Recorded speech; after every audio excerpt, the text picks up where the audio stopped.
Well, good morning, everyone. How are you all doing today? Today is another Call of Duty League watch party. It's and this one's gonna be interesting with how with today's matches, since two matches are probably going to be competitive, while one of them is going to be the obvious one-sided play,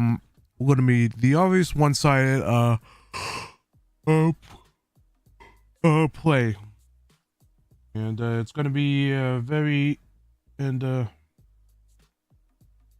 like I said, today is going to be interesting with what the matches are going to be today. And I hope you all enjoyed the watch party. I did want to say to you all that that I will be streaming again later today. Don't know when though, but it will be at an evening. Tonight. Probably for a short time. I'm not gonna I am gonna be a little. I'm probably gonna be playing something completely different today, just because, as of right now, with what's happening with COD at the moment, I'm gonna, like, I don't want to take a break from it, but I do want to, like, I don't want to, like, take like a month hiatus off of that game or whatever, but I do want to, like, just kind of. I'm probably just gonna be a little. Probably just gonna be playing something else than something a little more fun than COD. Even though I do have fun with Call of Duty and such, I just don't. At the moment, I just don't feel. I don't know. I just don't feel safe with that. I don't think I feel. Not that I feel safe, but it's like with what hackers are able to get access to. It's, well, obviously it like, obviously it's intimidating. They're trying to intimidate you and such, but it's also the same thing where, you know, you don't want to take the risk of having anything done to your account or whatever. And, you know, it's one of those things where I just don't feel like I don't want to risk anything happening to the one only account for Call of Duty. So I might take a break. I might probably just kind of step away a little from COD and play other games. Don't know what other games that do support controllers though, but I know I do like to play other shooter games. I do like to play other shooter games that are more fun and such. So I might do that instead, but we will see. I might still play COD, but probably for only like half of the stream time.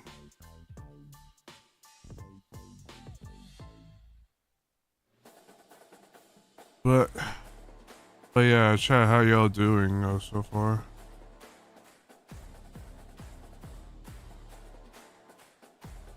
Hopefully everyone is having a good Sunday so far.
Like, I am gonna be like if Call of Duty is gonna if Call of Duty is gonna be doing anything to improve the game, is that they gotta fix the cheating issues. And like just how bold that these losers that just wanted to ruin the game for us for no reason.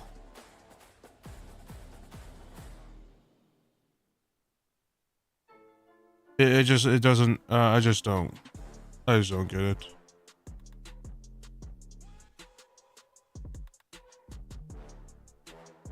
But you know,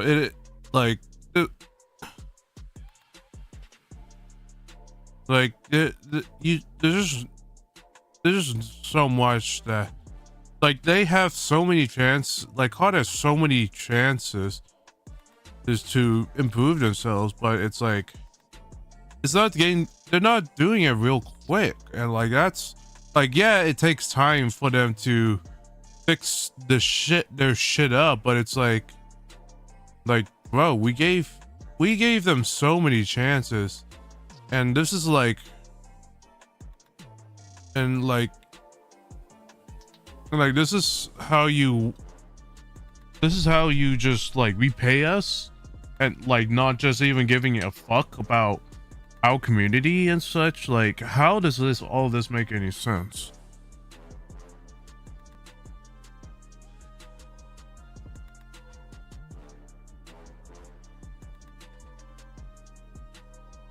And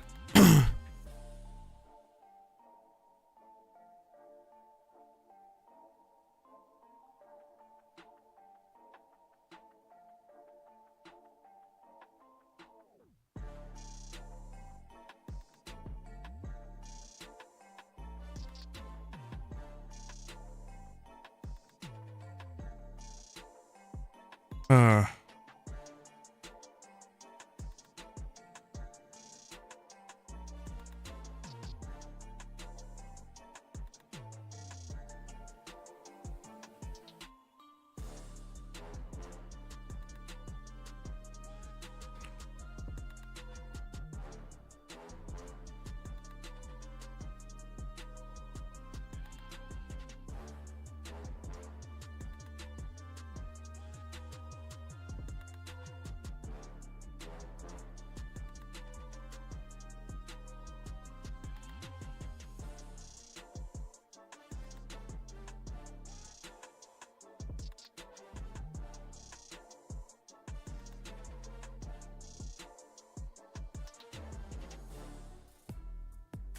man.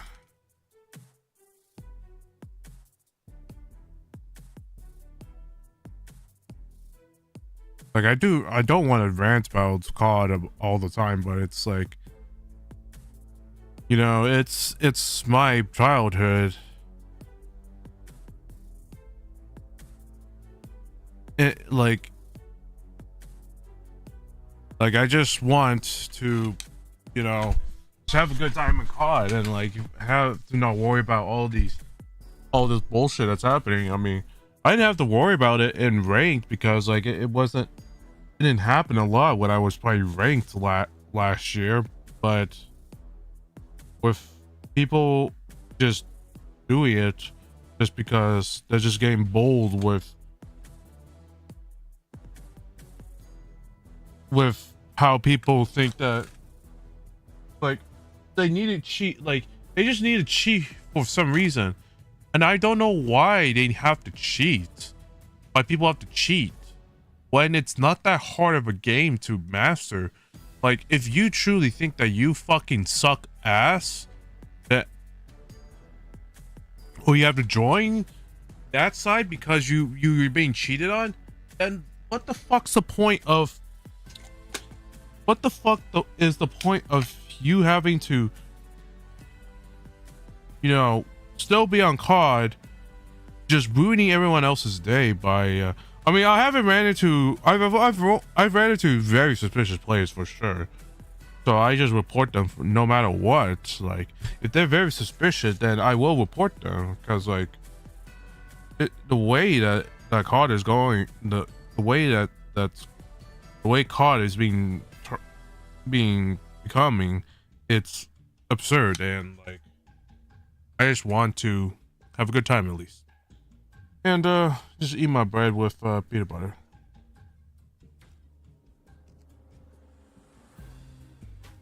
I love fresh bread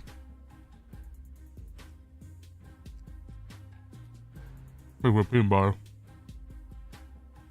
Should have milk, but we don't have milk at the moment.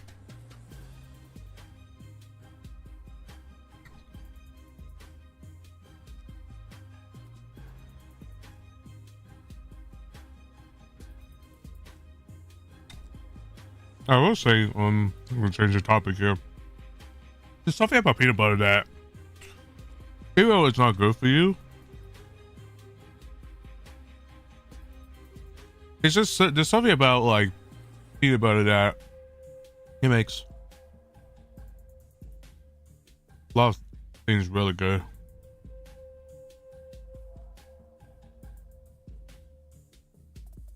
And it's just very, it's very interesting, I'll say.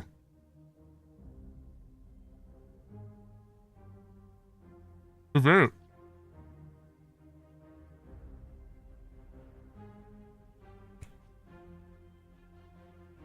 I would say that these standings are very interesting. Like, New York has 10-3, while Toronto is like the top of the league right now. Then Atlanta, like, second top of the league, and they're just, and like, kind of interesting that how, even though both Atlanta and Toronto made a one-man change, Toronto is just a better overall, made the better overall change. Atlanta, they're just getting their ass kicked by Toronto, just like last year.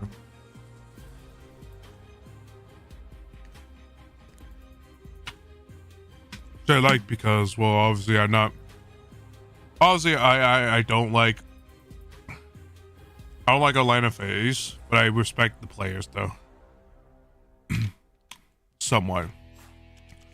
It's a little weird, but you know, I just have respect for people that play whoever they would like to play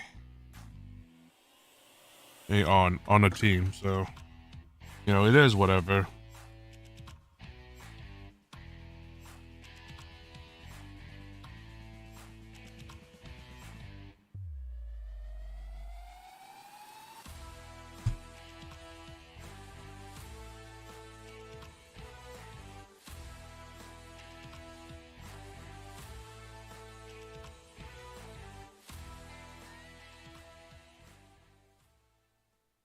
Weekend's almost over, but COD's just getting started.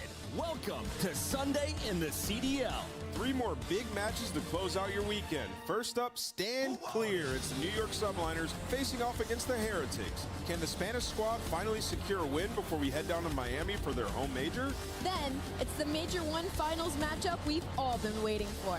Defending champs Toronto Ultra square off against Atlanta FaZe. It's the number 1 versus number 2 in a battle for the top spot. And finally, the LA Thieves with nothing to lose take aim at the Minnesota Rocker. Might see another masterclass from the rookie Lens. It all starts right now on the Call of Duty League.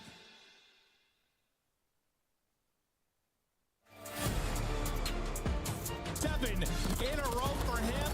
Locks down his 8th, stays up through it. And behind everybody, though, is Dashy. Can he take down 2? Maybe 3. He gets them all. It's the best hardpoint team in the game. Think about the pinch. That's a 3D kill for him there. Effectively lining up for him. Goodness, he does incredibly well to get 3. It's a easy cannot miss, man. We are in for one hell of a season.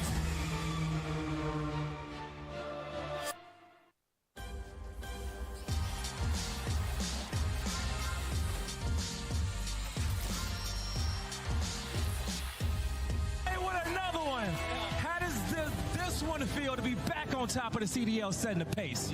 Give me this shit. Alright. I got some words to say, bro. Pass is the pass. Fuck that champ shit, yo. We back. We back. We back on top. We're coming all fucking year, bro. All year. Let's go.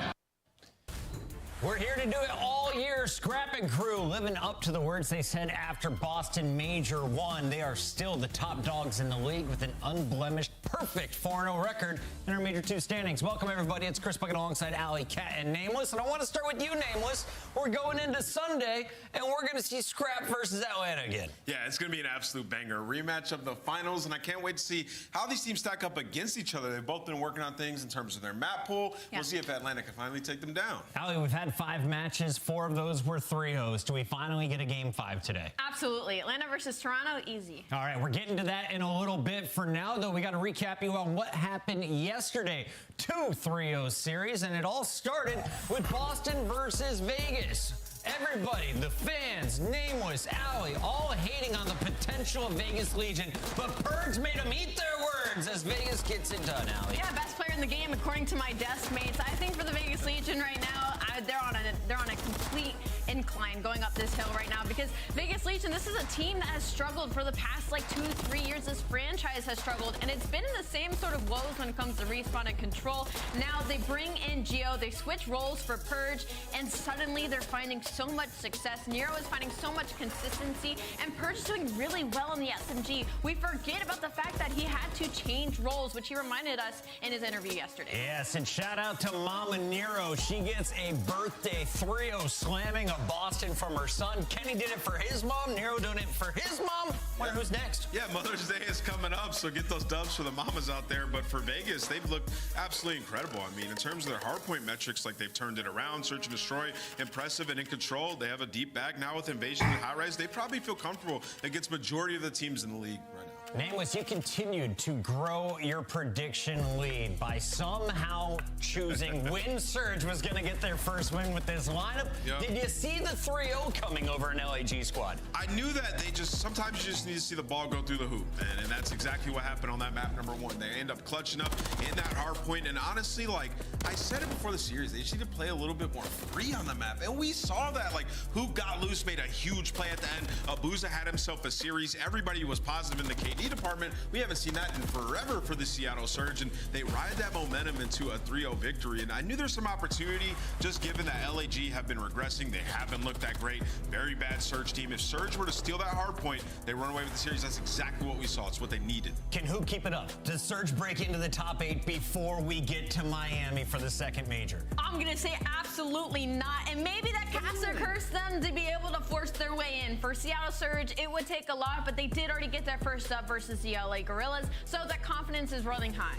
Well, Major 2 is just 2 weekends away as we are headed down south to Florida. Miami Heretics hosting this one, presented by GamerG. And they scan that QR code. They can get their tickets today. Yeah, get your tickets. We're selling them. We're going to have a Challengers event as well, which looks pretty sweet. I can't wait to get down into the sun and also watch some Call of Duty. Remember, all 12 teams are going to be down south with us. You can go see them in person, maybe even play against them if you eventually make it out of Challengers. We're going to have to change course here and talk about some Challenger players who made it back up. They had to face off against Toronto Ultra. And actually, let's just go Toronto Ultra Atlanta Phase here. This is going to be the banger matchup. Start with Scrap and Crew. This is our Monster Energy matchup of the day. And I mean, Toronto Ultra, I think this is the first time in a while we've seen a team possibly be consistent at the beginning of the season, because they are still looking to be the favorites as we head into Major 2. They have not lost a step. Some of these respawns, sure, they've gotten a little bit close, but they're also map pool testing. So for Toronto Ultra, this has been a fantastic split. Yeah, I mean, like, the only thing that I'm looking at with these guys is to search and destroy map pools, something that they've been working on. But Toronto Ultra, I mean, they're looking to break records. Like, in terms of hardpoint, they have been unbelievable. One of the greatest hardpoint teams we've seen for this time in the CDL, right? So Toronto Ultra, they've been ahead for now. We'll see today if they continue this plan.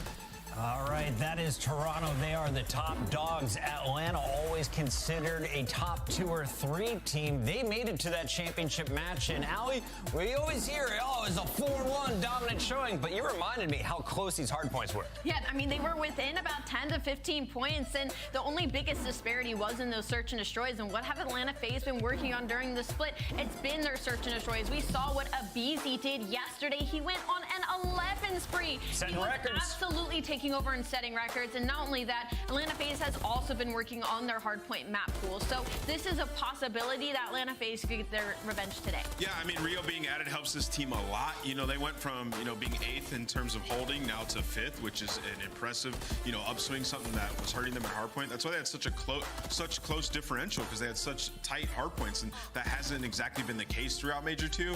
And honestly, like, the difference between Toronto and some of these other top teams that we had is just they were so far ahead in the respawns. But like, you're seeing Atlanta, New York, Optic all start to catch up, and I think the big indicator of that is the SMG players frying. Abizi was going off. We saw the 11 streak in the search and destroy, the 35-something bomb in the control. Like, the SMG players are starting to take over for Atlanta FaZe, and that is how they're going to get a W in this match. Atlanta flexing their muscles against Minnesota as of late, and Draza dropping some numbers. It can come down to these two, Draza versus Scrap. Do we see Rio with some rival 9s today? I definitely think so. I would love to see these two teams going at it in Rio, but I love this graphic simply because Draza is the player that maybe needed to do better during Major 2 qualifiers, and he did with style. The arrows were taking over in their last series, so it's going to be a banger. That's our Monster Energy matchup. That's coming up at 4:30. Yeah, And we're also yeah, this is going to be another rematch, and it's going to be amazing.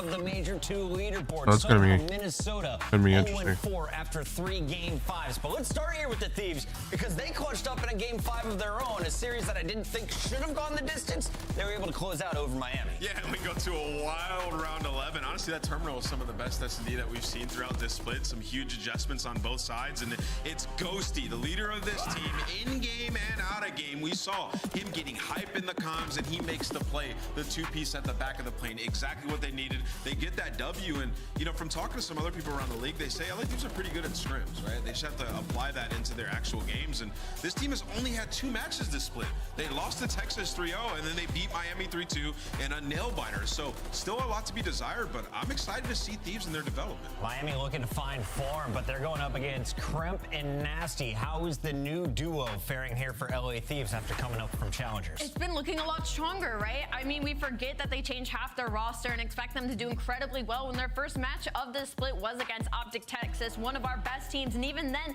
they were able to take that control to around number 5. Even in the Karachi search and destroy, the kills were close on both sides. They just hadn't figured out how to play objectively together just yet. So for the LA Thieves, I think this will be an incredible opportunity for them to prove where they're at in the league. Chat, you ready to have fun on this Sunday? We got 3 battles coming your way. It starts off with the Subliners versus Miami. You're going to see Toronto take on Atlanta, and Minnesota takes on LA Thieves, at 6 p.m. Stay locked, especially for that 4:30. We're going to a break. When we come back, it's time to kick things off. Our first battle, Subliners looking to remain perfect as they take on the Heretics.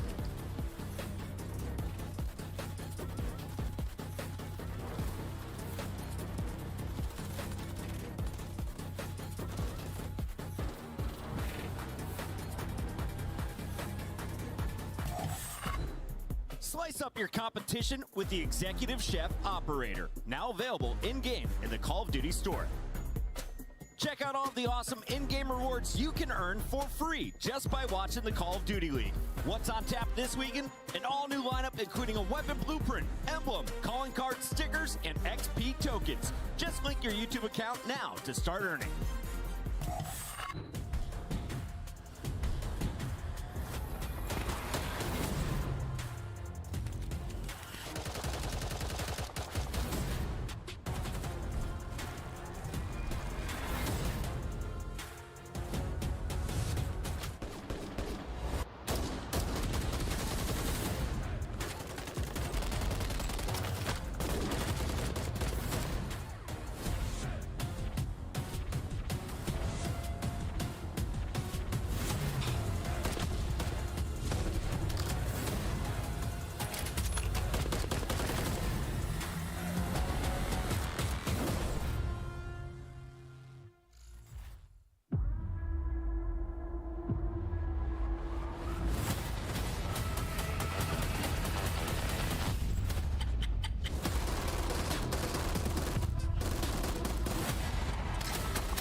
This match, like the Miami Heretics, like they had so many chances. I just don't see like they gotta really they gotta do a lot in order to really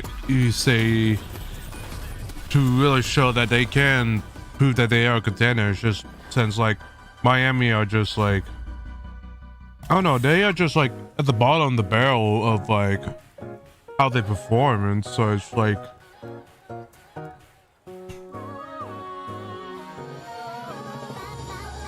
even in Miami do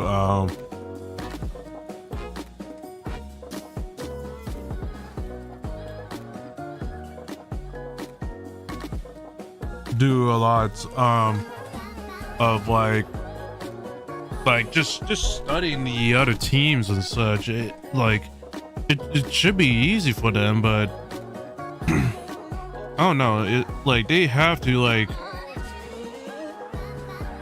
either they have to change. They have to do like a man swap or whatever. It's not like something needs to be changed. Something needs to be changed in their camp. After 4 matches, they are #2 right behind Toronto Ultra, basically tied for that #1 spot. And today you're facing off against Miami, who is 0-4, a very struggling Miami here in our Major 2 qualifiers. Let's start with the subliners, though. Highlight this squad for me. What is the brightest part of a team that has been cruising to victory? I mean, honestly, I think it's just the vibes when it comes to New York Subliners. They are where we expected them to be at the beginning of the season. They look like our returning world champs once again. And also just listening in on their comms, getting to talk to them after games. Like, New York is all about just getting better, taking every match as it comes. And Kismet has just been on a different level recently. Doesn't matter, hardpoint, search and destroy. He has been that guy on the map. And you said he's the best S&D player in the game. You still believe that? I do believe that. I mean, some of the play calls that he makes, the way that he plays, I mean, you just saw like such a great example in that series versus Atlanta FaZe. Like, Kismet is everywhere, everything all at once. He is him in search and destroy. But this team as a unit, like, we saw Hydra start to really fry in the respawns as well. Like, he's starting to get a lot better and they're just getting more comfortable. You know, some of their goals coming into this split was like, let's improve in hardpoint. I mean, they've been the #1 team in rotations all year in terms of rotation percentage. It was just how much can we get out of those rotations? Now we're seeing them start to play better Call of Duty and the hardpoint looks much improved. The real with the coolest setup there, wearing all the subliner gear. You can get yours today. You can also get your Heretic gear. Heretics are on the other side of this fight, and they are 0-4. We look at the matches they've lost. You've lost to Toronto. You've lost to Atlanta. The battle against Vegas, you had an opportunity, and then LA Thieves, you lost a round 11 game 5. So you've been close, but you can't get over the hurdle. Can they do what Boston did and maybe cause some chaos against a top team today? I think they could cause some chaos. The weird thing with Miami is they kind of sit in the same vibe as like how Minnesota is unable to close out matches. Same with LAG. Like, they go to that game 5 versus LA Thieves, they get reverse swept by Vegas, and then they go to a game 4 versus Atlanta where the Tiny Terrors drop 67 kills. So for Miami, it's just been an unfortunate start to this split, but there's still some opportunity. Nameless, when I look at the subliners being put on the ropes, they're losing games 1 and 2. Sub-base, invasion, re-invasion instead of terminal. Yes, they can. I think Miami is delighted with this map pool. It looks like New York is like squaring up a little bit. They keep trying to like play sub-base, which they've been okay on, but they're trying to add that to their repertoire. And that gives Miami a lot of opportunity. They beat Atlanta FaZe on that map. And then when we get to game 4, they're 5-2 on invasion hardpoint. So HPs, you are delighted if you're Miami right now. Subliners beat Atlanta. I think they have to beat the Heretics today. I'm locking in New York. That's some good math. I also think New York has to beat Miami here today. Nameless? I'm going New York. Oh, yeah. Fans? I think it could be decent. 47 potentially fans making moves. We see you. Let's send it over to our casters to kick this one off. Study, my guy. You ready for another New York fight? Oh, man, I am ready for another New York fight, Chris. You know, New York, they're coming out today, not playing the maps that they would usually see them on, but they're still trying to stay undefeated in this stage. Yeah, I guess I'm just not here. Hey, Alan. I'm also kind of fading into the background a little bit. I didn't realize my shirt was kind of bleeding through a little bit. So we got a little bit of everything going on right now. But yeah, no, I think the thing about this series, like Nameless was saying, there's a lot of anticipation and hopeful excitement here for Miami because, hey, New York is essentially just kind of feeling out their map pool based on these picks. That's exactly what they're doing. We're talking about a sub base that they only play versus the bottom teams. We're talking about LAG, Carolina, Seattle. They're not playing this versus any of the top squads. They're going to play for the lower ranked team, so they want to get some reps on this one. And then a triple invasion in the middle. If you remember Miami Heretics all throughout stage 1, invasion everything was their bread and butter. So New York are going to test them on some of their better maps. And even if we get to it all the way into game number 5, New York can stand strong because they're sitting at 2-0 compared to Miami on terminal, who are 1-2. So Subliners is just trying to get better. And hey, I think the thing about it was, you know, you think back to the Search and Destroys versus Atlanta. We were talking about it just a moment ago. The only other team to beat Atlanta in Search and Destroy is the Toronto Ultra, essentially. Yep. I mean, save one map by Seattle earlier this season. So a really impressive display for New York, and you're going to get another chance to kind of break down what we saw from the Invasion, Search and Destroy. But question marks here about the sub base, because like we saw, hey, we haven't really seen them play this map too often. A couple of losses, but they were both really, really close. Yeah. I think this is kind of one of those things that as much as Kismet and Hydra have been playmakers, there's a lot of weight here on Sim and Skies to be good and proficient if they want to add this map into their pool. Oh yeah, especially on a map like sub base, like you said, we're talking about allow power positions where those ARs can set up for dominance, top 3, top snow, just maneuvering around the map, setting up your SMG players who probably on that map are going to run a 3rd or 4th AR at times, you know? So that's exactly what you're going to have to do on a map like sub base, is stay ahead of the game. At least a good thing for New York, compared to every single other hardpoint that they play, they're around 7th or 8th in the break percentage. They played this one so small that they're number 1 in that percentage, so they got that in their back pocket. Yeah, and I think the thing about it is we've seen a lot of teams that, you know, when we talk about rotation percentages, in particular ones that are very good, like we're currently seeing on screen for New York, it's not just about getting your ARs into position. It's also make sure you're getting a read on where these hits are coming from. Yeah. You know, I think for you and I in particular, we watched a lot of challengers this last week, and we saw tons of teams that were rotating early, but not putting themselves in the best positions, and it allowed for very quick and very simple breaks, which you really shouldn't see. So we'll see if that will be the case here, if New York will struggle with that, or if they'll just kind of keep being more proficient across the hard point. That pool, first opener, it will be New York in the hard point, but kills go the way of Miami. Yeah, Miami's spawned on the preferred side, all through towards this P1 and the P2 chain. So New York, they're trying to send it all throughout bottom comms.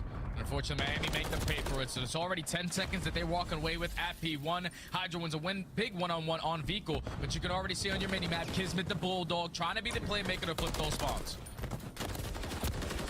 So far, just a mixy affair, but like you mentioned, focus on rotation here for New York. Good kills from Sim right inside the hard point, which will allow New York not just the opportunity to rotate, also the scrap time coming through. Hydra has pulled out an extra AR, one responsible for the right side push, and Miami largely trying to focus their attention this direction, and Hydra has been very implaceable. Good reposition, good follow-up from Kismet, and it's a 3-for-1 affair. Yeah, that's good work right there from the subliners to read that early aggression coming in from Miami all through the front end. New York is already playing dead, and ahead already. To hit the reset. Gotta what flip kind the of routes do spawns. we decide to take? New York know that they do not have warehouse control, so we got to play this one a little bit deeper. As the rest of Miami Heretics, they're overextended, trying to push through that water side, trying to push through bottom middle, but subliners have a read on it, and they've been able to hold it down to the team. Yeah, pretty much perfect. Nice shots from Metals, but Hydra keeps his life. Backs on up right over towards the staircase, and he's got help around him. Equal back window, Kismet watching, and yeah, absolutely perfect. So one more to find. Eric Boom will drop, and once more, subliners looking clean with it over the top of P2. And now they're starting to get aggressive. They know that Miami obviously are going to spawn at the new hill, but we can take a couple positionings. That's exactly what Hydra was able to do. You find yourself towards stop. Snow, unfortunately, cannot find the 6th kill in a row to earn that cruise missile. But the subliners with a full 60 hold, they're now forced to break in towards Miami. And just the way that Miami are set up, they are building layers. They're forcing New York subliners to fight through the middle of the map before they can even contest towards the hill. But Kismet, big win up top towards Snow. They know Lucky's playing over towards Stacks. He will also drop good damage from Hydra, allows a very easy finish from Kismet. No trophy system here for Kiz, so he's got to kind of mind his life a little bit. Good shots from Metals over the top, but Skies from the low ground, he's gonna find 2, and once again we find ourselves New York coming on top of the kills, Miami having a tough time holding, although they will spawn back up in place. Yeah, that's a good thing, that they still have those spawns, so you're able to reinforce quickly, concentrate onto Hydra. Sim is able to contest, but this final 25 is gonna be yours. They needed a response at the P2 to get back into the game, and this is a good enough response to take the lead by a little bit. But now you are forced to break in towards the P4. You see the way that New York is set up. Everyone is watching a lane. You have Hydra already pushed out towards top Snow, just trying to make it easier for his teammates, or at least get some comms on where they're trying to attack from. But reasonable bounce back here for Miami. Nicole just waiting to see if he can catch just the top of Kismet's head. Lots of damage is tallied, but not enough for the elimination. Finally, a couple of the trades come through, and more importantly, Metals has kind of snuck through. Does he find Sim up top? Yeah, very well done. But problem is, New York will still spawn up. Trade comes out, and outside of the fall of the opening setup, New York can get right back into the hard point. Yeah, that's just tough right there, because Metals, he was trying to make the play through top cat. He finds 2, but since his teammates are still pushing towards the left side of that P2, and you had one player over towards comms, New York is still going to get those close spawns in towards the back. So it's great individual play, but not enough to get the break. As the rest of the teammates now are in a position to reinforce. You have water street control, but you have to win a couple gunfights if you want to stay strong on this side. Wow. That's 3 to New York. They hold on. And it's moments like that, I think, that we really look back to this 4-0 start for New York here in stage 2 and say, okay, maybe they're back, right? Like, that's a very tough manage to get back in for the scrap time. It's clean. I mean, it's, again, near perfect, which is a word we've said a couple of times now on a map that they don't play very often. So you have to be really impressed, I think, with what we're seeing from New York. Rotating over to 5, though. Again, Miami not out of this game by any stretch of the imagination. Just down 20 points, and they will open Phil Hardpoint to their name. Yeah, they're the team initially just started off. Great plays out of Lucky to find the initial 2 kills over towards that P2 side.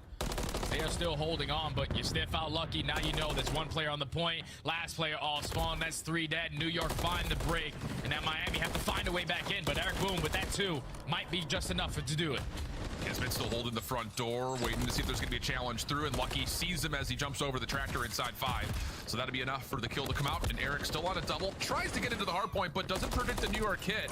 So Lucky now the one kind of called upon to try to save the day. Team Nate will help out his efforts, but Kismet, Sib, clean up everything around it, and once more New York find a way to crack the code in the last 15 seconds or so. And this final 20 can be big, because New York, they're on the preferred side as well, so they can chain it a little bit over towards the P1. You already have Hydra pushed out towards bottom. Comms can't win that gunfight. Great shots right there from Lucky, but the rest of the reinforcements still holding down these power positions. Can Skies find the 3rd? Wow. Yes, he can. Great shots out of him. It's just set up New York to get on this initial time, but definitely, Miami's definitely fighting, I'll say.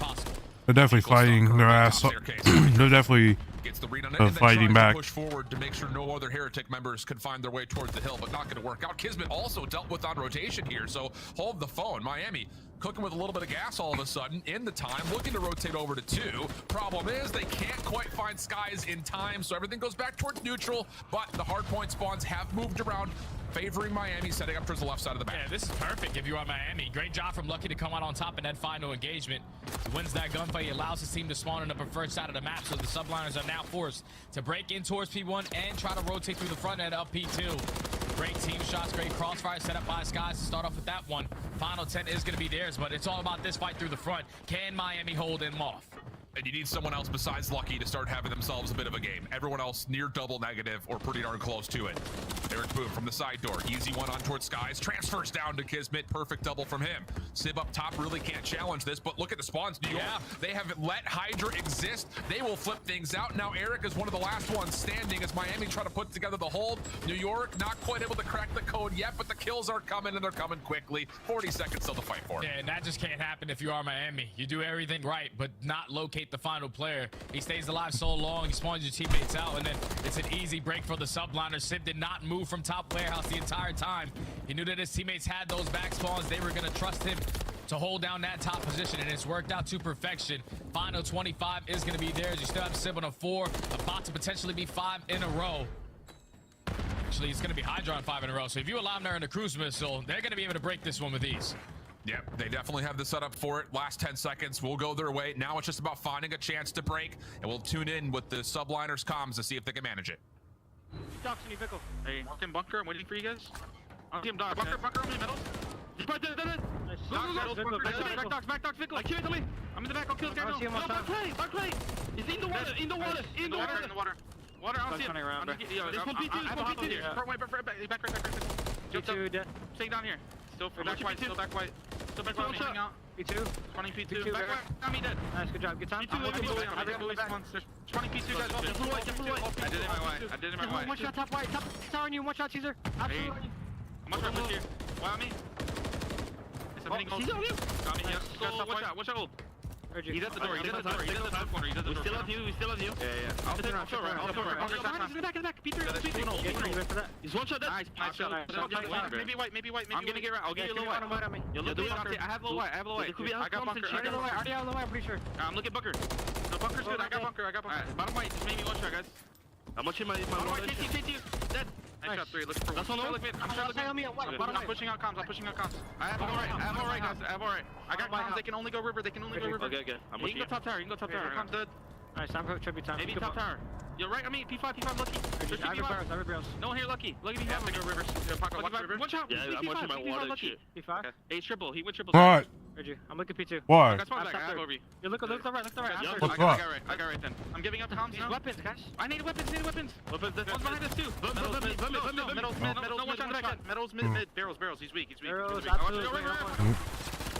Well, New York once again find ways to make life terribly difficult for Miami, but Heretics are still hanging around here, Jay. I mean, it's not pretty, but it's not impossible. Problem is, these last 20 seconds may make this a bit more out of reach. Yeah, I think the turning point of the game already was Miami Heretics. They're rotating over towards P3, but the fact that New York are only able to allow Miami to walk away with 20 seconds, that's good enough work because they win the rotation over towards P4. Now they find themselves up by 60 to 70 points. Now over towards the P5 we go. Miami have a tall ladder to climb to get back into this game, but keep in mind, Hydra still has that cruise missile. It's time to invest it. That told, Miami has found maybe their most success here on the 5th hardpoint. Cruise missile not able to actually connect because Sim found the kill beforehand. Kismet clean shots now into the pistol. Knows there's one more player behind the tank. No worries. Plus the transfer up towards Vehicle. I mean, it just feels like he knows where everyone is at all points in time. Nades being cooked up. Miami trying to hit this through warehouse, which is not where you want to be. And this is the exact reason why. Unreal. I mean, again, it was one of those moments where it was a close game pretty much throughout, but like we mentioned, those last 2 hard points just too clean from the subliner. Yeah, subliners just started to pull away. And you best believe, if you're a professional team, even though you might not play a map a lot in your professional matches, in practice, they are getting reps on this one. So even in the listening, they sounded like they knew exactly what was going on. Kismet was in control of the spawns, and that's why they're going to be able to walk away with this game one here shortly. Yeah, it just feels like every critical moment, subliners are finding the right decisions, the right calls, and then more importantly, they keep putting Miami in the worst possible spot to try to break these hard points from. It's just good map manipulation. And yeah, it was one of those maps you look back on and say it was close until it wasn't. Heretics finding a way to stay in it, but yeah, it's those last 2 hard points that things really got out of hand. If you think about it, when we get to the second half of that game, Miami, they were the team initially getting that P1 time, right? And then they find the break, they were able to flip those spawns. So that's everything that you want going into a P2. But then when you allow the subliners to break you at P1 and apply pressure through the front side of P2, you were able to withstand that. But when you leave that last player alive in Hydra, he's able to influence those spawns. Yeah, but I wasn't even close, chat. Your team as well. He spawns them all the way across the map. It's just an easy break for the subliners. That P2, they gotta go back and look at that because I changed my pick'ems to 3-1, but I chose it to 3-0 because there's no way in hell that subliners lose against Miami. When you're playing the way that you were, everyone positive inside of New York. The only one that was sort of positive was Lucky. He tends to slow down towards the later half of the game, but Miami Heretics, the guns were not warm in game 1. Yeah, and Eric Boom not finding quite the damage you would like to see, especially considering he was rocking the Rival 9 for the majority of the map, where you really couldn't say the same thing for New York. It was pretty much 4 ARs from start to finish. So, you know, again, you have to give a little bit of credit. Miami hanging with a very tough team, but it is one of those situations that you have to give a lot of more credit, I think, over towards the subliners. Their ability to kind of, again, just if you were to put like a time of possession around the heat map of the map, it didn't matter which the player was. Like, we saw 4 ARs. If you're Miami Heretics, we got to put that Rival 9 away in certain situations because you're not getting any close range engagements. You're only getting long distance gunfights, so you would prefer the opposing weapon in those situations. But a little too late for that one. Now you are forced to now win a search and destroy on Invasion, where we saw New York last week put on more power to Eric Boom for trying his best to use his Rival 9 in that game, but the whole team was getting cooked, so he had to put that, he needed to put that Rival 9 away because it was just all long range gunfights, and so it's like, well, what's the point of having a SMG when your gunfights were all going to be range based? So I'm a little confused on why Eric Boone decided to keep the Rival 9, which I understand from his, which I would understand because, well, he's an SMG player. Why would he put it away? But and on top of that, when we talk about not just how New York played the map, it was one of those situations that they outclassed Atlanta, who at the time would have said that they were the chess masters of playing an invasion, search, and destroy. The ability for them to work in very unconventional timings. So when you kind of compare just the weight of what New York has been able to do, masterclass mentally, strategy has been out the window when it comes down to how they've been able to put together not just the 6-0 they found, but then, like you mentioned, the 6-4 here.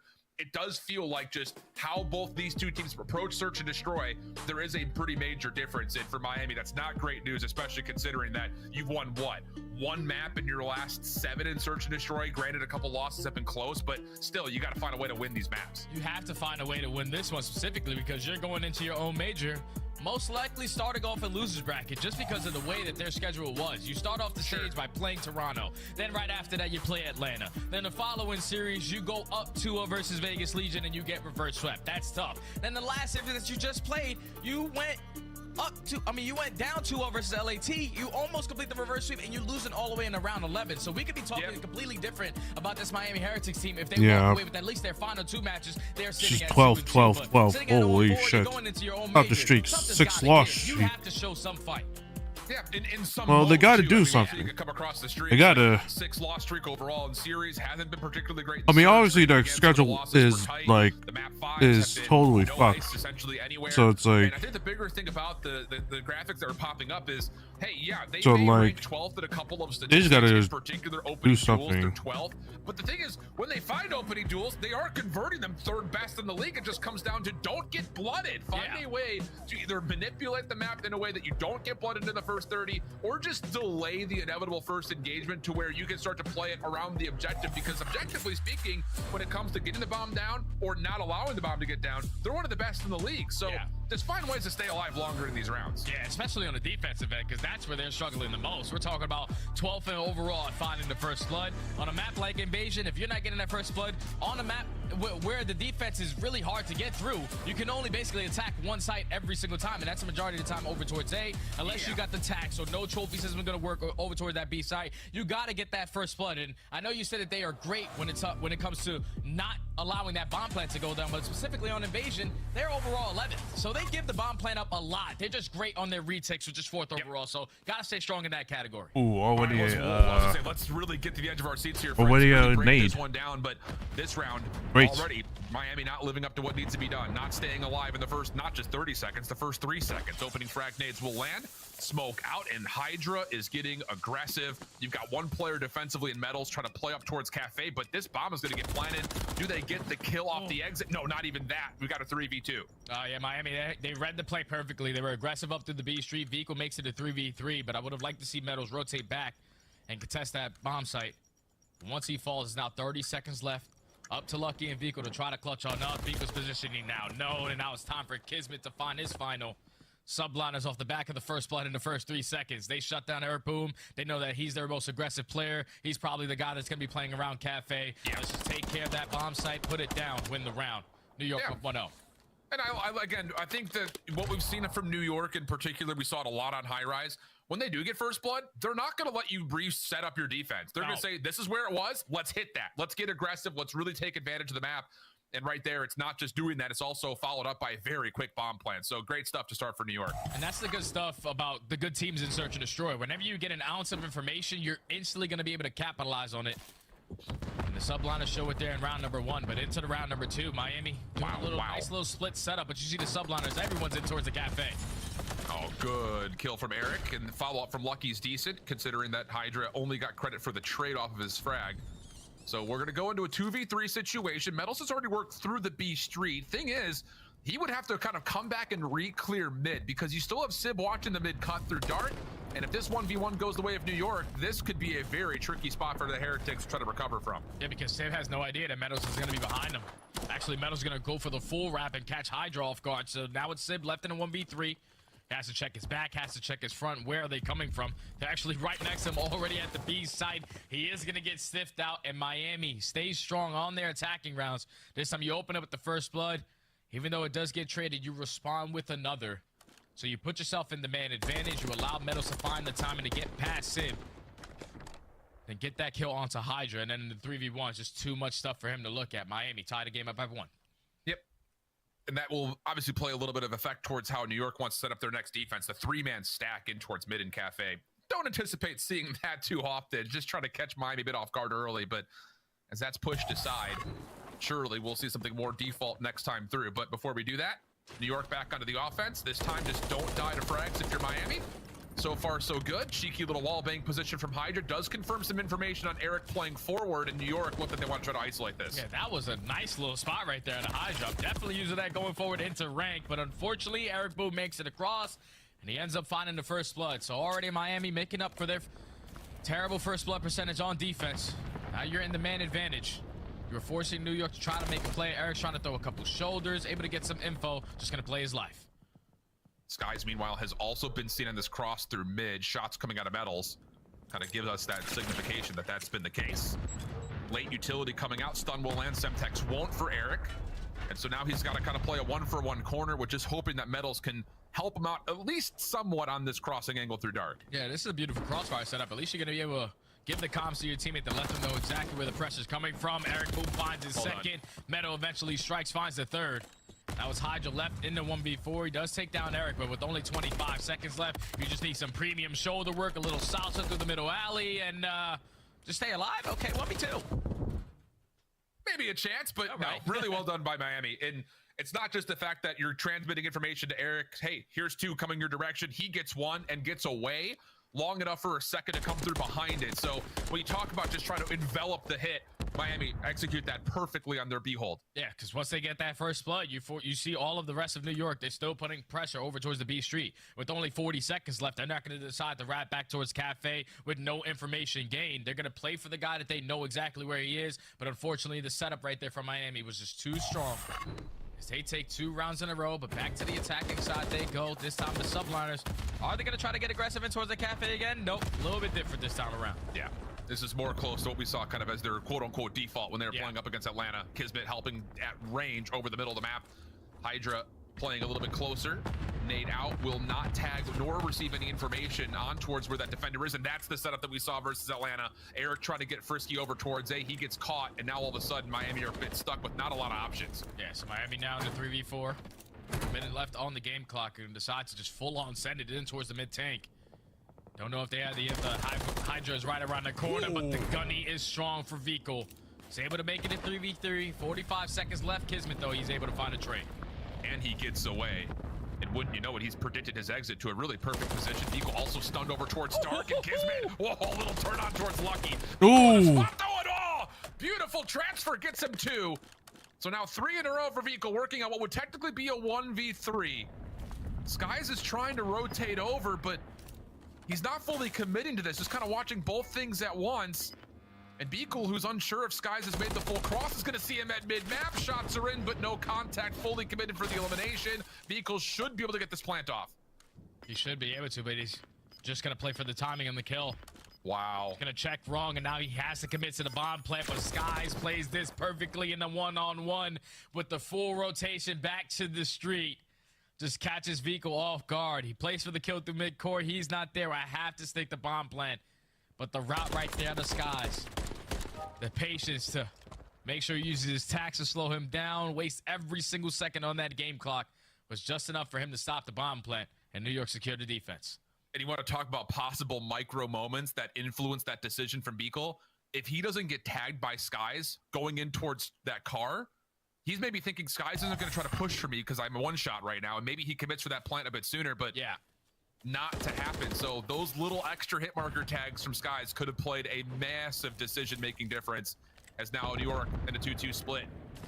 Heading right back over towards B. Very similar setup here for Miami overall. Meadows watching the cross, or at least Vikal this time around. Eric Boom in the same position towards the cages. This time New York are looking like they're going to be a lot more aggressive. And that's going to be Skies opening up, being the island player, finds the first blood onto Meadows through the middle of the map. Now they're trying to solo out Eric Boom. Position is known. He has to try to play his life. Yeah, there's just nowhere for him to go. Yeah. Again, cause and effect of that first blood coming out of Kismet deep.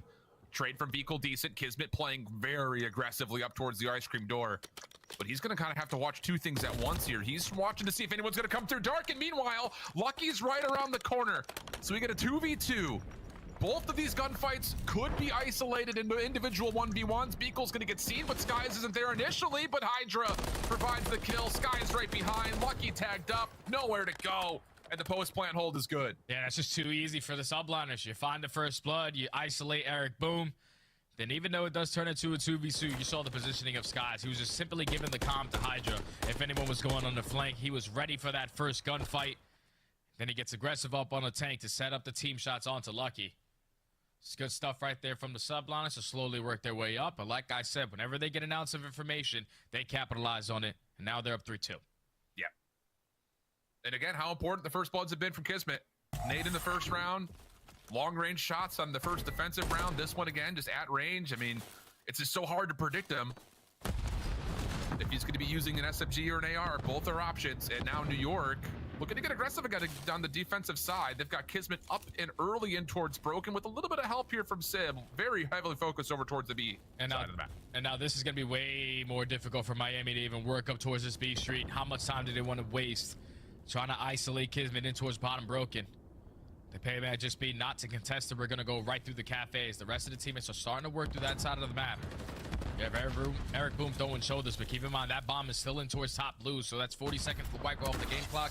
You gotta start moving if you're heretics. Here comes the smoke. Full flood right through it. Hydra just hoping he can find some good timing, and he does. Help from Sib initially to get the first blood.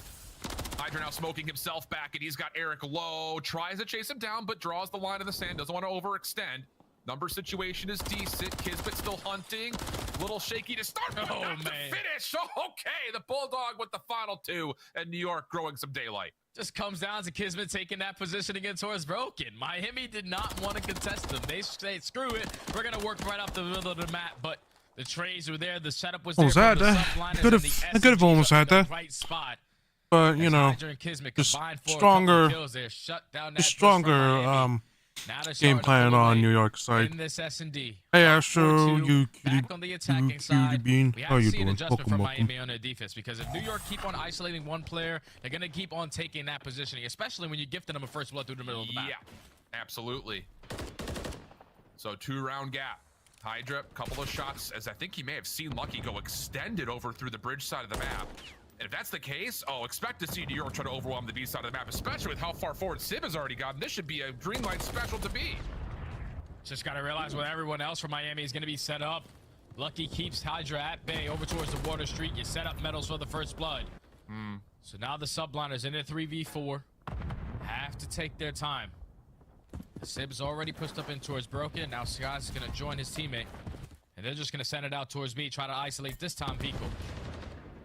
They have to watch this defensive rotation through dark, though. This is still not a comfortable position for anyone. Beagle playing his life back tractor. Eric Boom has made his presence known off the dark cross. And Sky's just trying to watch it. Here comes a double hitter on the back. Beagle's doing really well to keep his life. My goodness. And then standing even stronger finds the follow-up kill. Sib cannot try to play for the trade. He's low. And now all of a sudden New York is trapped. Feels like they may have missed a window there after that battle over towards Bridgeside. Just came down to Vico staying alive for as long as he did. It was him and his best friend in that trophy system was keeping him alive. I'm good. Miami is not playing like they were at the start. But all the shoulders, all the dance moves. Oh yeah. To eventually find the first blood. And I think it's kind of obvious. I mean, they got absolutely smoked in Major 1 with Journey. Even though Journey was technically the top player, but he got absolutely smoked. And then they bring in Eric Boom, which kind of an improvement, but not really, honestly. Not really, honestly. But I mean, I am curious on how Eric Boom will do when he goes to land, because that's where the real question starts. How can he do in land? Because Metals did not. Oh no, what was it? Journey did really bad in land. I am curious on how Eric will do. Nice kill. Great jobs again out of Metals. 2 rounds in a row now where he finds that first kill. Miami instantly in the 4v3. And Sib is beyond on his own right now. Smoke comes through, tries to predict the hit's going to go the opposite direction, and he would have predicted wrong. Eric for the first kill, decent on this breakthrough attempt. 4v2. And Miami is definitely playing well. Skies can find someone on the plant. Not quite. Vico will get the bomb down. Yeah, it's a 4v2, and at this B site, this is not going to be easy to do. You have to try to strap on your Superman cape to get this one done. And you still have a couple nades to work with. But I mean, Eric Boom is playing well in this series. I mean, they are so far. Gonna be able to catch Lucky, but that's mutual information. Nice little jump shot from Lucky. Pogo sticks his way over the car, finds the kill, and it's a flawless round for Miami. I mean, the only question is, well, obviously they're going to be starting. Most likely, they're obviously going to be starting off in the losers bracket. But how well? But I am curious on how much they can do to make sure they don't get knocked out very easily. So to get that first blood, you send it in towards B, you find the second kill, you get the bomb down. 4v2 retake at B is basically impossible. They chain a couple rounds in a row, even to tie the game up at 4. Now this is where those adjustments and those mid-game plays have to be shown different. And Sublime is already starting off 4 plays this time around. They're pushing for B. Left side. Not Skies. He's going to be the. Seems like he's going to be the lurker. The one playing over towards that dark cross. He just needs to read information. You got a double stack of defenders for Heretics over pretty aggressively at A. They could try to re-wrap this play. It just comes down to how much does Eric see here. Hopefully he's able to see a lot because the subliners are using a lot. Right up into B we go. You're not going to force Miami Heretics for a 4th overall on this map to retake over towards B. They're trying to set up a couple players to work through the middle of the map to potentially set up that pinch, but they're getting shut down by Skies. New York still haven't yet to commit to the bomb plan. Yeah. All right, it's going down. And this is such a tall ask here for a retake for the Heretics. You've got Skies watching the long flank. Yeah, Metals is taking the scenic route, but he's not going to get here in time to influence this bomb plan. Or rather diffuse, I should say. Sib watching DVD Alley, catches Eric, no worries. Metals will find Skies, but is not a part of this retake play anymore. It has to come down to what Beekle and Lucky can do from the front. Decent shots for Beekle. Sib bouncing back over, keeps him at bay. Take the focus back towards Metals. Not able to finish him off. Now the hit from Lucky from the front. He's going to have to be able to isolate this and try to get this defuse underway, but he's shut down by Kismet, who can now just play the clock. 1v1 with Beekle. Time has expired, and Kismet finds the win because why not? Oh, that round all falls into the hands of Sib. The fact that he's able to finesse around that Us players are always saying that playing 5 online weekends in one LAN makes you play so difficult. Plus, I don't know how he was the spawns are so bad in this game. Gunfight, buddy. Wins that second pretty much. By the way, Asher, are you still playing ranks? Because I just don't feel confident. Because right now, with what's happening, and I've always said it, but with what's happening in with the cheater issues, it's absurd. Then might as well just try to play against novice players that are, you know, just trying to get you, trying to build up their their competitive play style, or just like random mates, or just play against other VTubers in CDL game modes. No infrared off the rip. The only player you know is that Skies is consistently playing over towards the water street. That's already been a consistent factor. Now that's 30 seconds knocked off the game clock. I'm playing ranked. They'll stop a bit. It's been playing well. Metal's gonna try to at least come assist them. And this is all about can Sib find the angle over towards B because the bomb has committed while a kill comes through the backside from Hydra. Here comes the play. Door peaked. Sib can't quite stop things initially, but does find the pick on the vehicle. Lucky committing towards the plant. Has to play his life, but can't get away. And in the same breath, another kill through mid-map comes through for Hydra, so it's a flawless defensive round, and New York take another 6-4 win on the invasion on the street. I mean, Miami were definitely fighting back, but they were trying to fight back, but still not well. You have to beat it with one of your strategies. But when you allow the subliners more specifically, I mean, Hydra to take up that right side ranked right now, I just don't feel confident in playing. Plus, according to some news, apparently cheaters are now able to get access to items where they can shadow ban you and whatever the bullshit. I mean, I don't know if they're trying to intimidate us or whatever, but I don't trust myself playing in ranked at that point, or playing COD at the moment. Just how bad it is right now with how cheaters are able to get access on other shit. Yeah, really clean stuff again from New York. And again, I don't think they have small peppers. Rounds, we'll say, you know, the 3 offensive rounds they have small PPs, but it's like, any of those rounds look I don't know, it's just like very different setups. The fact that people are still trying to, the fact that these cheaters are getting so, they're like the scam, they're like the scam callers. They are so like, they think that they're protected, but they're not. They think that they're protected because there's no consequences or whatever. But I mean, obviously it's a video game. There's not going to be a lot of consequences. But like, but these developers just don't give two fucks about protecting us and protecting the game's integrity. Like, what? I just can't with these dumb fucks. Like, either they're just so incompetent, or and plus their ANY's not working, obviously, because Can it start to Because show right itself now, with the their invasion anti-cheat control? Sid is right there says they're using absolutely AI not, as New York for are anti-cheat. looking firmly And in now control to this the point. cheats are We'll using have the AI control. to We come back detect after the this. AI on the anti-cheats. So it's like that anti-cheat's useless at this point. Just like Rainbow Six Siege, just like Apex. It's like, whoa, what? So you're gonna tell me that it's gonna be the same thing for Rainbow Six Siege and gonna be the same thing for Rainbow Six Siege and fucking Apex. It's gonna be the same fucking thing. Great. Thank you. Thank you, developers.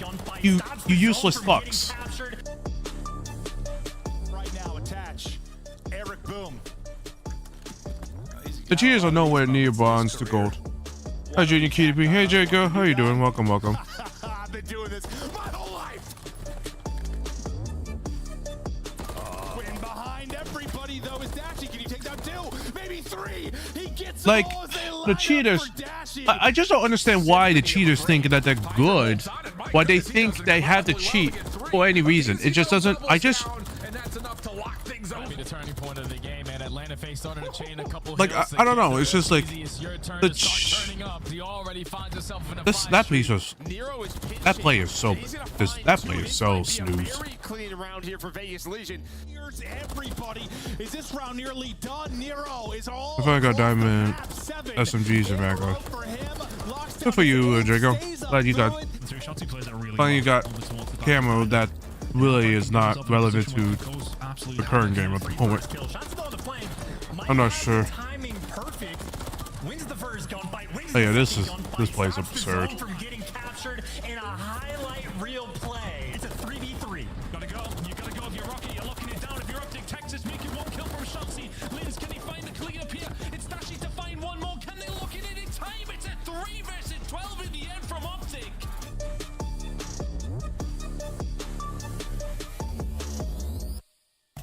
And plus, I just,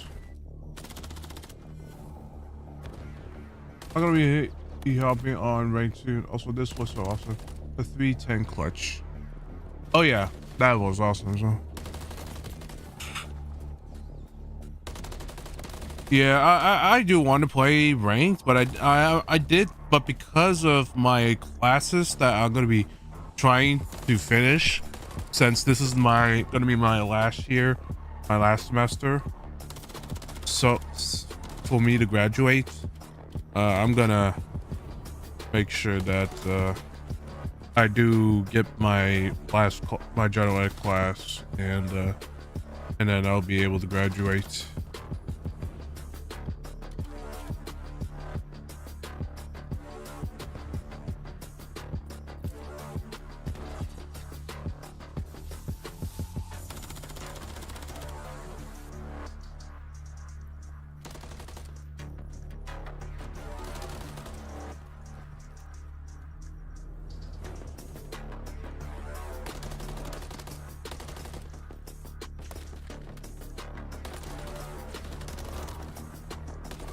Look at this. Lucky hit so.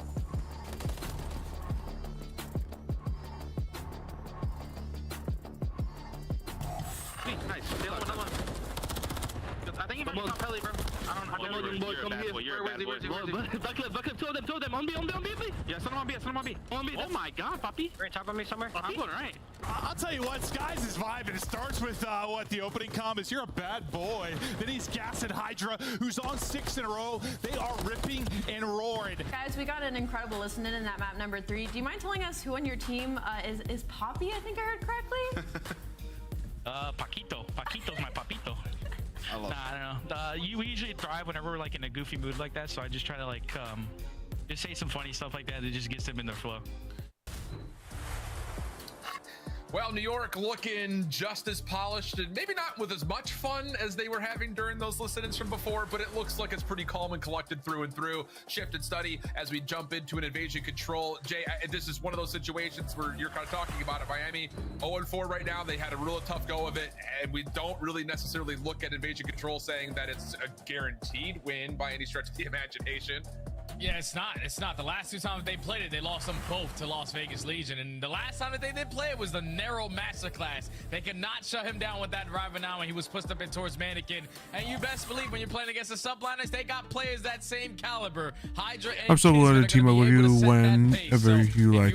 Also, I'm an OG player, so I'm in my 30s. Try to reverse sweep again. Bloody amazing. Try to build maybe a little bit of hope man. for the local audience that I imagine will be coming out to Miami. Yeah, I didn't. If you have not already considered doing Like, even though I'm starting at the end of the month. Like, I definitely feel like I'm getting not old, not like, because I'm still in my 20s, but I do feel like I'm still somewhat feeling like a boomer since like back then. Back then, there were a lot of things have changed, obviously. If you want to make sure you have oh yeah, that's why I have trigger finger when it comes to buying team passes for your challengers player. But here's kind of the thing with the Heretics is, you know, again, we keep talking about it. Their opening start was like, oh wow, these guys are for real. And then the game changed, they make a roster change, and since then it has not been nearly as good. Have not won a series in their last 6, Jay. That's tough, man, because 4 out of those 6 series that they played were versus top 4 teams, and they could not fight with any of them. We're talking about a total of 1-11 map count in those 6 matches versus anyone that's over the top 4. That's not the best. You want to be the best, you have to be able to beat the best. And right here in front of you, you're now trying to beat this subliners roster who's up 2-0 in the series, and you're going into evasion control, which used to be their bread and butter. Like you said, subliners don't really play this way. It will be Miami on the offense first. Attempts to try to stretch through the B zone. Already pushed off. Beakle in trouble, just 14 HP. But has Sib kind of crossed up just a touch. Sloppy gunfight now off the region. Pistols out, and Beakle will keep the efforts towards Miami on B pretty much alive. Yeah, good stuff for Beakle to win that gunfight. Don't allow your teammates to get put into a trap, but now you have to get a kill because everyone else can't find one. Subliners get 3 in a row. Last player farthest pushed up is going to be Eric Boom, and only 50 seconds left. You cannot rotate over towards A. You have to commit towards B, but subliners have you in the headlock. Oh, man. Not good news by any stretch of the imagination. Metals provides a nice moment, though. Double for him, kind of reduces the life lead while also building an opportunity for Miami to get back over towards the zone, and he's not done. Now 3 in a row. Lucky following up to stop the spawn trap on the other side of the map. So first tick of progress looking like a lock, and the follow-up kill really should mean the entire zone should come through here. Yeah, that's already the first segment complete. How aggressive do the subliners trying to get? And you already have a player going on in a deep pinch in skies. No one has dropped, so you know he has the timing. The rest of your teammates can challenge the front. You can win these gunfights, take him off the point. He at least catches one. He knows there's a couple of spawners now behind him. He's able to line up the second one as well. Oh, no. And Miami Heretics, they're just cutting their losses at B. They're going right over to A. Yeah, not the second tick even earned. Kismet already contesting. Completely comes out from behind as Lucky will drop to the team shots. And the only thing killing a New York subliner right now is another New York subliner. And I'm not going to lie, Miami just a bit distraught. It's just one of those things like, oh, Skies is on our flank. Let's just let him live there. And that decision has completely costed them. Yay, fuck you. Only 1 tick going to get earned here on the opening offense for Miami. Yeah, that's not good.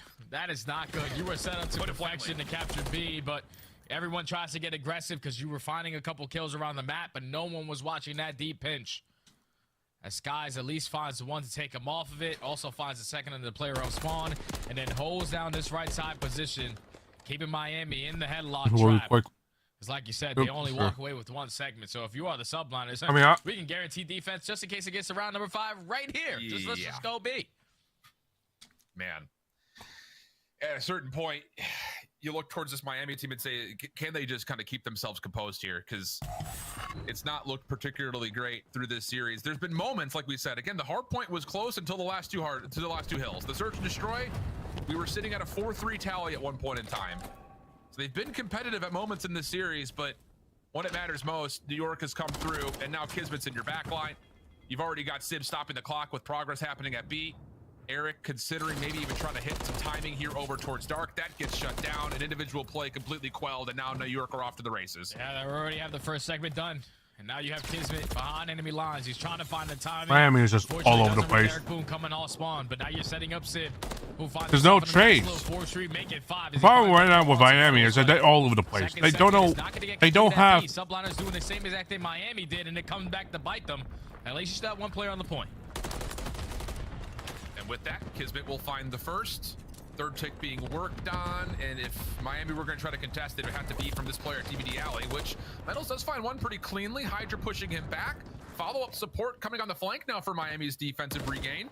Can they get on and actually clear this? Metals and Eric Boom trying to work for it. Lucky off the pinch, and okay. Perfect, flawless re-break coming through. 2 ticks of progress is all that'll happen. And now Beagle's gonna get tested over towards bridge side where New York are taking the reference stand. Oh, and they can just run right forward. They can just run right through this right street and get onto the point. Vico was the only line of defense for Miami, so Kismet gets the read. He also has the snap onto Eric Boom. As the first segment is starting to get worked on, the subliners are getting all the kills in the feed as well. Kismet doing a great job of dancing around the nades and the stun. The first segment is going to be in. Here comes the double stack. Miami have to not allow this to go down. Yeah, they need to find a way to get back in quickly. Lucky shut down from behind. Kismet snapping, almost triples it up.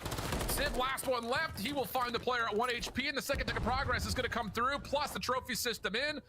Only one more player to contest, and Vehicle and the pistol will work out, but off spawn, subliners will give themselves an extra 60 seconds as they've gotten back onto B. Yeah, they're already spawning close over towards B. Miami had to invest a lot to try to get him off of A, but now you have 5 segments if you want the subliner. Just one wave of kills, and this round is going to be yours. Sky starts it off with the first. Here comes the all-out pressure through the back end. Skies is not slowing down. He's so fast with his AR. He finds another. The rest of his teammates do fall. Lee Civ takes down one. He wins another one with the Renetti. So there's an opportunity for them to get on a point. No, it gets shut down as Miami find all the kills. Now they're able to reinforce on the setup. Minute 15 on the clock. 3 life advantage. Oh boy, Hydra should not have been allowed to get to, and fortunate for Miami, he didn't. Trades are decent here for the Heretics, taking it and keeping it at a relatively small life differential. 60 seconds on the clock, but the subliners still working on repossessing middle of the map. Yeah, they're just trying to fight through mid. Vico and Eric Boom do a great job of baiting and switching in towards the cafe to both stay alive. They find a trade onto Civ, so 6v6 in lives remaining with 45 seconds left. This is basically the last good subliner switch that they have. If they can find the kills, even better, as there's no more respawns now for Miami. Hydra just working around the back. What happens to this player spawning? Yeah, it's going to be Metal spawning up closer towards gas side, but Skies has got this completely pitched Miami. up. And One the life last left. one standing will be Vehicle. He gives his position up. Pistol out for Skies, and the help arrives. I mean, yeah, there's the vibes that we were kind of hearing from Skies and Papito. Papito Paco. Yeah, nah, they're frying, man. Obviously, you're feeling good. Everything is going right. You're playing maps that you usually don't play. Obviously, you play them in scrims, but finally, you are getting some production and some CDL matches as they find themselves up 2-0 in the series, up 2-0 on the map, going into a defense on invasion, potentially looking for a 3-0 in general. And the thing is, like, I know it's one of those situations you're dealing with what we consider to be one of the top teams in the league versus one of the bottom teams in the league. Obviously, that reflects in the standings, but it's the way that New York are handling tight moments. You know, yeah, there have been some blowout things here and there that you say, okay, this is clearly a skill gap thing, but, you know, coming through the B zone, finding a way to get their defense set up in round 1, doing the exact same thing, pushing through B and making life hard for Miami trying to regain on their defense. It's just these little split-second decisions are really impressive no matter who the opponent is. Yeah, that's why they're world champions. That's why they have a ring to their name. They know exactly what it's like to play at the highest level and even win at the highest level. As again, it's this time around, it's going to be Kismet going on that deep pitch. Finds the timing, finds the setup, all the kills as that's a clean 4 dead. And now there's no slowing down. Let's instantly put him in the trap. Everything going to be contested for Miami coming off spawn. Semtex opens up some space at mid, but Kismet backs up, reclaims the ground, no worries. And now Hydra, yep, on your cross. I mean, yeah. What else do you say? Wow. Masterclass. Yeah, there's just nothing you can do. There's just nothing you can do because New York know exactly what they need to do to hold strong in this setup. 2 players on the right, making sure you're not allowing no one to overextend, and then just playing those tight head glitches towards the middle of the map. It's now Miami have cut their losses. We cannot go B-Street. We're trying to go through the middle of the courtyard, and Skies is just cutting them down. Only 25 seconds left. Yeah, this is GG. Yeah, I mean, and the thing about it is these are some, not to sound too curt about it, but these are some disrespectful challenges from New York. Flat out. Kismet on 6. Now he's got the pistol at 1 HP. He tries to take the chow. Sky's right there. Yikes. No bueno for Miami. Yep, well, the pain is over for the Heretics. 3-0 in the series, 3-0 in the invasion control. polished from start to finish. Subliners are just in a different form this stage, man. We're talking about 4-1 in every single mode. Now, obviously, with the walking away with the 3, that now puts them 5-1 all throughout this stage. They are just getting better and better every time we see them. Even maps that they do not normally play, they are coming out and still getting some blowouts. Like, Subliners definitely look like one of those Miami contenders just at Major 2. But then on the opposite side, I need to see Miami's like what their next matches will be. Stage 1, they were one of the best teams that showed teamwork because they knew the game before everyone else. But then as we enter stage 2, we know that they have Royal Ravens. So they next have Royal Ravens, and then after that, Miami, Minnesota. So this should be somewhat. They have to do something, or they go 0-6. I just don't think Miami has any hope. I just don't think the Florida have any hope for Miami. Roster, and this is tough to watch. It's just so wild, man. And I kind of think about this as you were going through that is like the We reason called that I it. think Yep, a lot of people for were sure. so impressed with Miami at the start of the year, whether they knew the game better or not, they were playing with a level of tempo and aggression that not a lot of other teams were even attempting. Maybe save your Toronto, Atlanta's, and the occasional map here and there from New York, but that has been completely vacant since not even, I would even say, when the change happened to the game. It happened going into the major as well, and it's just not even shades of gray of what they had from the first 5-6 games that they played in the online qualifiers. It is just so puzzling to see them take such a major step back in such a convincing way. And again, it's hard to really put a valuation on it because New York is looking super strong, super powerful. You also played Toronto and Atlanta, but those losses to LAT and Vegas, I think, are really the ones that we're looking at and saying, like, yikes, this is not good news here for Miami. Yeah, it definitely is, man. But enough from us. Let's bring in the desk to hear their thoughts, because I know they're probably still chilling. That series was so damn fast, guys. What's your thoughts? It was quick. Shift and study. Good to see you guys. And sadly, we have to say goodbye as we wrap this one up. The Subliners get the job done in a speed record time. What was that, 40 minutes for 3 maps? I mean, it was close at the start, right? Yeah, that's a good watch. I like that one. Thank you. I just got it yesterday. That first sub base, I mean, it was close in the beginning, right? But it was that second rotation of P2. It was a beautiful holdout in New York. And unfortunately for Miami, they're the worst breaking team in the league. So with a setup like that, there's not much you can do. New York, honestly, is on another level. We've seen that. And Nameless, we are in store for a lot of fun today, because coming up next, we get Toronto and Atlanta. You are seeing the best 3 teams in the game all here on Sunday. But I want to ask about the Subliners specifically. What separates them from kind of the second tier or third tier of competition in this league? I mean, well, you just see it like just more concise. Like they coming into series, like they know exactly what they want to do, especially like search and destroy game plan. Like there's so much VOD out there of like their invasion S&D at this point, and they're still able to come in and give different looks. And also like the pace that they're able to play at. It's like we know how fast Miami likes to play their hard point, and they still like individually those guys will get out there and they'll make some plays. New York were able to rotate, set up, and punish them, and when they get an opportunity, you will be put in the blender. Like Ali said, like the game was pretty close. New York were able to get over towards P2, lock it down. From then on out, you make one mistake, you're going to get chained. They have those types of players on their roster, and when all 4 are clicking, like we saw today, you're going to get steamrolled, and that's what happened to Miami Heretics. For Miami, you're looking to find some confidence before you go to your home major, but we've seen other teams in this situation, like Minnesota, starting 0-4 before getting a top 4 finish.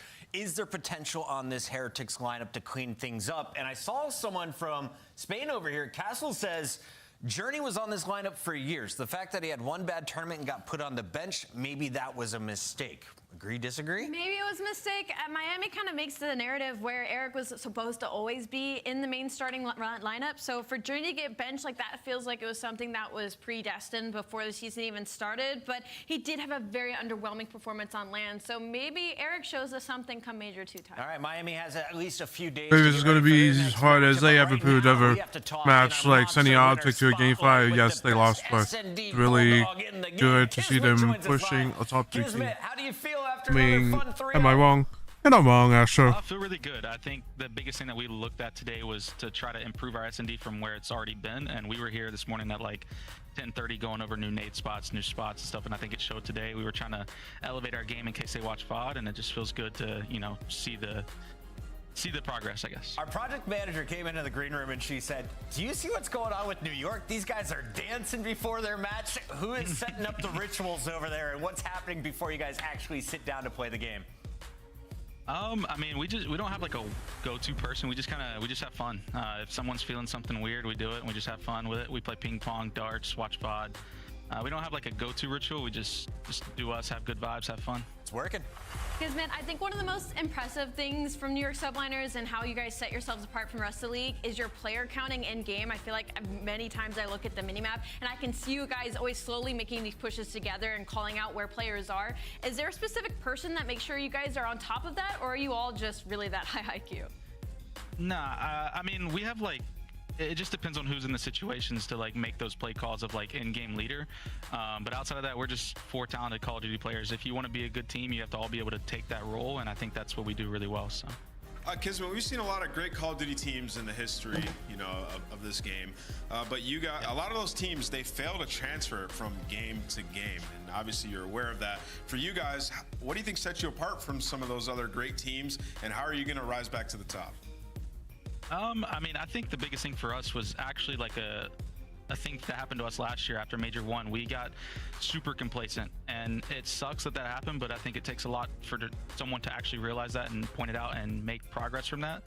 And going from that, we've learned this year, like, you just can't be complacent. Even if you're winning every tournament, if you're winning every match, like, someone's always going to be gunning to try to outplace you or outdo you or whatever. So I think that's the biggest thing, is just learning what complacency is, like, the hard way, and, you know, not letting that happen again. Kismet, a lot of people are saying there's 3 teams in the top tier, 4 if you include Optic. We have 2 of them facing off next. Toronto or Atlanta? Who do you have coming out on top? I don't know. That's a hard one.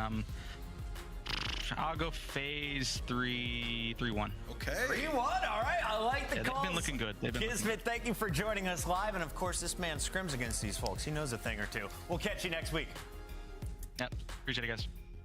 That's Kismet. That's the Subliners. 1 and done on the day. We have 2 more matches to go. Before we get to that next one, though, can we just revisit what Skies was doing during this match? It's a little montage in our Scuff play of the game, Allie.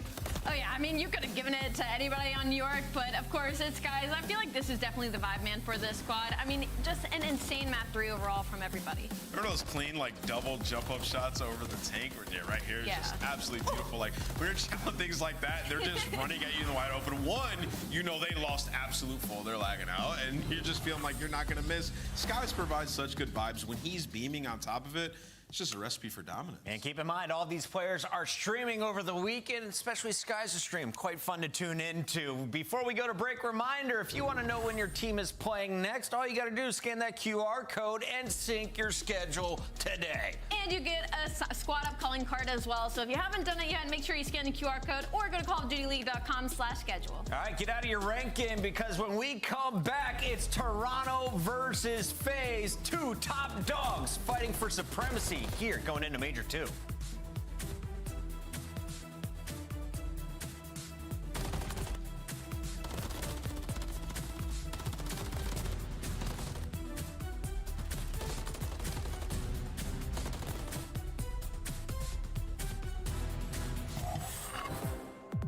Upgrade your game with the Scuff, the official controller of the Call of Duty League. Start the season strong with the Call of Duty League pack. Grab yourself the CDL operator, weapon blueprint, and so much more. Check out the Call of Duty store in-game now.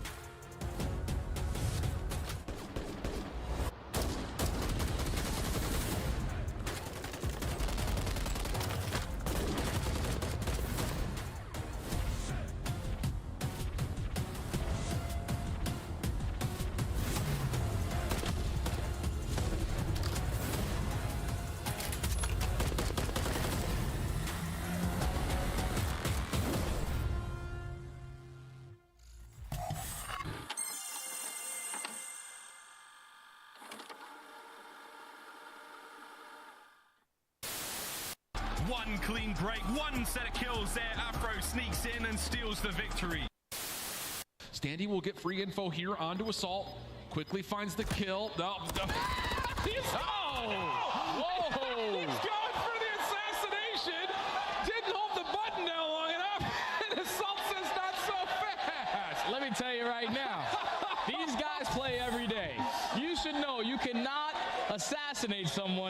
are a little bit taller than you on the map. Unfortunately, the 1v down doesn't work, but you know them hands from assault. They are definitely warm. 2 punches right to the chest to take down Standy.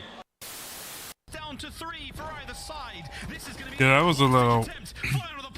I saw that. I'm like, oh shit. Like I just like obviously we all know that they try to assassinate, but you know. Can you do it? The boys are on the capture. It's now a 1v1. What a round of control, Diamond Con. If you win this, god damn, what a round!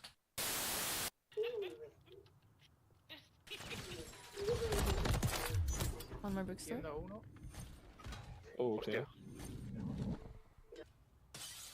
Vale. No tengo una mía. Me voy a tirar tú. He's planted. The bomb is on B. Literally on B. If I get that one, I'll get an ace to say. Ace!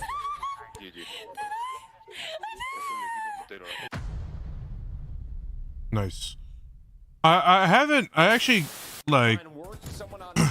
I actually have like a clip that I actually do want to kind of post on the CEO, on the #CEO link play.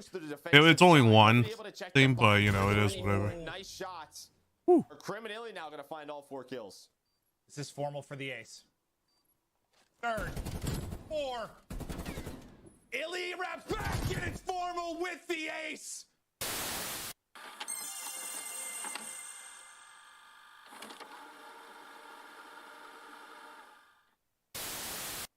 On him, bridge, yeah, our bridge is shield. What's left? I'm cutting mid. I'm not sure if I'm getting old, but I swear to God, Joe, sometimes when Celium talks, all I hear is.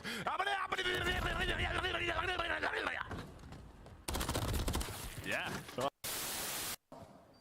Priest is trying to get the push up. Major is actually able to get a kill. Major, how does he get 2? How does Major get 3? I've got no goddamn idea. But once again, they clutch up.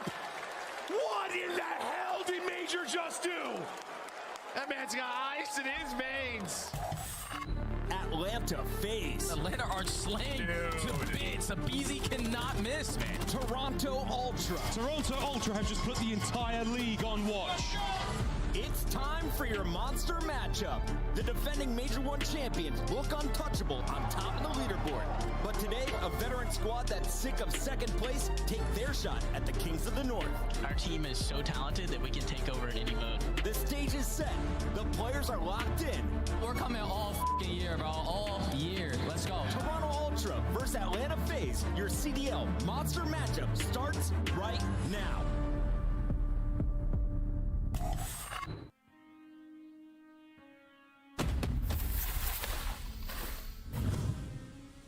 I have a plan. Crazy with the rage, dangerous and rage. Go for 1, go for 3. I ain't wanna take light, look into my eyes. I'm a killer inside, coming for the prize. Do you really want these problems? I put you in that coffin, but I'm never Johnson. You think this ain't stopping? Hungry for the beef, leave you obsolete. See my lines deep, see me in the streets if you want the heat. Yeah.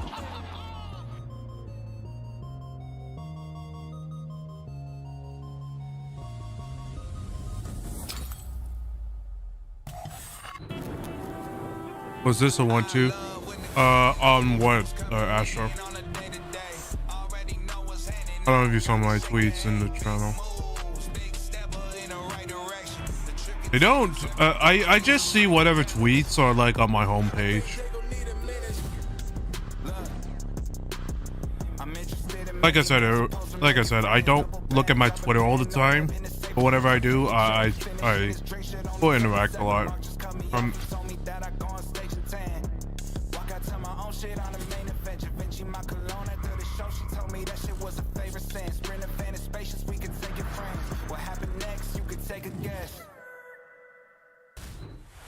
Welcome into the best match in all of Major 2's qualifiers. It's the rematch from our Boston Major 1 Grand Finals where Toronto took it 4-1. We've got our maps and modes and the match is ready, so let's jump right into this one.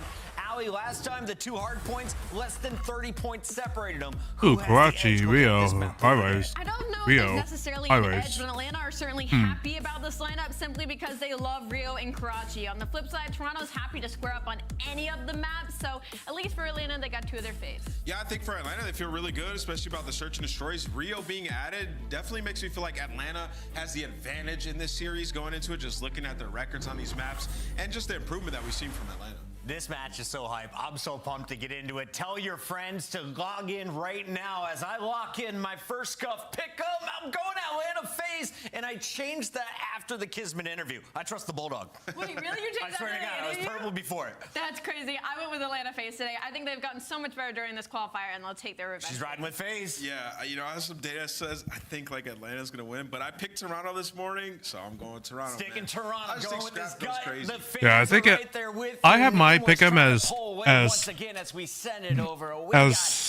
Toronto winning this with a game 5. Chris Tunn. Tunn, are you excited? Oh, I'm so excited for this one, Chris. Should be an absolute banger. And everybody at home is locked in for this one, Chance. This should be such a good game. Both the best 2 teams in the game right now. It's very hard to distinguish who really is there. Of course, Toronto Ultra going on to win the major. FaZe starting to look a little bit better. But looking at the maps as we were heading into this, Chance, we have some considerations that Toronto may well be just testing the map pool here. It's actually quite interesting.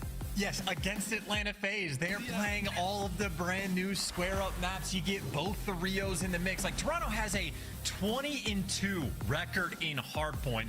I'm going to say that again, 20-2. Like, if they do well at the major, that's conversation for best hardpoint team of all time.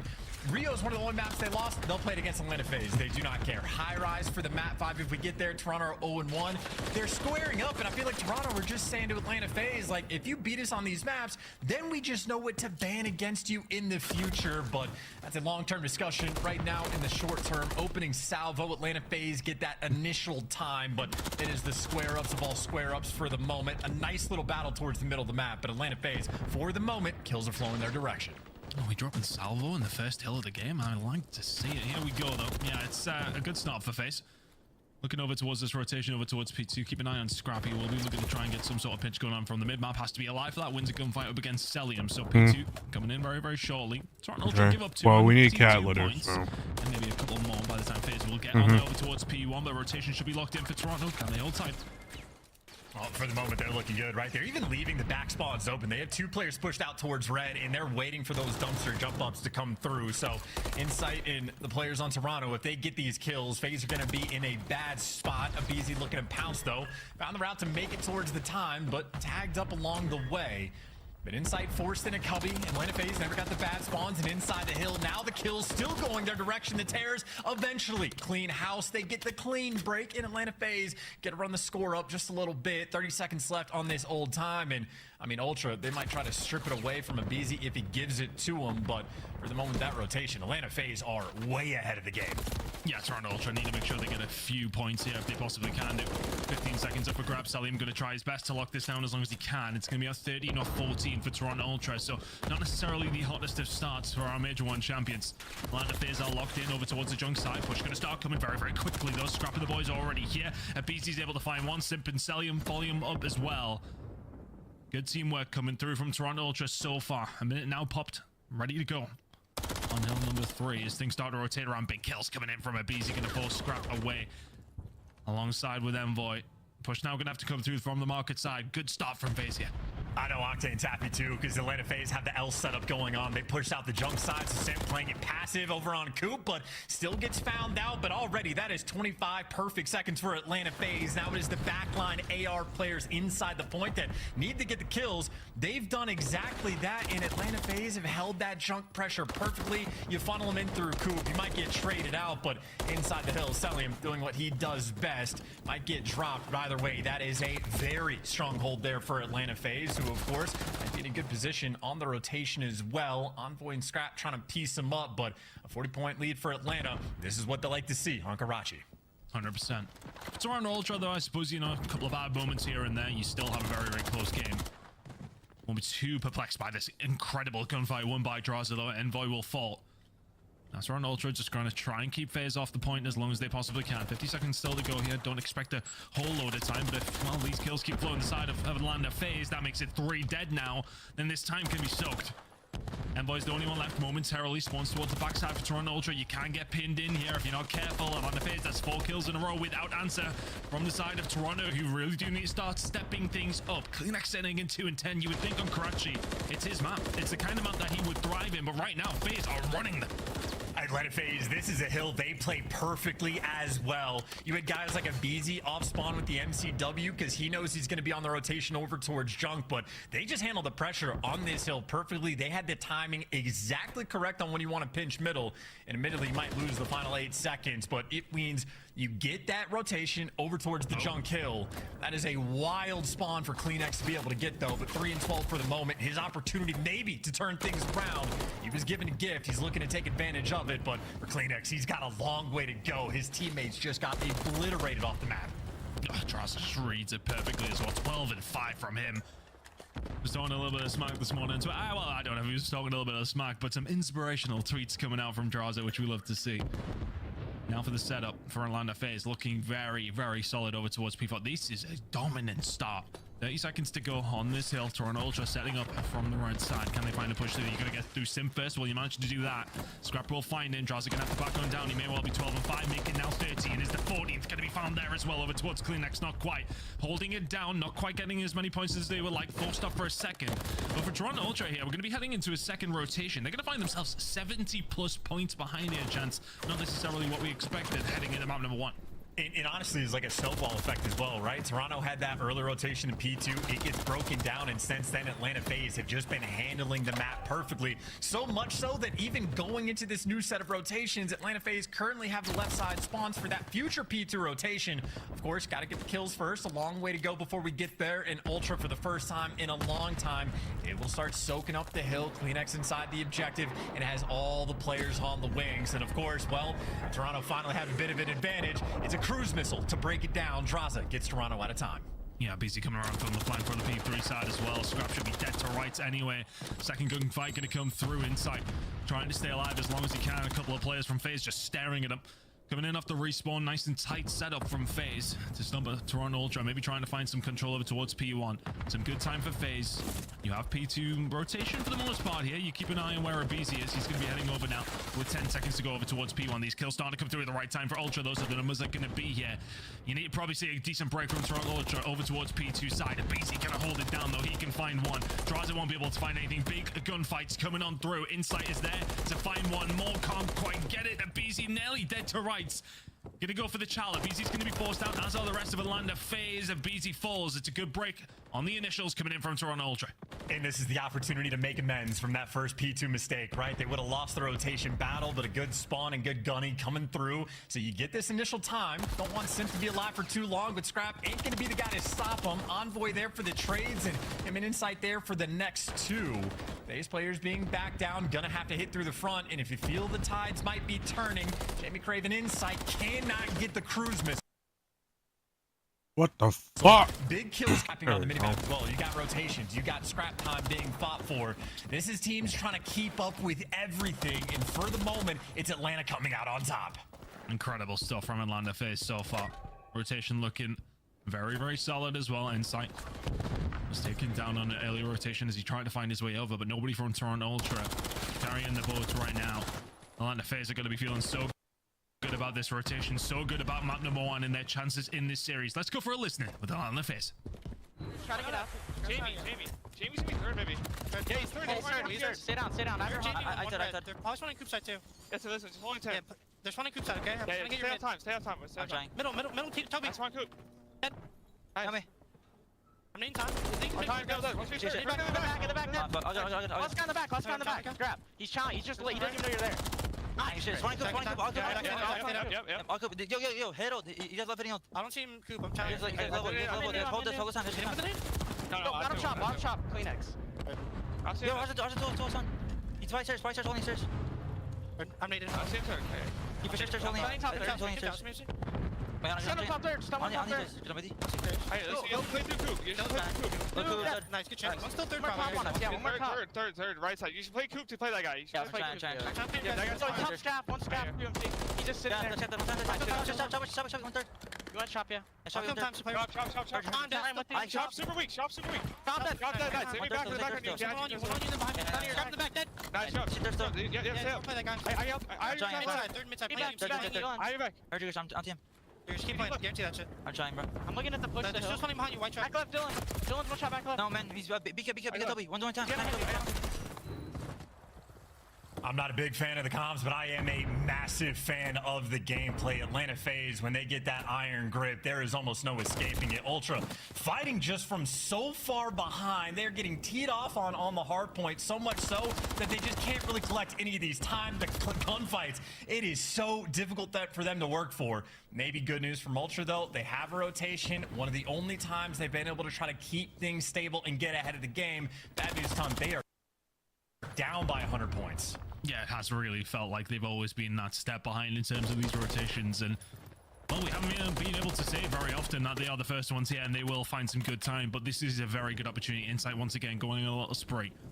Cruise missile would be a really big help over towards the next potential couple of hills if Atlanta FaZe allow it to go that long. Push going to come in from the top 3 side, and also pushing in from red. Insight needs to try and survive. He knows this, and boy will find the first one to draws it through the front side. They have a potential pinch being set up as well. Celium says no to the cruise missile once again. Scrap all alone. Finds one. Push in from Celium. Is he going to come? Is he going to offer him the gunfight? He is, but Scrapple back on down. The rest of the team also already over here, and all of a sudden Kleenex is able to find the kill. The hold decent enough from Toronto Ultra, but they wouldn't have minded a few more there. It's such a long way to go, though, right? The cruise missile could have been the setup to break through this P1 as well, but now you are still fighting from behind. But the 100-point lead does get chopped down to about 50 or 60 going in towards new. Actually, 60 on the dot. So the hope is still here, but a long way to go. The fight for power positions, by the way, right now commencing on the map. The fight for the time, it is getting traded. Atlanta FaZe, every single kill they get sets them up so far in advance, and looking at the kill feed, they seem to be getting them all. It's going so well for Atlanta FaZe in this map number 1. About to break 220. Toronto Ultra trying to set themselves up the same as FaZe did, but Draws are holding down the street, locking down the bridge side of the map, and it may well be the game here over towards P1. 4 seconds to go until you're hitting 230. It's good lock-in from FaZe so far. And Toronto, I mean, they got to flood. You got to get them off time, right? You're going to have to continue to do so for just a little bit longer because Atlanta FaZe still bodies on the point. So Toronto overcommit just a little bit. The back spawns, I don't know if you call that open, but it doesn't matter because Atlanta FaZe, they're going to be the first team over towards P2 and Ultra. This is not an opportunity or a situation where you can take your time on the brakes. You have to fly to break this down. They have to move, and they have to move quickly. They found a break over towards P2 last time around. Can they do it again? But you absolutely must this time around if you are Toronto Ultra. Scrap can find one through the mid alley. Isn't going to find a second. Drawza is there to shut it down. 10 seconds away now for FaZe. Drawza, can you hold it? It's looking like it's going to be Atlanta FaZe to deal. What is only the 3rd time that Toronto have lost a hard point? Oh, yeah. Atlanta FaZe, map number 1.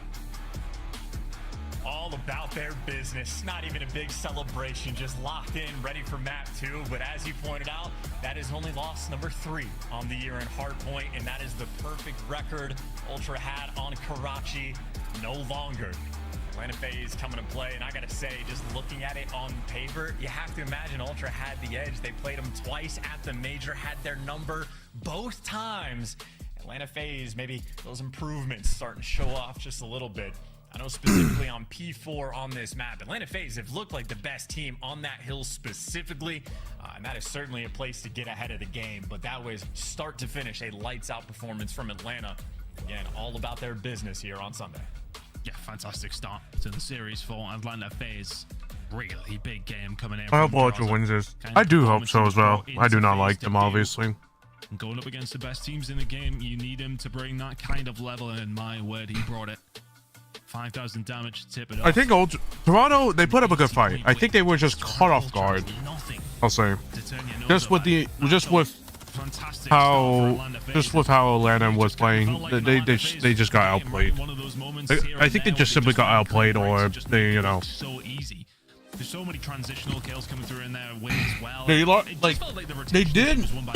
didn't do the usual Ultra first ones here. They didn't do the usual early rotations as such at first half, and then second half and third half they started to kind of early rotate, but in that ending they didn't early rotate. Was nearly gonna get a cruise missile. The first time it was Draza that shuts him down. The second time it was Selly. The Ultra was caught off guard. Watching like insights, like perspective. He's just having to look two different directions constantly because Atlanta FaZe were always on the map, hitting the hills from every single direction, and of course the awareness on point as well. I know that back jump kill again. Simp was like by himself over by Coop fighting the entire Toronto team.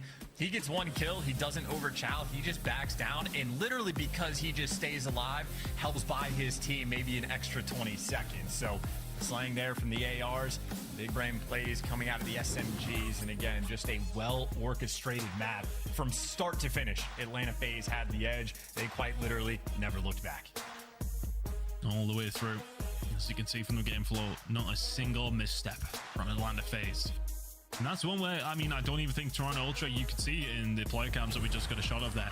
Very, very similar on both levels of things. Toronto Ultra won't be too perplexed by that, and they know they were just outplayed. I don't think they'll be too concerned. It may well just be their third hard point loss of the season, which, again, just beggars belief. But they will not be too concerned by this just yet. They know they have it in them to win these next 3 maps that they potentially needed to. And it's still going to be a very good series, but that is the one that Atlanta FaZe will be feeling very nice about, especially a comfortable win in map number 1 up against Toronto Ultra.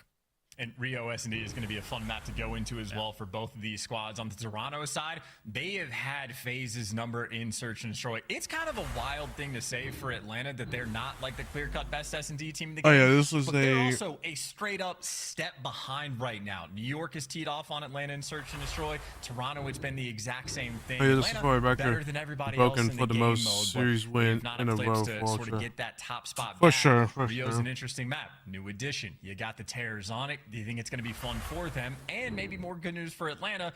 We also have watched Toronto get 6-0'd on this map as well.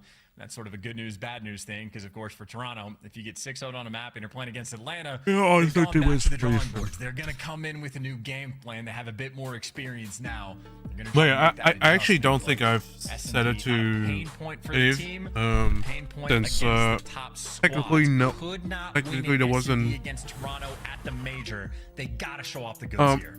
But yeah, about the ranked situation, I did say about that I'm looking for, like, right now I'm actually kind of I'm actually looking at PS5 consoles on eBay, just because, well, with so many cheaters happening, probably gonna just go back to console for this year until they can until they have a fire up, until the devs have a fire up their ass. This is a big issue. They need it. I just can't trust playing on PC. Like, even though yes, I'm losing all the graphics and such, I could just do the same fucking thing. The only thing I'm losing out is just graphics and like frames, which PS5 and Xbox Series S, I can be able to they have a 120 frame option, so I'll be able to just play on that instead. Look, it's Atlanta FaZe. We know the players. Abizi, First Blood King, all these guys have massive clutch potential in the late half of the round. Their S&D stats are fantastic. It is quite literally just not against Toronto. Toronto has Atlanta's number. They've, like, again, 7-2 map count at the major, undefeated in Search and Destroy. And this is, again, going to be a very quick look on what they can do. Abizi, always going to be a fun player to watch. First Blood King, you just know he's going to sprint into the action. Him and Simp maybe playing a little bit of bait on the ace side of the map, and looks like Ultra not going to fall into this trap. No trophies out in round number 1, so it's going to be one of the slow rounds. And again, for an adjustment sake on Toronto, there were so many bang outs on the B site the last time they played it. They have just completely switched up the pace. Doesn't make it necessarily easier as Simp finds the first blood, but you see Toronto, brand new game plan they're going to be bringing to Rio.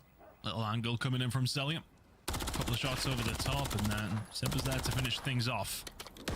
Information is key here, and Abizi's getting plenty of it down this side, but no information over towards the B side. This bomb will be looking like it is going to go down. Simp and Co will be here very, very quickly after the fact. Inside, going to take a couple of bullets. We'll back on down. The bomb is down. It's a 4v3 for Atlanta FaZe. Can they manage to find an attack here? If you're Ultra, first gunfight's going to be huge. Envoy will find it, won't get out. NBZ is there to trade things away. Inside needs to stay alive with 25 seconds to go. He's getting hunted and gets hunted. CleanX now left in a 1 versus 3. Making a 1 versus 2 now. Knows where the players are over towards the bridge side. Has the challenge, and Abizi will find it. Great retake from FaZe, but they have the numbers. Absolute suffocating. Nothing you can do. You get the first blood. You have the man advantage. Nobody overcommits. Nobody makes a mistake. It is the tears up top after the bomb gets planted.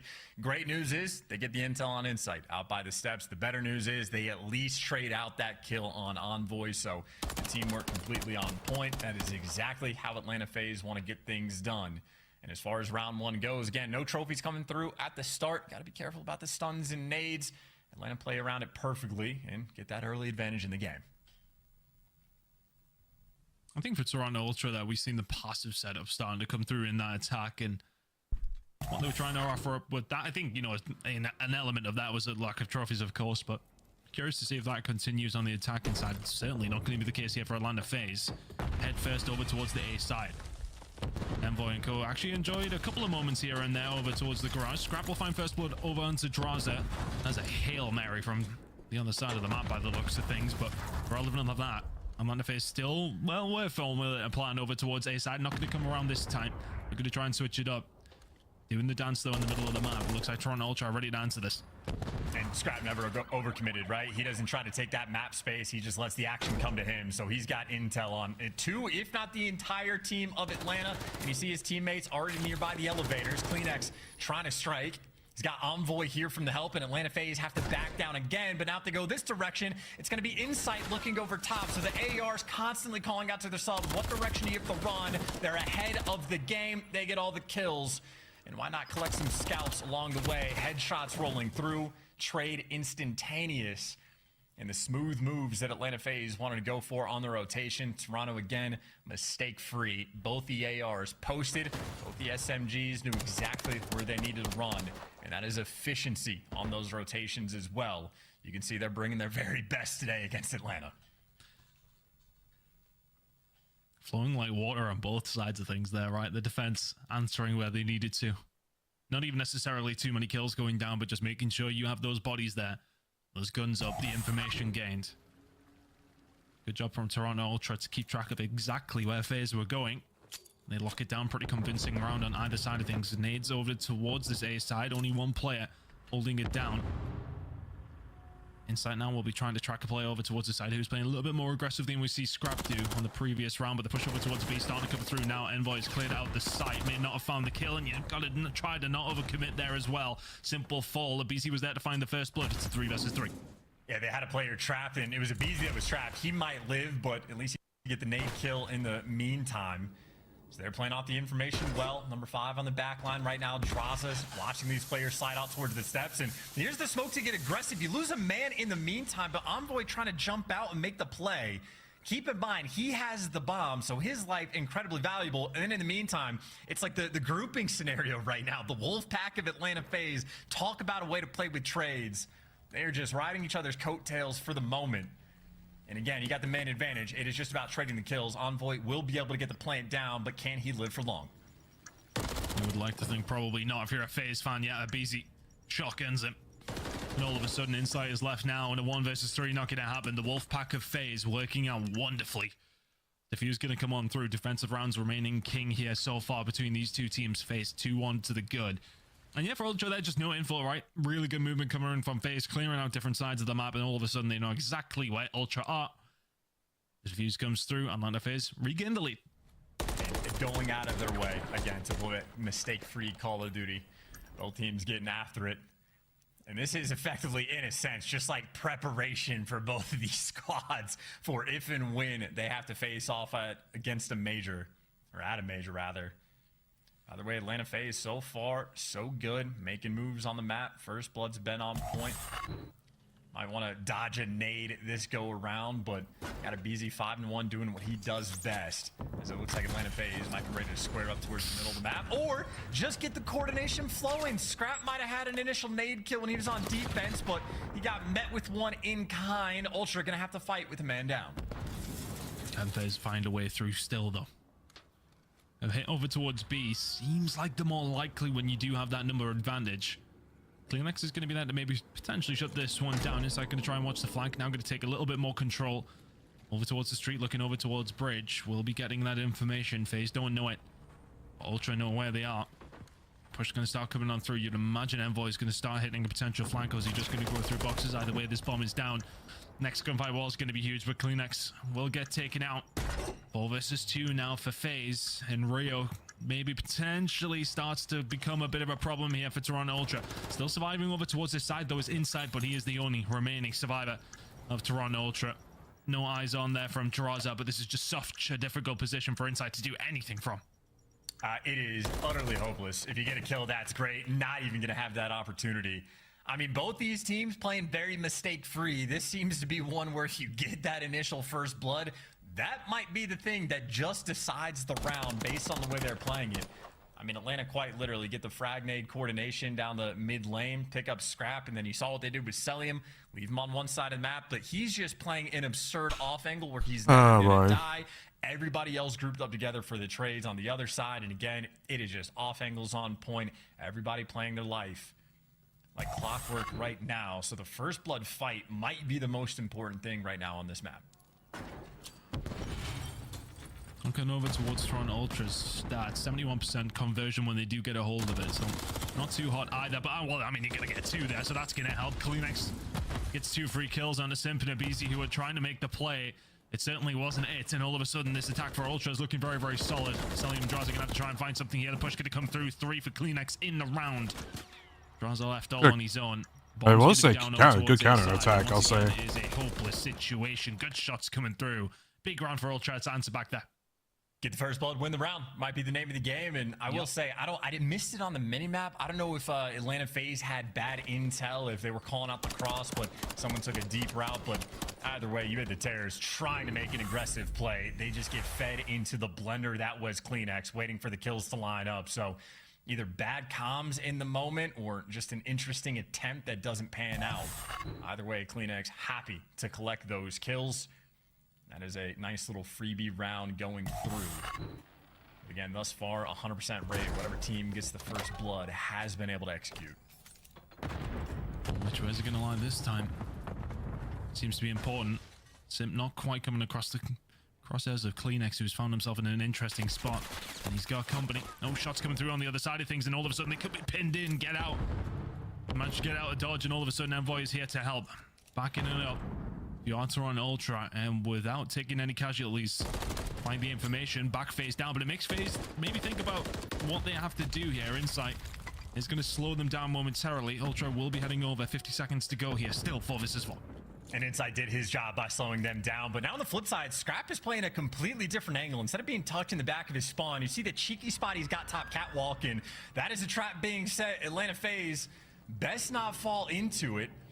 And things are open, things are sneaky. Abizi, you see how smart the man is, getting the intel, checking every corner. There's the first blood they were looking for.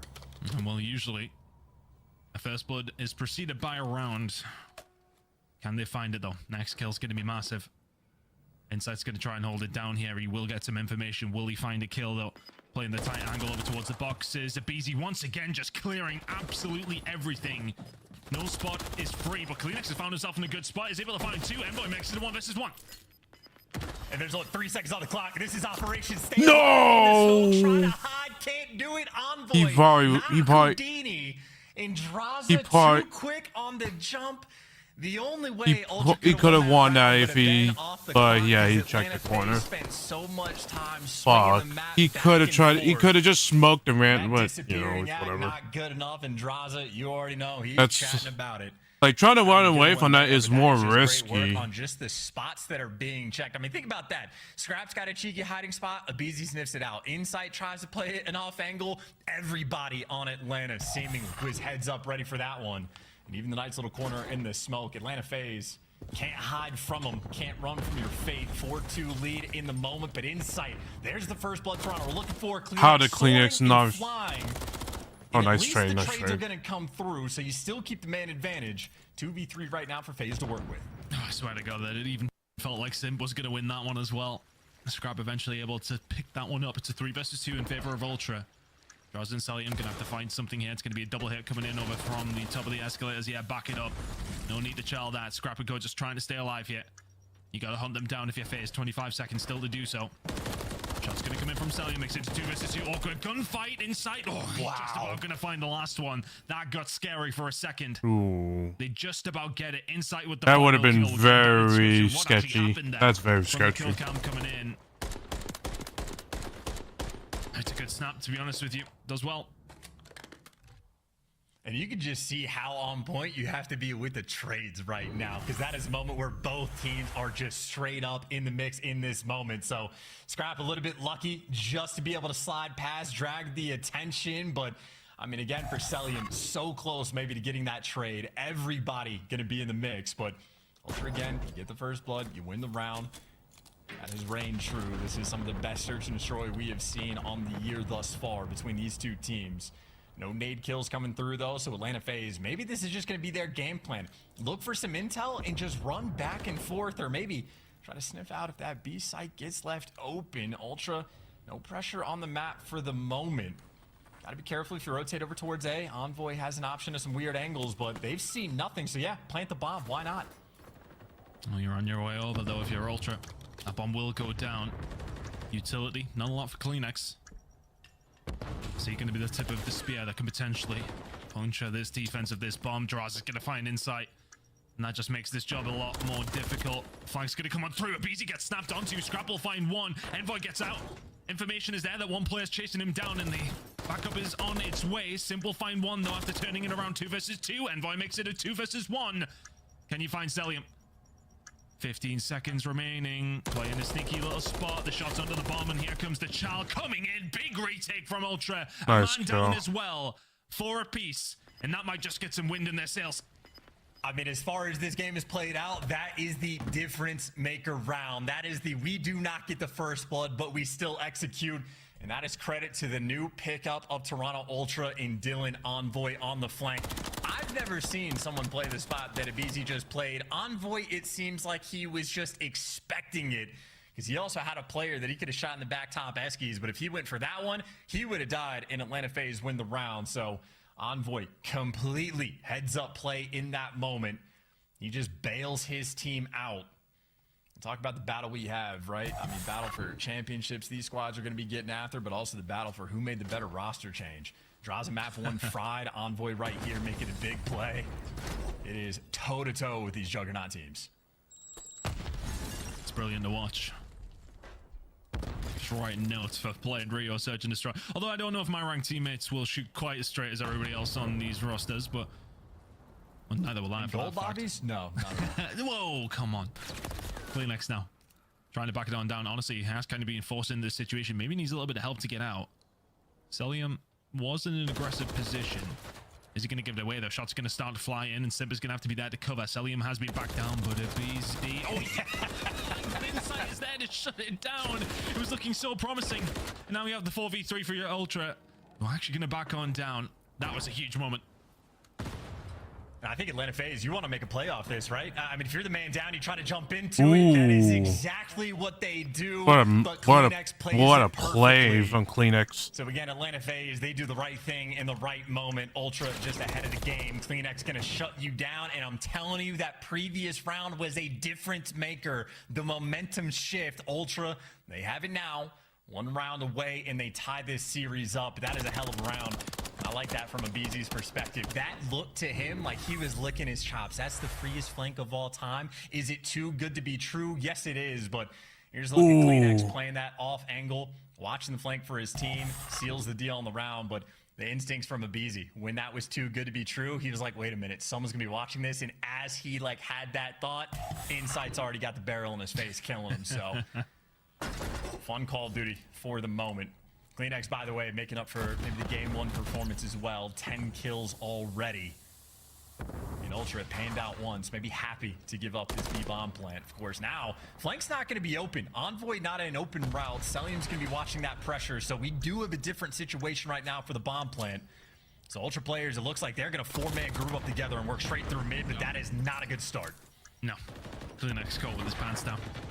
Scrap's going to get his stun off here, or at least a nade, so some shots are going to start ringing on through. And if you're Ultra, you really do need to get moving. Envoy has found a way through, but the smoke distorting everything, or maybe giving him some timing. Sally will be taken down.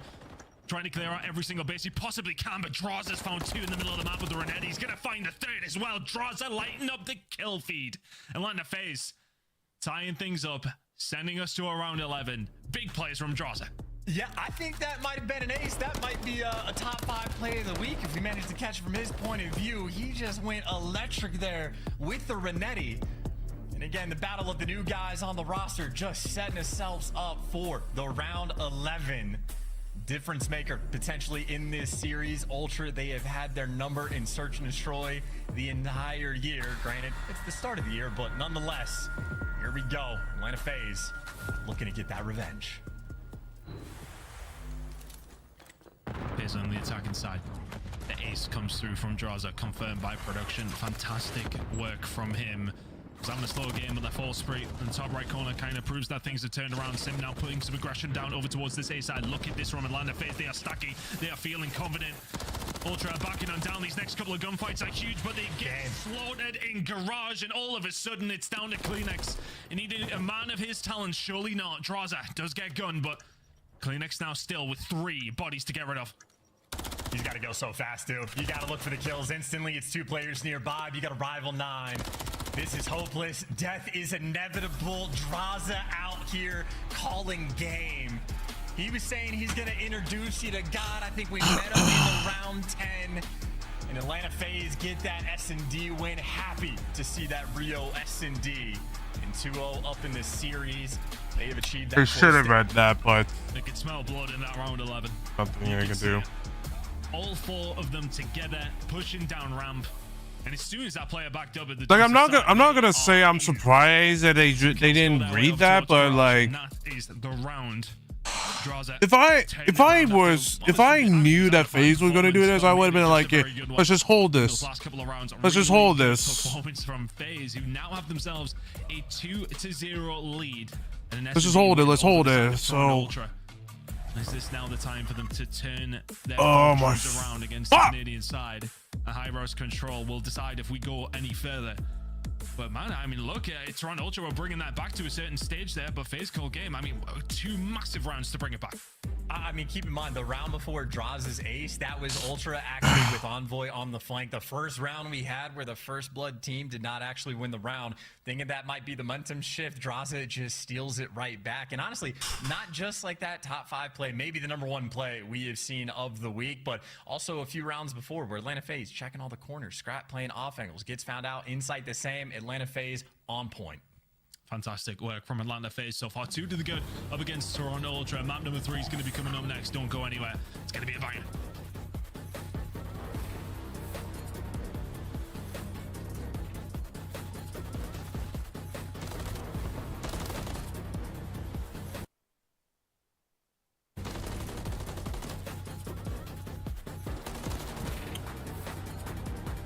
Like, dude, they're also gonna move. I mean, they're also gonna look back at that and be like, "Oh fuck, we should have read that they were gonna push like that." But you know, what the fuck can you do? There's nothing you can. There's not much you can do at that point. The Call of Duty store. I think the pressure obviously got to them, so it's the pressure got to them when they push, because when you push, sometimes you could be under pressure. There are times where you can not, where they don't feel like they're under pressure when you are being pushed, or whatever the case is. In this case, unfortunately, Ultra just unfortunate situation that they just got, that Atlanta just put on them, you know.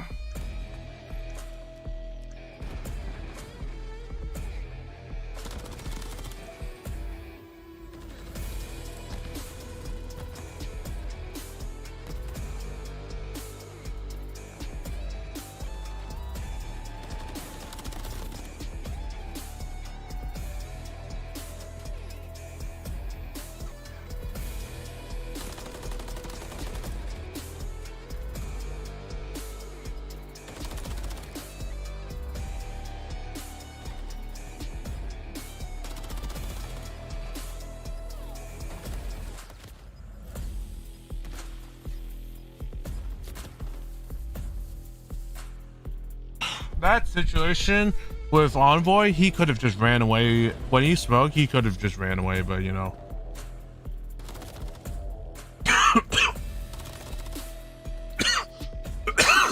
But honestly, there were situations that Ultra threw away, but you know, it is whatever. It's a map that Atlanta was gonna go against them. So they're gonna definitely look back and just look at what the fuck happened, and like Ultra's gonna look back and be like, what the fuck happened right here?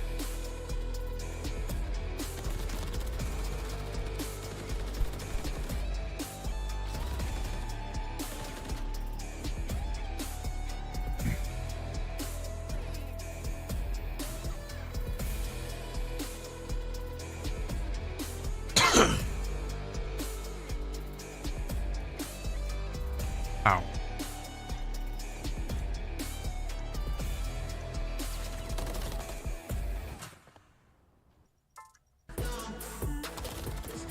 Now, if clean, it's that situation right there was unfortunate for Kleenex. See, like Envoy had a good plan. It's just unfortunately his teammates just died at the same time.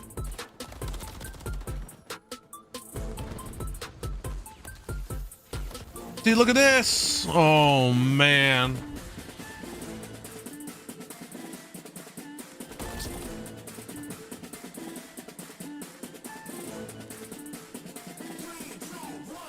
They threw away a situation like this. I mean, honestly, I'm pretty sure Ultra was not expecting this, but Start the season strong with if I were them, grab yourself the CDL operator, weapon blueprint, and so much more. Check out the Call of Duty store in-game now. The Call of Duty Week is brought to you by Monster Energy, the official energy drink of the CDL. Here we go, the map number 3 coming up in between Toronto and Atlanta FaZe, and it's being, well, all really one-sided so far, but both these teams, we know what they can bring to the table heading into a control. This game could still go either way, but Atlanta FaZe really proving that they can hang with Toronto Ultra. The question has been asked so many on different occasions that we have seen so far this season, but Atlanta FaZe are not going anywhere here. Chance 2-0.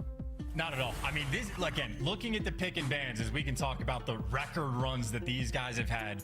If we're talking about best teams of all time, Atlanta FaZe, especially in Cold War, was injected into the conversation. Guaranteed top 3, maybe top 2. We could talk about that on a different day. But it was the series count where they went 13-0, had an absurd map win percentage, plenty of 3-0s, so many wins on lane as well. And Toronto Ultra matching it. So many series wins in a row. They have been nearly untouchable. But again, looking at the map pool that Ultra let get through in the pick and bans, they're testing the waters against Atlanta FaZe. Turns out the waters shark infested. They're getting limbs bit off left and right. You lose your perfect record on Karachi. Granted, a nail biter of the round 11 for the game, highways but Atlanta come out on top of that as well. And now you have the least played control map for Toronto. They're going against Atlanta FaZe with a perfect record. So this is perfect records being risked on so many different fronts. And just the fact that it's Atlanta FaZe that could get the final stop before their series 13-0 got tied. Things could have been good. Turns out, though, Toronto players can't fly. Kleenex and Insight never sprouted their wings. And that's almost certainly going to be a reset, some sort of issue. But that just means we get more time to wax and wane about Atlanta FaZe potentially getting a 3-0. And look, I think it wouldn't be unprecedented coming into this that FaZe did this, but realistically speaking, it would be very, very impressive. You know, we talked about in the sense of that, you know, Toronto Ultra come into this and sort of said, yeah, okay, we got 6-0 on Real last time around. We want to try it out against the best other team in the game. We want to try our good maps. We want to try some of our bad maps up against them as well. But for all that it is down to these map picks coming in from Ultra, they want to try some things out. Still, credit where credit is due. Atlanta FaZe have looked fantastic so far in maps 1 and 2. Yes, I mean, I think the interesting thing about this series is like Atlanta and Toronto, the expectation in a winner's final or a grand final or something, maybe at every single major, but certainly the next one. That seems to be how things are shaping up, how the pick and bans are going to look different, what adjustments go through. If they happen to square up on a Rio S&D again, is Scrap ever going to try to play that weird off-angle top cat, or do you not even risk it? Do you back down and play safer? So it is just comparison of how do these teams look today versus how are they going to play each other against the major. So it is a learning experience and a learning series right now for both of these teams. But for Atlanta Faves, it's vibes flowing. Again, Draza coming out with some cocky tweets. He has been known to do it, and so far he has absolutely delivered. Monster performance in game number 1. Him and Selly were lighting up the kill feed, and again, when things were looking a little bit sketchy, a little bit rough, Draza gives you the ace in round 10 to take that momentum. So here's a look at that scuff play. Shout out to the observers for catching this, by the way, because it is chaos in these moments to try to pick whose perspective you're gonna watch, but it is Draza the round before. Man can see through smoke, and here's him gunning down players left and right. I mean, that was the first blood he gets on Kleenex. The rest is with the Renetti. Shots on point, easy wins there, and again, nice little reload, and drops the final guy as well, killing everybody on the map. Draza making his presence known. Phenomenal from Draza. That was the turnaround, wasn't it? Oh, and he's letting them know. We can all let breed. Don't necessarily need a repeat. But irrelevant of that, Draza's feeling himself in this Atlanta FaZe squad. It's got to feel good. You're going up against the team that really have had your number, especially finding a search and destroy against them. Look, you're Karachi, you know you're a good hardpoint team, you know Atlanta FaZe are going to come into that. The search and destroy has notoriously always been fantastic for them. So to find that after Ultra really have had them pegged in the corner here the majority of the season so far, to get that back has got to be a nice feeling. Scrap clearly is not feeling the pressure though. My man, what year am I in? Is he gonna fidget spinner? Oh, yes, absolutely a fidget spinner. Look, man, he's a young guy. Fidget spinners, they stay around, different generation. But again, I think the calmness you see on Ultra, like obviously they're feeling the heat in this series, but again, this is a team that is already thinking long term. They have 200 CDL points already. I don't know if that's necessarily a guarantee that they make champs from this point on if they lose every single series from the rest of the year, but they're in a comfy spot, you know? You get to have fun, you get to relax. And that is, honestly, that's relatively impressive. I mean, the smiles on that guy. He can bounce. What do you know? New tricks. Yeah, He's like a seal. I mean, we can't tell if Insight's succeeding, but maybe he Also needs to pull those reverse able to sleep. do it as well. Oh, balance isn't quite there. Right, I think Insight's far too old to be playing with a fidget spinner these days. the only way they could do this is that if they could win against super smart and if they could win in this map, which is not the best map. I mean, Atlanta FaZe is 3-0. You know, we do like to be So they are going to be in a bit of a tough pickle at the moment. Past couple of weeks, but Toronto Ultra don't look like a team who would do this 0 down. Further kind of cementing that, you know, they are coming into this and trying out some things up against the 2-4-5-1. That's how they're feeling about it. That's definitely not good. They will not want it to happen. They will not want to have lost the first 2 maps by any stretch of the imagination, and they are heading into, well, their worst control map against FaZe is one where they are perfect, but Toronto Ultra will still be all smiles irrelevant. What happens here? They are playing the long game against FaZe, but FaZe for confidence, just to help them get things back up and running against this Ultra side. A 3-0 would be lovely. Heading into high-rise control, can they find it? Yeah, absolutely. Just paying attention to the stats, by the way. It is a perfect record overall for Atlanta FaZe on the map. Their attacking round's a big reason why. It is the life count where they have the advantage, so they can spawn trap, they can slay, but Atlanta FaZe are also nearly perfect when it comes to the objective. When they get the wipes on the map, they're so quick to triple or quad hop the zones. They'll play the objective, they'll play the TDM, they can do it all. So Ultra gonna get pushed in this one. Couple kills coming through. Easy wins already. And again, a double stack on A, but a time maybe to look for the spawn kills, but can't get them all. Nice little bounce back there from Ultra. They're keeping the map controlled. Oh, if Salim gets taken down here as well, all of a sudden, and the FaZe are forced into their spawn. What was such a meticulous start to the attack? Almost playing like a search and destroy round. They don't find anything from it, but merely a touch over towards the A side. Now all of a sudden you are stuck in your spawn. And a couple of very, very good AR players going to keep you in there as well. Inside shots not quite crispy enough to find the kill. That nade from Simp is probably going to be solid, but not solid enough. Shots going to be coming in once again inside through this fence. It's not the easiest gunfight, but the gunfights for Atlanta FaZe are significantly worse. Yet to find one apart from Simp taking down Kleenex. It's been a clinic so far and how to spawn trap from Ultra. They're locking them in eventually. Some respite for FaZe over towards the A side, but have they run out of time? This is truly absurd as well. I mean, this is everybody on point with the crosses as well. This is Atlanta FaZe are going to have to flood into his zone, but they're going to flood into Dez straight out over towards A. Kleenex waiting for the gunfight that he knows is going to happen. The coordination, though, good enough to at least get a trade. Selim does have a trophy and a single reinforcement, but he doesn't have the big play. Abizi is going to fall. This is going to be the round. It's actually Draza that takes him down. 0.9 on the clock. Atlanta FaZe actually keeping it close. Somehow get the extra kills.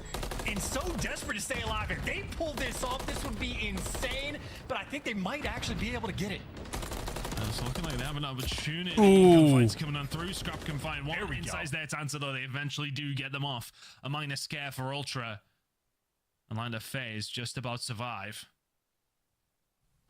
I'd be shocked if I was about to be shocked that if Atlanta FaZe coming through from inside somehow just Ultra pulled that shit up, 75% out. Very, very solid locking it in. That is a wild round too. I mean, for the side of Atlanta FaZe, right? That is a decent opening break that instantly gets slammed in their face. Ultra get the map control. They nearly make some magic, but I mean, you got Scrap 9 and 2. Maybe the fidget spinner knows something I don't. Balancing on his nose. Now he lights up the kill feed in round number 1.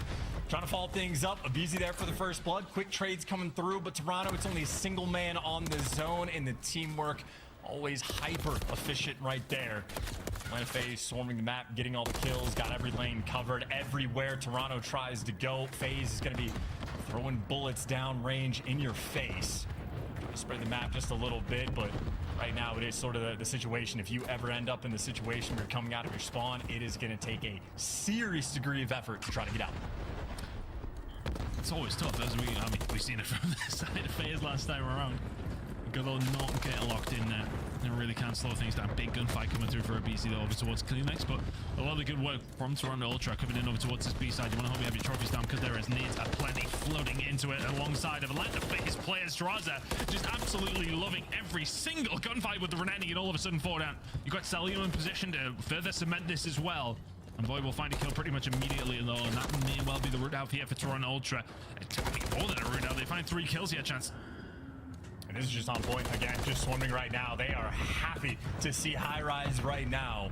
A well-oiled machine and maybe a body on point right now on the B zone. Doesn't last long. Envoy's gonna fall. Draws there for the shutdown and pretty quick on the rotation as well. He actually gets the intel on insights. And Toronto, funnily enough, insight with the kill on the right side of the map. Opens up the left. Bodies on point. This is a triple stack coming through. The zone will go fairly quickly, and they're winning the gunfights as well. Kleenex has fall, so only a double stack. It's slowed down just a little bit, but that ever-present propane tank, it is going to kill anyone and everyone at every given time. Envoy, last one right now on the zone. 2 players behind him. Can't get it done. Atlanta FaZe swarm. Only 20 seconds left in the round. Can they find one more push? Yes. Oh, the transfer was looking good on Draza, but he just about survives, and if you're inside, you're already butted up. Draza is here. He will find a gunfight and a potential route over towards the B side. There's going to be a gunfight up against Selim. You're going to have to try and win or not. Get yourself into the corner, wait for your teammates to come on through. Stones nades out. Hold it down if you can. Just not going to happen, though. It just has no cover. Nobody else was able to get out. Good hold from FaZe once again. Back-to-back defensive holds where not a single point taken. Ticks were taken by Ultra, I believe, more so than Atlanta FaZe managed in their first attacking round, at least anyway. So a minor advantage on the Ultra side heading into round number 3. I mean, honestly, I don't even know if the advantage necessarily exists for offense and defense, but the defenses have been clean. You can just see the way the game is almost like altered when it's teams like this that are playing, where Scrap's getting a kill down B Street, and he just pre-fires where he knows the trade is going to come from, because when you're playing against teams that have teamwork like this, you know the trades are going to be instantaneous. So it alters the way you have to play. You have to step your game up just a little bit. This is a high-pressure environment, and this is just Call of Duty that is almost atypical. It is difficult to make these adjustments. You got Scrap, by the way. The second time he's gone out towards the crane. Does end up getting traded.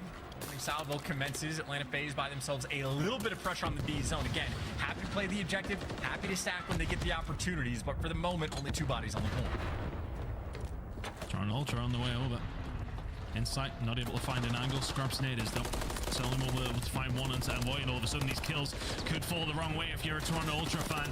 Klinex trying to lock something down to find one is miraculous. And now FaZe can get these 2 ticks in, maybe the 3rd in over towards B. Trophies on overtime. Trying to survive if you sell him inside the point. B is gone now, Chance, and all of a sudden their eyes are set on A. The ticks are over towards the FaZe side after those 3 are locked in at B. They'll have themselves some mid-map control. Toronto Ultra are fighting with their backs against the wall.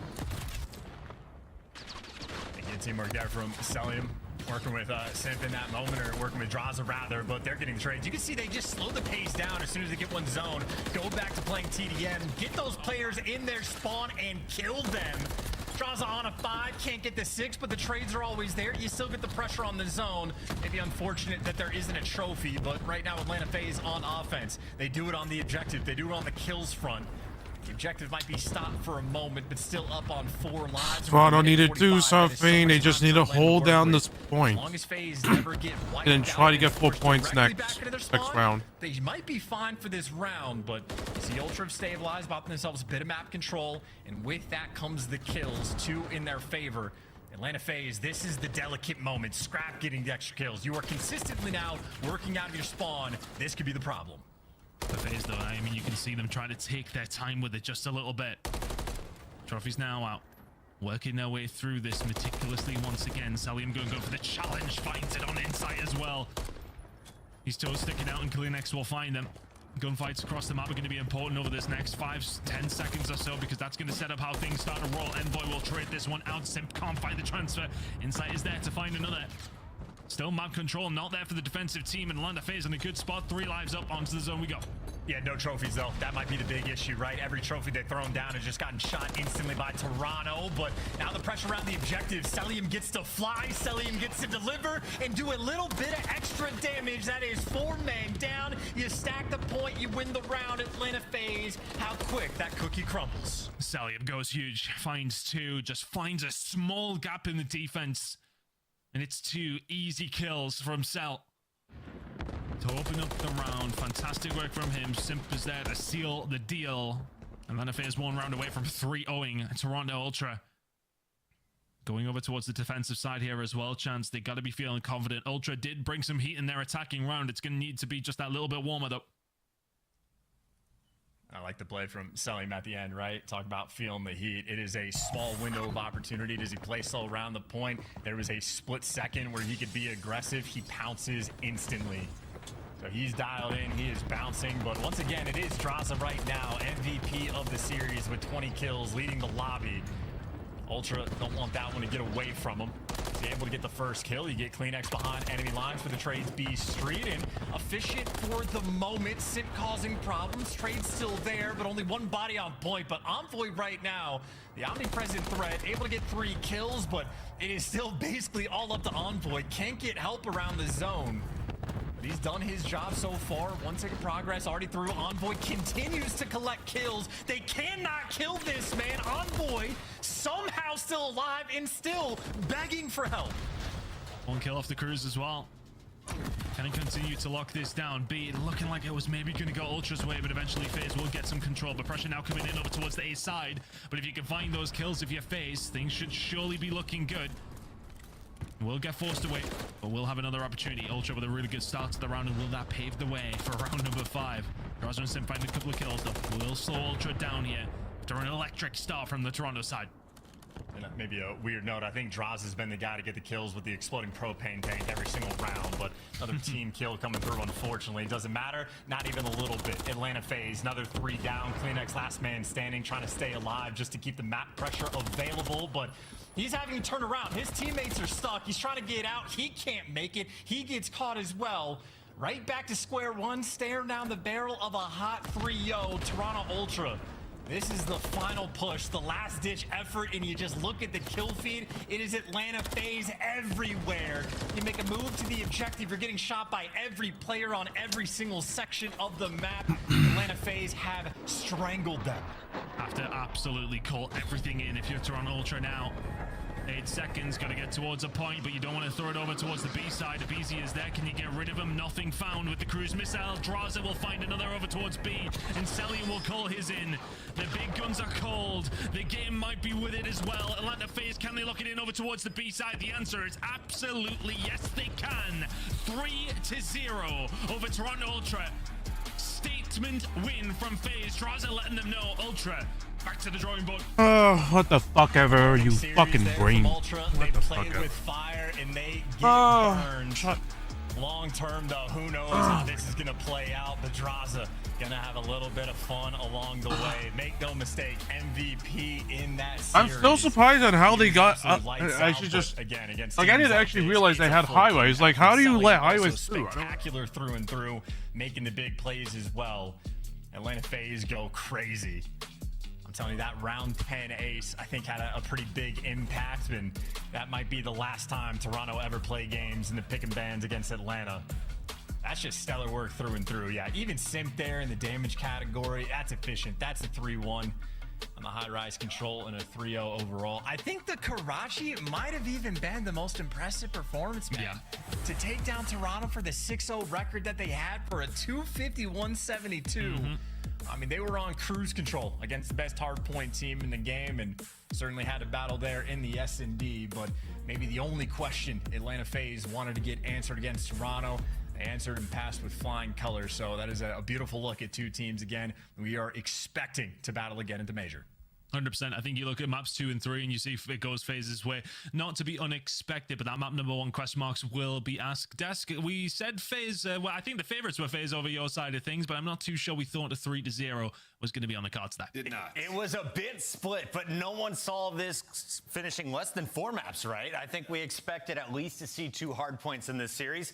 Atlanta FaZe, though, showcasing their strength across the board, and they really set the tone in that first hard point. Oh yeah, they definitely set the tone at first hard point. To break this streak right off of the bat was really impressive against Toronto Ultra, but I think map 2 had to be the best one for me. Nameless, what did you think about the strength of Atlanta FaZe? What separated them against Toronto? Was it just the maps today? Well, I mean, the maps played a huge factor. I mean, Toronto even coming into this, like, they go ahead and they ban Karachi S&D, where they're like dominant on that map. I think they're 6-1 on it. So obviously they're playing with fire a little bit. For Atlanta FaZe, when they see that map set going into it, like, okay, we have to dominate. And there were some clear, like, distinct differences from this and the finals. Like, in the finals for Atlanta FaZe, across the 2 search and destroys, they actually out first blooded Toronto, but lost 12-4 round count. They had that first blood battle won 11-6. Today, they were converting those first bloods into round wins in the search and destroy. So I agree. I think the Rio search and destroy is massive. Having that in their map plan out definitely gives them like a little bit of an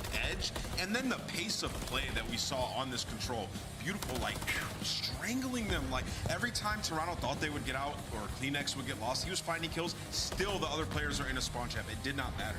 Map overall, the Rio definitely was the most competitive in this series, obviously because it went to a round 11. But what's insane is Atlanta was able to get up so far early in that search and destroy, and Toronto started catching on to what they were doing. Atlanta FaZe was just pushing out every single lane like hunter dogs on a map, and Toronto's like, all right, guess what? Kleenex is going to sit back. He's going to wait for those 2 players to push through. Guess what? He gets a 2-piece, pushes around 9. They tie it up 4-4. Atlanta's like, all right, now we go to around 11. We're going to 4-stack a smoke out van, and then Toronto just did not see it coming. We have our Monster Winner Spotlight live right now, and it's with the man who was confident before the whole series kicked off. Draza is joining the show, and Draza, I gotta ask you, tell me about the tweets. You were fired up coming into today's match. Yeah, I mean, I just want to show everyone why we're the best team in the world, and I think we've been putting up a lot of hard work to show that, and we came out here and 3-0'd. I love that you say that, Draza, because I want to ask, you know, what is the difference for you as a player between Qualifier 1 and Qualifier 2? Because Qualifier 1 was solid, but you feel like a completely different player this split. Yeah, I think mostly my S&D, just playing more confident with the team and make sure we're running together. For me, it's just an S&D. But I mean, listen, we're shooting on all cylinders and we just 3-0'd them, so we're confident and I'm happy with it. Love it, Jaws. You know, with Search and Destroy, you guys have been solid at it all year. There have been a couple things like the First Bloods. You've been #1 at getting them, 8th at converting them, getting First Bloods, not winning the rounds. Talk to me about how you guys fixed that throughout this split. It's been getting so much better. Yeah, I mean, it's honestly, it's just like not scamming after we get that first blood and taking solo chows. I did a bit against New York and it costed us. So I think it's just more so just running with your teammate, guaranteeing trades, because no one in this world can kill us. So if we're together, it's gonna be that much harder. Draza, how do you see the competition right now? Are there 3 teams at the top, 4 teams at the top? Who do you think competes for the title come Miami in 2 weeks? Honestly, it's just us in Toronto, but as you've seen, we just 3-0'd them, so I think they're ass, and we're on top. All right, with that comment then, what went wrong against the Subliners? Was it just that last S&D? I think they just exposed our S&D, and that's why we worked so hard on it and showed an S&D dub today. So, I mean, it's whatever. I mean, I think they're still ass too, but. A 6-0 week as Draza gets to go celebrate. We'll see you on Twitter in a few moments. Thank you. All right, cheers, brother. Draza bringing that confidence to FaZe, man. And honestly, like with Slasher on the squad, they looked like a confident team. They looked like a structured team. But this is the type of guy who brings that passion, that fire to the matchup, which helps you win championships. Yeah, he'll go up against Scrum, you know, when it comes to those Twitter battles. So they needed somebody like that. We're going to a quick break. Before we do, a reminder, come watch Draza in person. Shake his hand, get his autograph. All you got to do, scan that QR code today and pick up your tickets to watch the Miami Heretics Major 2 live, presented by Gamergy. We're heading to a quick break. When we come back, it's Minnesota Rocker. Can they get their first dub of the Major 2 qualifiers? They're taking on the 1-1 LA Thieves after this.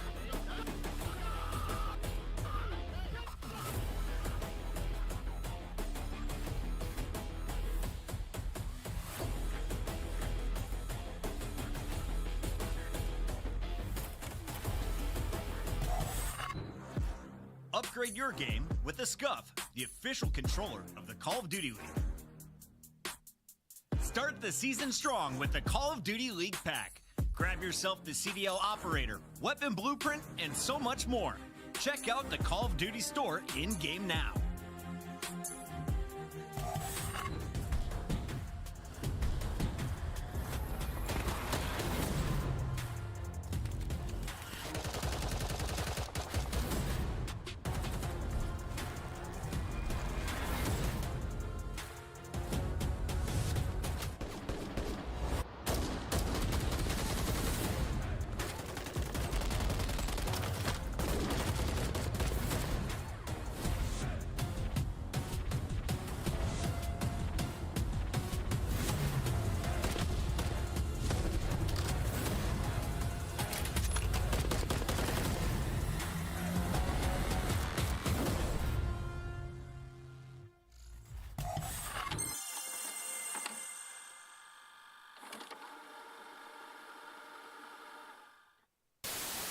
We were hyping this up, right? It's the 4th matchup. You know, we've seen you guys constantly in grand finals.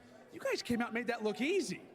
Yeah, I mean, like I said, we've been saying it online the whole time. Online respawns are different. No sound EQ, we're a way different team, and we just showed it right there. Also, people seem to forget who built that camp. I know how they play. I taught those kids how to play Call of Duty, so don't forget that. All right, like let's. Bento first, bro. Bottom of the list. Start. I don't even know why am I on the list, bro. Is that Steve? Is that Mulch? That's Moach. Put him in D. Oh my god. The first time I met Steve, he was playing for a team called the E-Girl Slayers. No. No. At UMG Philadelphia. I think we throw him top S. He's putting a detail behind me, baby. Let's go. Hey, Ben, relax. But to the right of Crowder, I think. Calm down. Yeah, that looks pretty good. Fucking God like to me. Good to me. This list is unbelievable. This is a godlike list, I think. Talk about aggression. Rocker, 4 players over towards A. Zoinks! There's the second from Alex. Third for Alex. Oh! 4th from Alex, too. We missed it. Congratulations, Chris Puckett, Esports Awards Lifetime Achievement winner, class of 2023. What do you think of my shirt today? It is a choice. It's a choice. Listen, guys, I put this shirt on. I felt pretty sexy, to be honest. Yeah, I looked in the mirror and thought, God damn. And then I got into the green room and everyone said, your shirt's too tight, you look like an idiot. And I was it's just a little too small, but it works.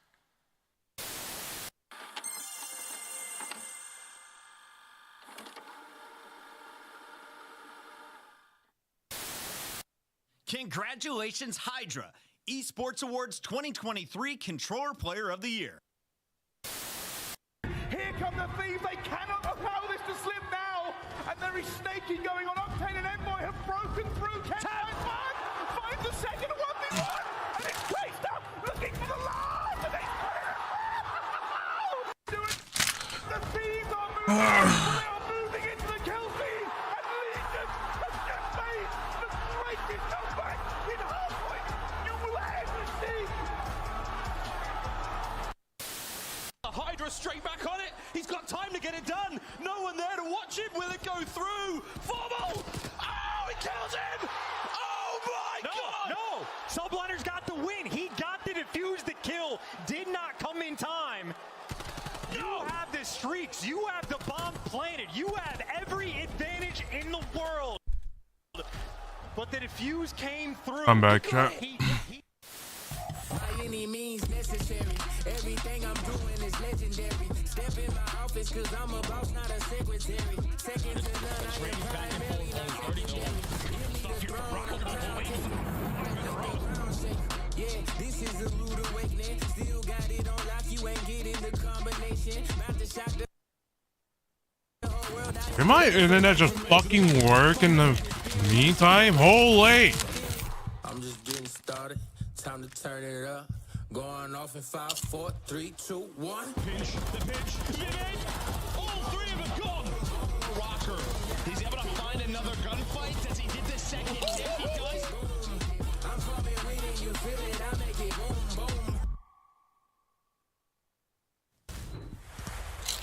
Welcome back. It's the final fight here of our qualifier weekend. We had 3 matches on the day, and this one ends with a much-needed victory for both squads. We have LA Thieves sitting at 1-1, going up against an 0-4 Minnesota Rocker, who we should remind everybody was 0-4 before they finished 3-4 and eventually a top 4 at our Boston Major, Alley. I mean, I guess history could repeat itself. For Minnesota Rocker, they are coming off a loss to the Atlanta FaZe, but if you dive deeper into the numbers, it was a fairly close 3-0. I mean, about a 50-point Rio HP, a 2-round search and destroy, and they go to round 5 invasion control. So still some opportunity here for the Minnesota Rocker. It's just about getting Lynn some help in the slaying department, to be honest, when it comes to some of these series against top teams. Nameless, I'm looking at the numbers. They've been to 3 Game 5s in a row before getting run over by Atlanta. What's going wrong in the Minnesota camp? Something has to be right to take teams to that Game 5. Yeah, I feel like, they're like decent across the game modes. Yeah. It just feels like there's like been a unique problem in each different match that you can look at. One thing, I went back and I rewatched a couple of their series. Let's see if going to do better this time around. Well, I mean, they did go to, they did win a Game 5 round 11, so that's something, behind them in the control, and the same thing happens, the same result against the Miami Heritage. Sometimes they get stagnant on the map, so that's something I'm looking for improvement on today. And then also streaking the wrong way. Series 5 loss streak in our Monster Energy pregame, showcasing now they're on a 4 HP loss streak with a -10 average margin. Yeah, I mean, if you look at their map pool, it's not that deep. They tried to play a couple of sub bases. Now they're at 0-4 on it, pretty much negative on every single map that we have in our rotation besides Terminal and Rio. And Rio is now going to be auto-vetoed against them versus all the middle and bottom of the pack teams. So it's going to be tough for Minnesota to get out of this rut. We saw LA Thieves forced to go to a round 11 Game 5 against Miami. Another one could be in store for us, and honestly, it becomes a coin flip if that happens, because Minnesota, just 4 round wins out of your 3 Game 5 games you've played. On the other side of this matchup, Thieves clutched up. Let's talk about this matchup against Miami. It was sloppy, it was entertaining. Ghosty fired up from the first 10 minutes of the series, and they kept that energy the entirety of that battle. Yeah, Ghosty went off in that series. He had 20,000 damage, by the way. Led the lobby, 1.14, kind of exactly what you needed to see. The first blood battle was certainly won, 15-4. So the preparation was there. They're gelling a lot better than last team. Absolutely, and his biggest impact was in that Game 5 when it came to that turn 1 search and destroy, because he was that solo man that had to defend A site inside of plane by himself throughout the entire going on? And when it comes to the Monster Energy pregame, it's just about those opening duels when it comes to those search and destroys. That is the 2 maps that they were able to take on Miami, and the reason that they were able to win those series is through their search and destroys. Now the respawns, they're keeping them close. That was around 5 control. That was within 20 points when it comes to the hard points. So they're able to hang. I think the biggest thing when it comes to this series right now is going to be that control, just because every SMG on LA Thieves has a 0.8 right now, and slaying is is important in this game. It's going to be important in this series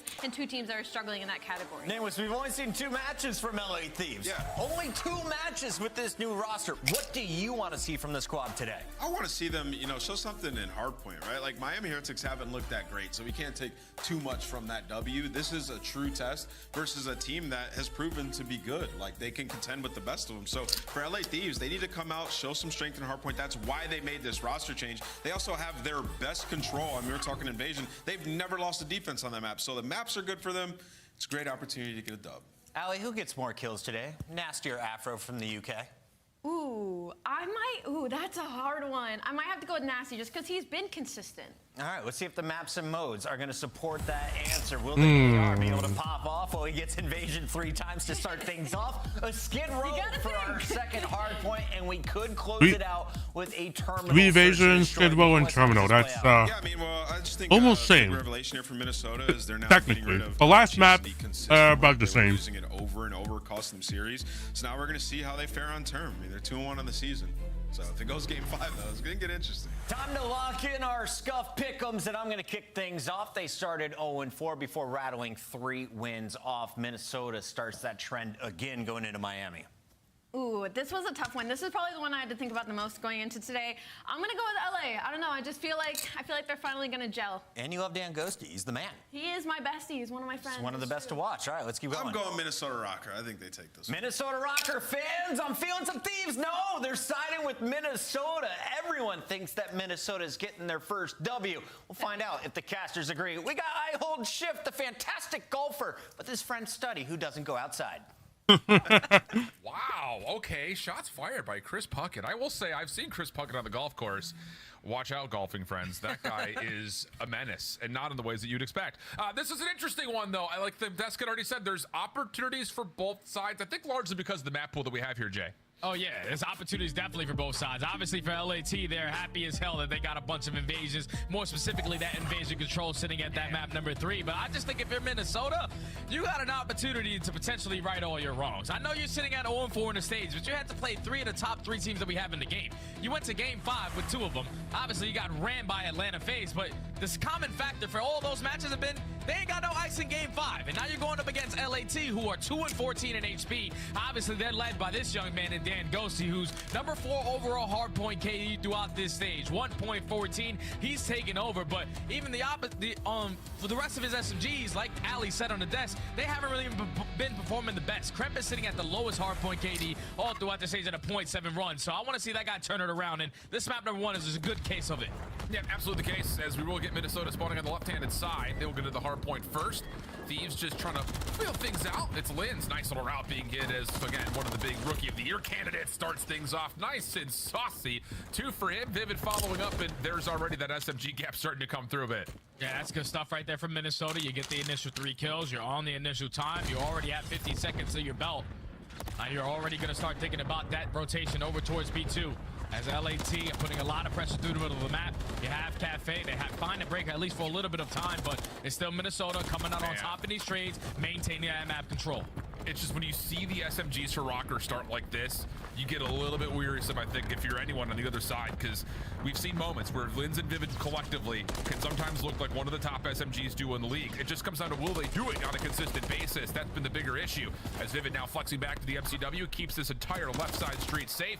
Linz, Vivid just doing it all. I mean, it's just them in the kill feed, left, right, center, upside down, inside out. Minnesota Rocker off to the races. Yeah, they're doing it the Rival 9 MCWs. It does not matter. They are knowing exactly what is going on the map. The fact that he's still alive, all right, finally, good. Good job from LAT to take care of Vivid.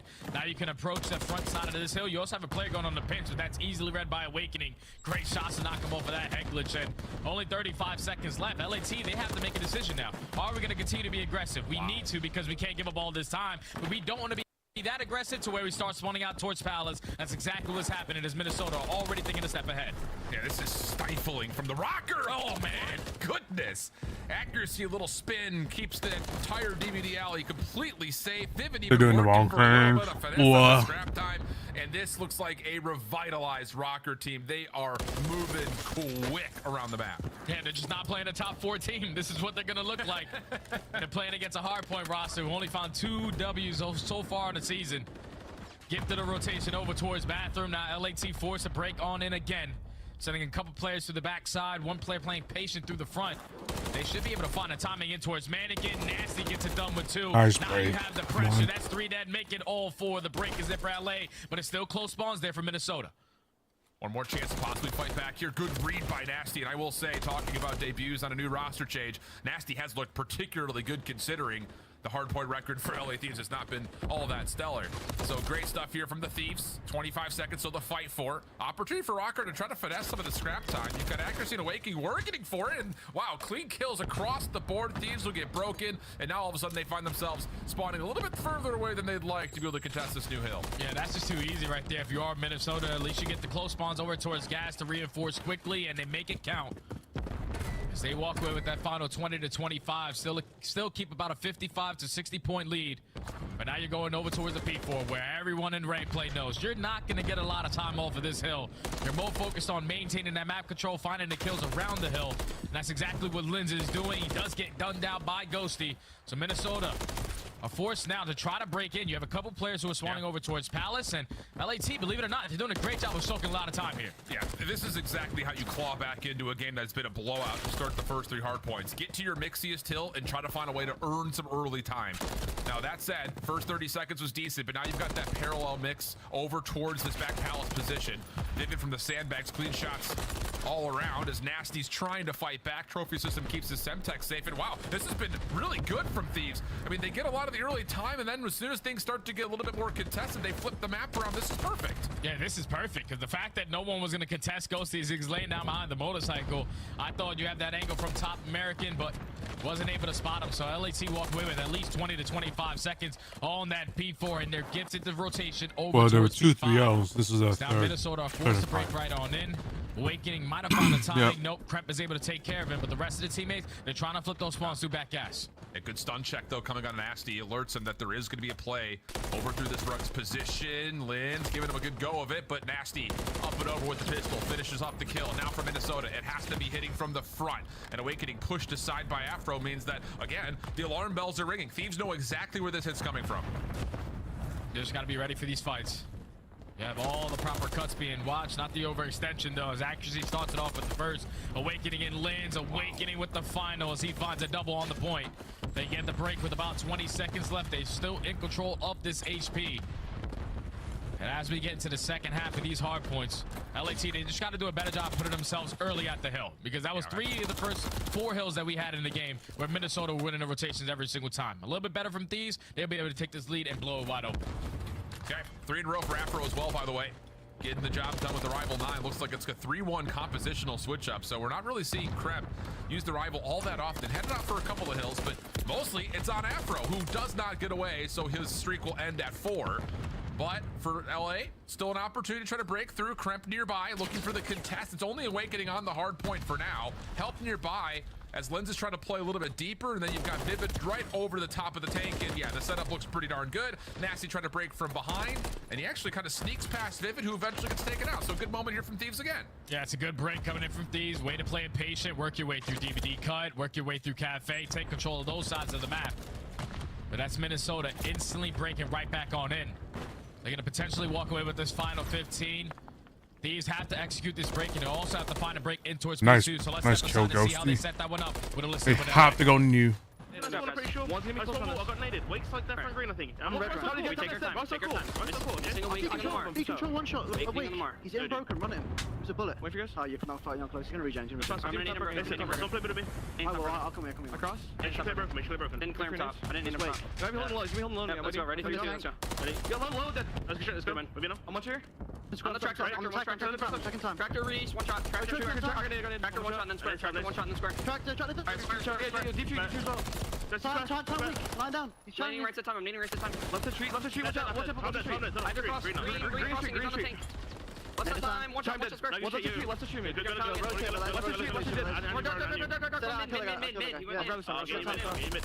Green out. Already crossed down. Already crossed. 100%. I spawned out against Spitz. Reset back. Okay, Wake's yeah, well, that's like cool. I'm ready. Okay, that's like cool. Wake's hitting the right down. The right down. Right, tree tank commit. Alright, one guy's in deli. I have deli traps.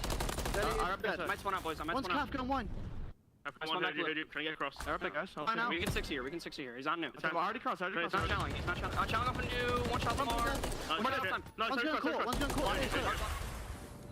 Decent moments through P2, and more importantly, when you thought that the gap wasn't being tightened up enough, here's Thieves with the close spawns towards gas and the quick break back into 3. Jay, this is looking decent. Yeah, this is good right here from LA. Now, obviously, the energy was there when you jumped into the listening.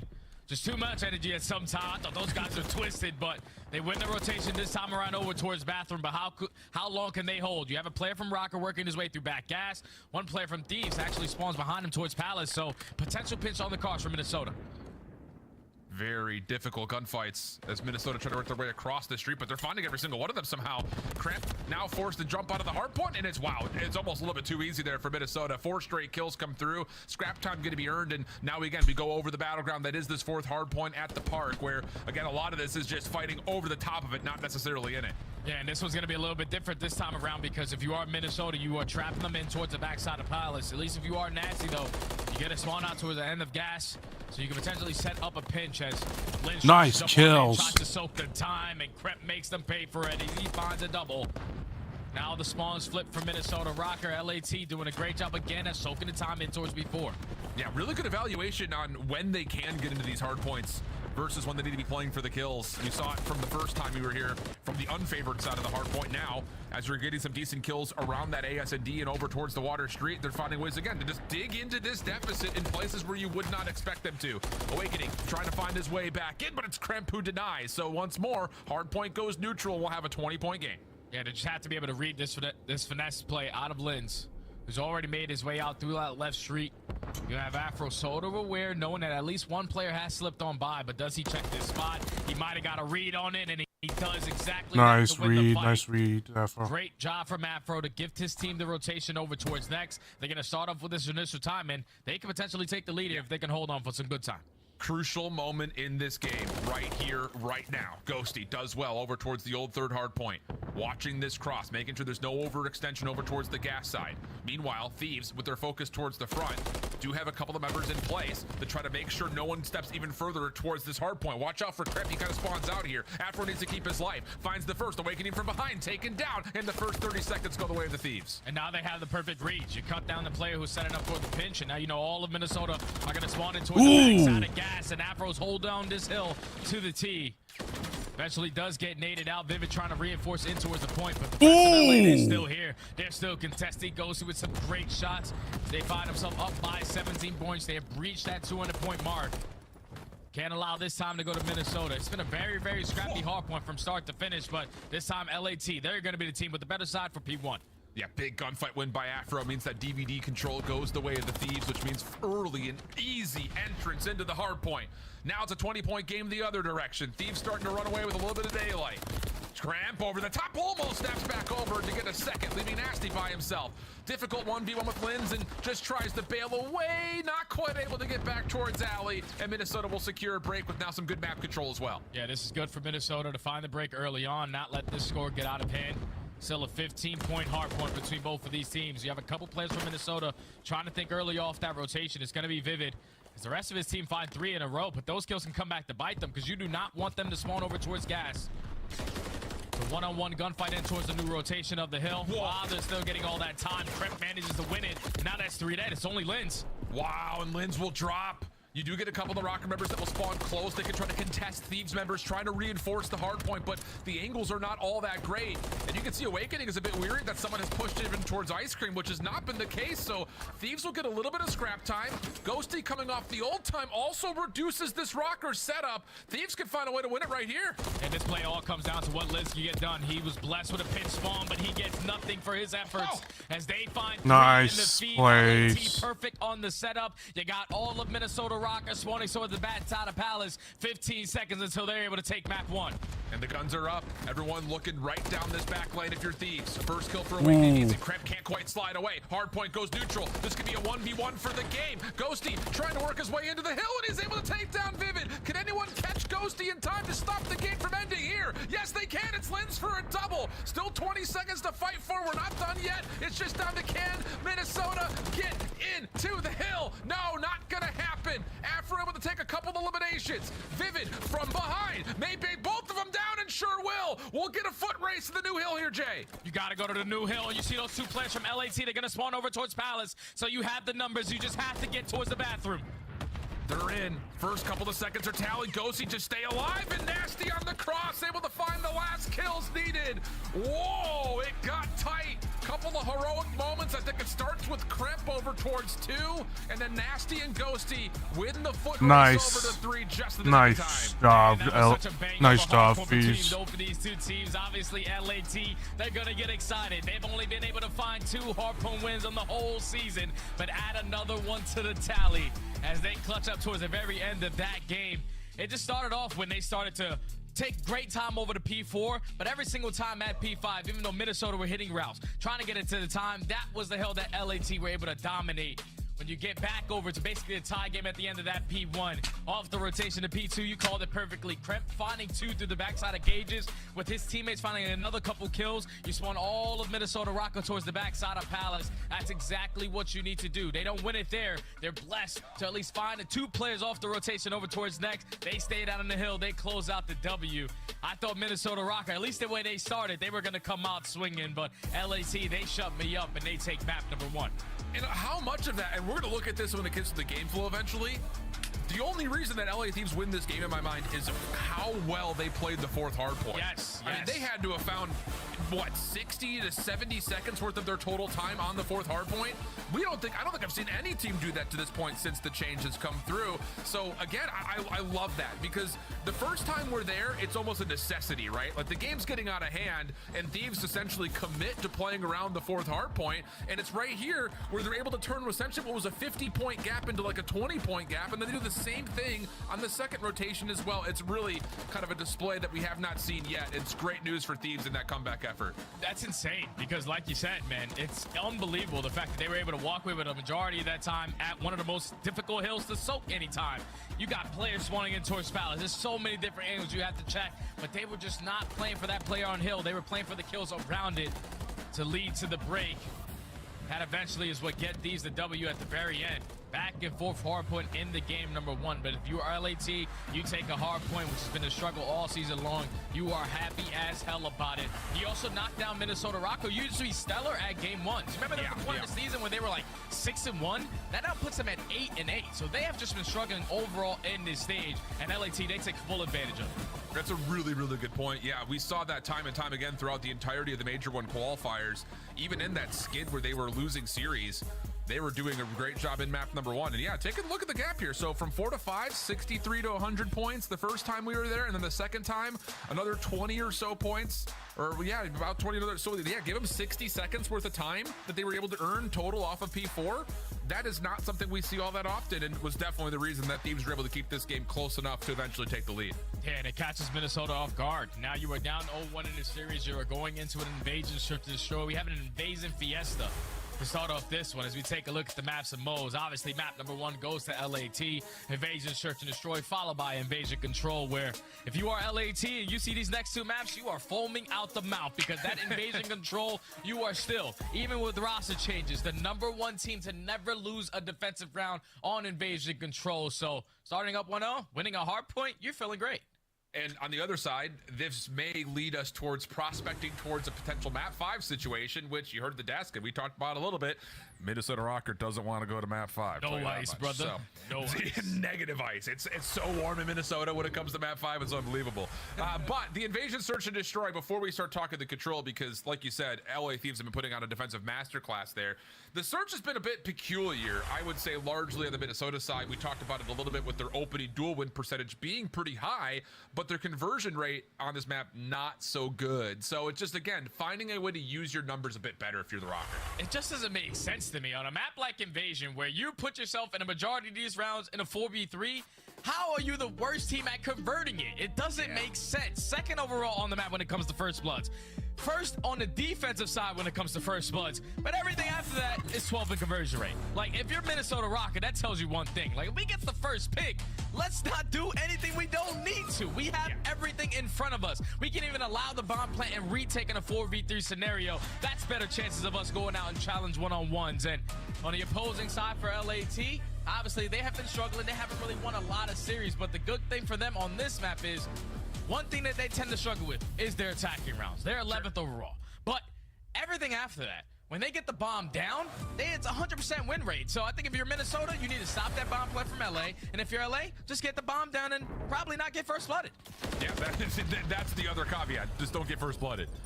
So we'll see how things go. Minnesota going to be on the offense first. Bomb will be left in spawn, looking for some opening engagements. Not ideal. In long-range AR fights, but Linz will step back, pick it up, and now we can start the round, essentially. You see LAT set up very, very default. You have Afro playing really close over towards Cages so he can avoid the nades because he doesn't have a trophy system to assist him. But it's going to be Awakening finding that first blood onto player in mid-courtyard, and now it's all out aggression for Minnesota up the middle of the map. Smoke will allow Linz to get a little frisky here at mid-tank, but as soon as that dissipates, he, as the bomb carrier, will have to back up, and it's just a quick, immediate reaction to the setup and information that Minnesota were able to tally together. So now Thieves are a bit in a weird position, stuck in a 3v4 post plant. Afro has to rotate over. You've got Awakening watching this, or he was. Now being contested on both sides, and wait a second, we got a 3v3 here, Jay. Yeah, Afro's able to even up the numbers, finds the timing. Gets sets up by his teammate to take down Awakening. So with only 25 seconds left, he's able to get a little bit more information. Can potentially send another player in. 3v1. That's exactly what happens. Ghosty takes down Linz. Nasty reads the pinch. Now it's all up to Vivid in a 1v3. Bomb being defused, but Afro comes around just as soon as Vivid gives up the angle. Wow. I mean, it really just comes to a grip of Afro finding the timing on Awakening through mid. Like, flat out. If Awakening watches that the entire way through and Afro falls, that post plant looks very different. It's just different for Minnesota because they are 12th in post plants as well on this map. Everything on the attacking side, they just struggle with. Even finding the first blood, you're in the 4v3. It's a 3v4 retake, and somehow, some way, you still manage to lose the round due to some bad timings that you get there. But that's LAT retaking successfully. Like you said, off the back of the first kill that comes in from Afro. He forces Minnesota Rocket to now change their setup a little bit, gets more info in towards Cafe, sets up his teammates, and LAT take the first round. Big first round for Thieves. Nades deep over through B alley from the defensive point of view. Thieves are fine, shrug most of it off. SMG set up here for Afro again, so look to them to maybe possibly get aggressive over towards A through this Cafe window, and that seems to be the case. And you know that Linz for the Minnesota Rocker, potential Rookie of the Year candidate. Always loves to play around this A site. He's always changing his corners up. Oh, that's unfortunate. Tested early on, but he finds the first blood. This time, your Minnesota Rocker, another man advantage. Let's just make sure we're playing the proper way. Buddy system. Couple of tags from Afro. Awakening still holds on to this mid-tank position. You have Vivid, who's watching the long A road, and then this crossfire setup here at mid. Thieves looking to just test it. No, not going to happen. Lynn's good for a second. And there's really not a lot of options here for the Thieves as Minnesota starts to get aggressive. Bomb carrier now drops, and it looks like they know exactly where Ghosty's positioned. Give Linz 3 in the round as Minnesota bounce back. Yeah, that's exactly what you need to do if you're a Minnesota Rocker. Just shut down that early aggression. You show presence at that B point. You're not able to push up aggressively because you know Vivid was roaming in towards Broken, but Linz gets it done at this A site. Finds the first kill, finds the second, and then eventually finds the final. Turn himself 3 on the round. Was ready for the Cafe push. They tie the game up at 1, but now you're going back to the attacking side where both teams now have trophy systems. Changes the setup, you'd think, pretty dramatically. Yeah. So let's see what they have to offer. How about aggression from Thieves? I mean, how about aggression from Thieves? Opening nades from Ghosty, he does back off, but a double hit over through Dark plus. Cramp looking to get aggressive over this mid-tank. Little bounce pass off the wall from Linz does not quite land, so Thieves' defensive setup is still pretty concealed, but that opening aggression doesn't really amount to anything until Nasty finds accuracy at tremendous range down B Street. Thieves now in a 4v3. Yeah, that's good work right there from Nasty. Obviously, accuracy was just simply playing for the info if anyone crosses the Broken, but get his caught off guard. At least the first blood coming in for LAT, and they're already taking ground. Look how aggressive they are, knowing that accuracy is usually the player to watch flank. He drops, we're instantly pushing through. Yeah. And Kremp is in a position to completely just blow up this round. Pending that Minnesota don't get a quick transition through Dark over towards B, and they don't. Afro's right there to meet it at range. So now it's just down to Linz for a 1v3, and he is in the Bermuda Triangle of LA Thieves defenders. I mean, they're watching him from every angle. No way, no how he gets out of that. Thieves good for another clean defensive round. And that was just Nasty getting nasty with it over towards that B point. I'm pretty sure he's able to earn the ace on the round. Gets the first blood, finds Awakening on the back end to snap onto the third play through mid-cut. And then knowing the positioning of Linz, takes down the final. Finds himself on a 4 streak, ending that round. And now LAT is starting to get that momentum. If you can get Nasty to earn the next 2 kills, you can basically put one of the offenses on your back pocket. Now LAT are back in the attack. Spam shots from Nasty. Nades going his direction. Tags him a touch, but he'll regen off of it, no worries. Minnesota still playing pretty aggressive. Keep your eye on Linz. I mean, he is far up into DVD Alley, and he's looking for more here. He may find timing behind this LA Thieves setup, and he sure does. Gets the kill, gets out of there. And now once more, you've got Rocker with defensive numbers. Nasty at least gets the info of him rotating back out. So now you know that Minnesota are just going to be setting up for crossfires. Now you have info on 2 players on the right side of the map. So the play call might be not to contest this right. Yeah, let's just rotate it over back to Jose. As Ghosty's trying to now take ground up through the Water Street side. It's actually no one looking in that position. It's Vivid that was going back and forth, but if Ghost can just push on through, he might find a time to win a round. The thing about this is the Thieves would want Nasty to help join them, but he also needs to make sure that Minnesota can't rotate over defensively from B to A. Problem gets a little bit more extended, though, as more members for the Thieves will drop, leaving Ghosty by himself. 1v3, not a lot of time, no bomb. The laundry list gets longer the more you rattle it off. 1v3 with that bomb being down still. It's not enough for Ghosty to work with. Too many things he has to check on his way out of Mannequin. He's not going to have a time to even think about that objective. So he's going to play his time, try to find an easy kill, and eventually runs into the preem of accuracy, who I've been a really big fan of this season so far. Like, accuracy, ever since changing from tactical to default, he's been a completely different player. Yeah, man. true. He's been great for this Minnesota Rocker roster. Yeah, and it's one of those things like, you know, I think the thing about it is the first stage, we talked about this actually when our first time that we casted over Rocker was like, there was definitely a tempo issue between the SMGs and the ARs. Yeah. But since that little 3 series win streak they went on kind of near the end of qualifiers into the major, and since that point, it doesn't look like that's as much as the case anymore. Maybe some considerations about what you get out of Awakening from a day-to-day basis, but it definitely is. This has been the fastest we've seen Lamar play in a while. I think it's what it kind of feels like. Yeah, he's playing great, man. And they actually have an opportunity as well if they can walk away with this series W to potentially walk away with 3 and 4 again, because their next 2 matchups are versus Seattle and Miami. Very winnable series for Minnesota Rocker. You just got to get this one out the way.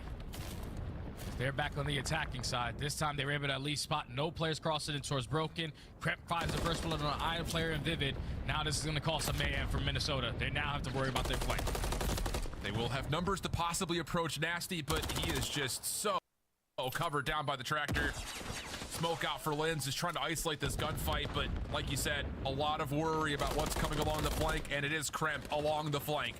Awakening drops, Linz only able to tally 1 before eventually falling, and it's just defense for defense, round after round for both these 2 teams. Yeah, defensive square up, but I think if you are Vivid in that situation, you just cannot afford to die on the island for the player that's watching the flame, because it slows down everything else for the rest of your teammates. They now have to focus on their back, focus on isolating the player in the front and mid-cut. It's just too much to watch when you drop one player first early into the round.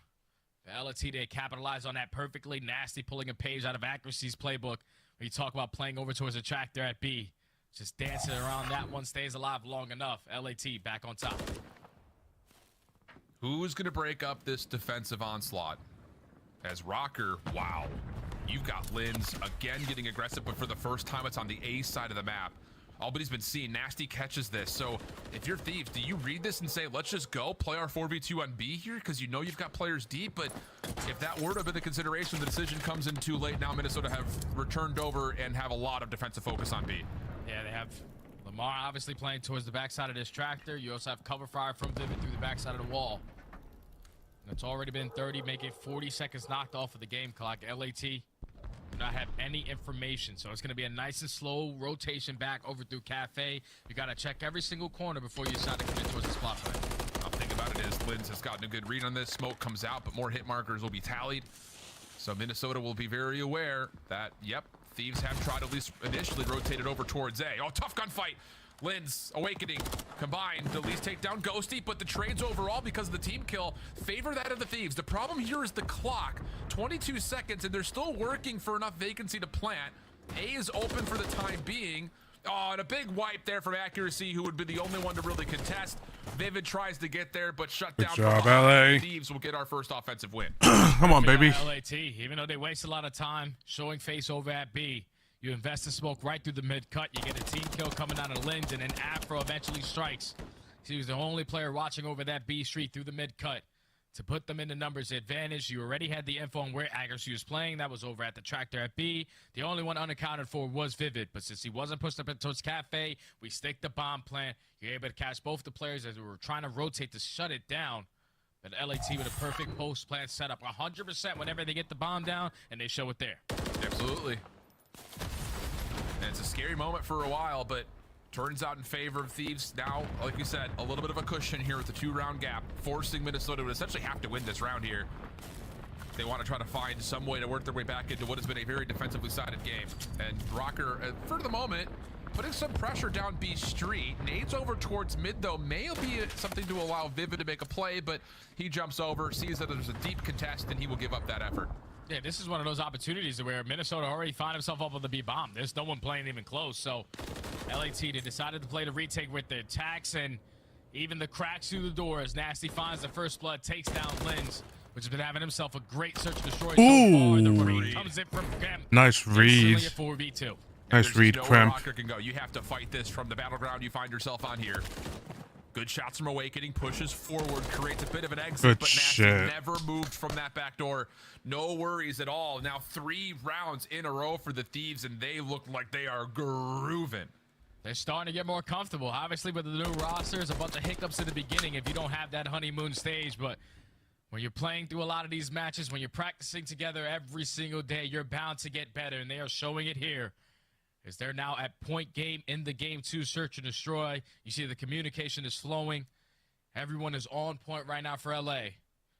Minnesota needs to now find 4 rounds in a row to not go down 0-2 in this series. As they are back on the defensive side, and LA team, we're just going to play for the info right off the rip. We're not even worried about the damn bomb. Yep. And they may have actually read a little bit of this aggression towards Cafe. Ghosty keeps taking a look at it. And yeah, there's nades from Afro towards both sides just to see if he can get anyone caught by it. But not to be. Kremp gives up his angle over through the water street. He'll be the one to collect the bomb. And it looks like efforts will eventually maybe try to feel things out over towards B, as Accuracy is the only one here. And Nasty may have seen like an elbow because he's looking right at this corner. Doesn't quite catch Accuracy. There's the info. The nade shut down by the trophy system. We're down to 45 seconds. Yeah, Accuracy just stalled out 45 seconds of that game clock, but just throwing those egregious shoulders over towards the pillar. They wasted so much time. Now LAT are forced to make that audible. Right through the mid-tank again, and it's Afro again. Finding that first blood, this time onto Awakening. His response, that's the bomb carrier down. Tries to smoke himself deeper out, but not going to work. Afro switching over to the Rival 9 for this round has worked out brilliantly for them. Ghosty also gets a small read that Vivid was looking over through the deep A street. The only question mark is where is Accuracy? And he will find one for free through the middle of the map. Bomb is being planted, and it will go down successfully as Ghosty takes down Vivid. 1v1. Ghosty over the top, and oh, there it is. Afro was just down long enough. Little unfortunate team kill, but doesn't make a difference. How about it? LA Thieves 4 rounds in a row, and Minnesota Rocker looks stunned. That was just too clinical, Allen. Way too clinical from LA. They needed 2 attacking rounds, 4 defenses to win this map. But the way they won both their attacking rounds was the same play every time. You're showing face over towards B. You're getting Accuracy to just hold down that position, keep him at bay, and then instantly sending it in through the mid-tank. You're investing a smoke grenade, using your attacks to make sure you check out the mid-courtyard spots, but then you're just opening up those fights in towards the mid-tank. You're gaining all the info, you're shutting down the players around the cafe, and then you're just getting the bomb down for free. It's a perfect game plan from LAT from start to finish. Obviously a great performance from Nasty, just shutting down everyone who was trying to go over towards that beat point.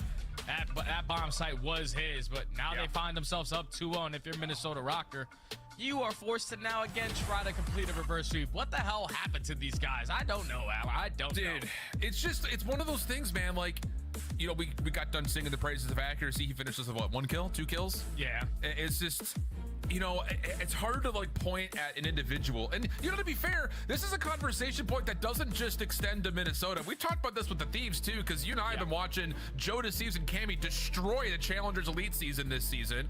And it's just like you couldn't point to one player in particular. It just kind of feels like the team is just a bit off kilter in terms of working with one another. And that's not good news, Jay, because Evasion Control has been kind of a playground for LA Thieves, especially defensively. Yeah, they're the number one defensive team that we have. 12-0, absolute perfection on that defensive end. If you are Minnesota Rocker and you can't figure out how to win at least one attacking round, this is probably going to be a 3-0. That would be see if LA Qualifiers, Thieves can be able to destroy them. So a 3-0 here could destroy Minnesota with a 3-0. Setting them up for a very unpredicted upper bracket start at Miami. That's all to come, though, as we have to figure out what happens on the Evasion Control on the backside of the break.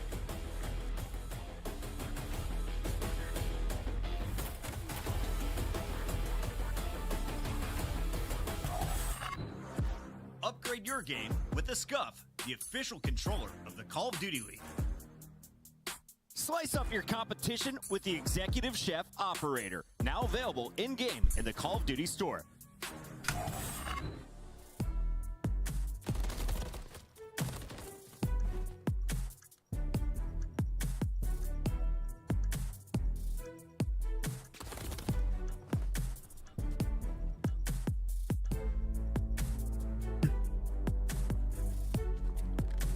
Definitely somewhat improved. I mean, this is definitely, but they did it. They're doing it with a really bad team, but like, I am going to be curious on how can they do on one of the top. That's what I'm curious about. I mean, I'm going to be interested in how they do in a top team.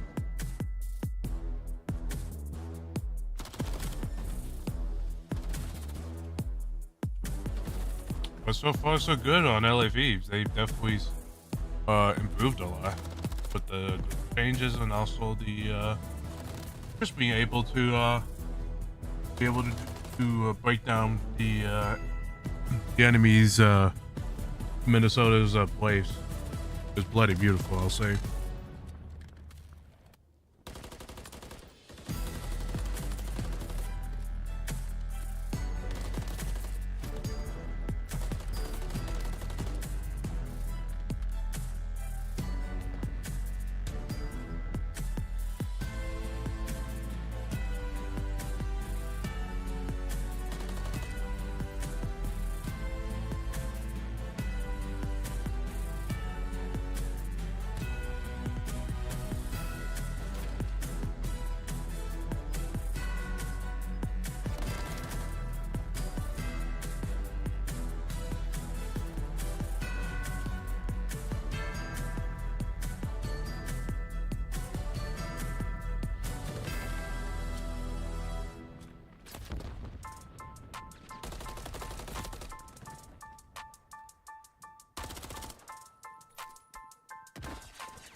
Yeah, this one's gonna be interesting.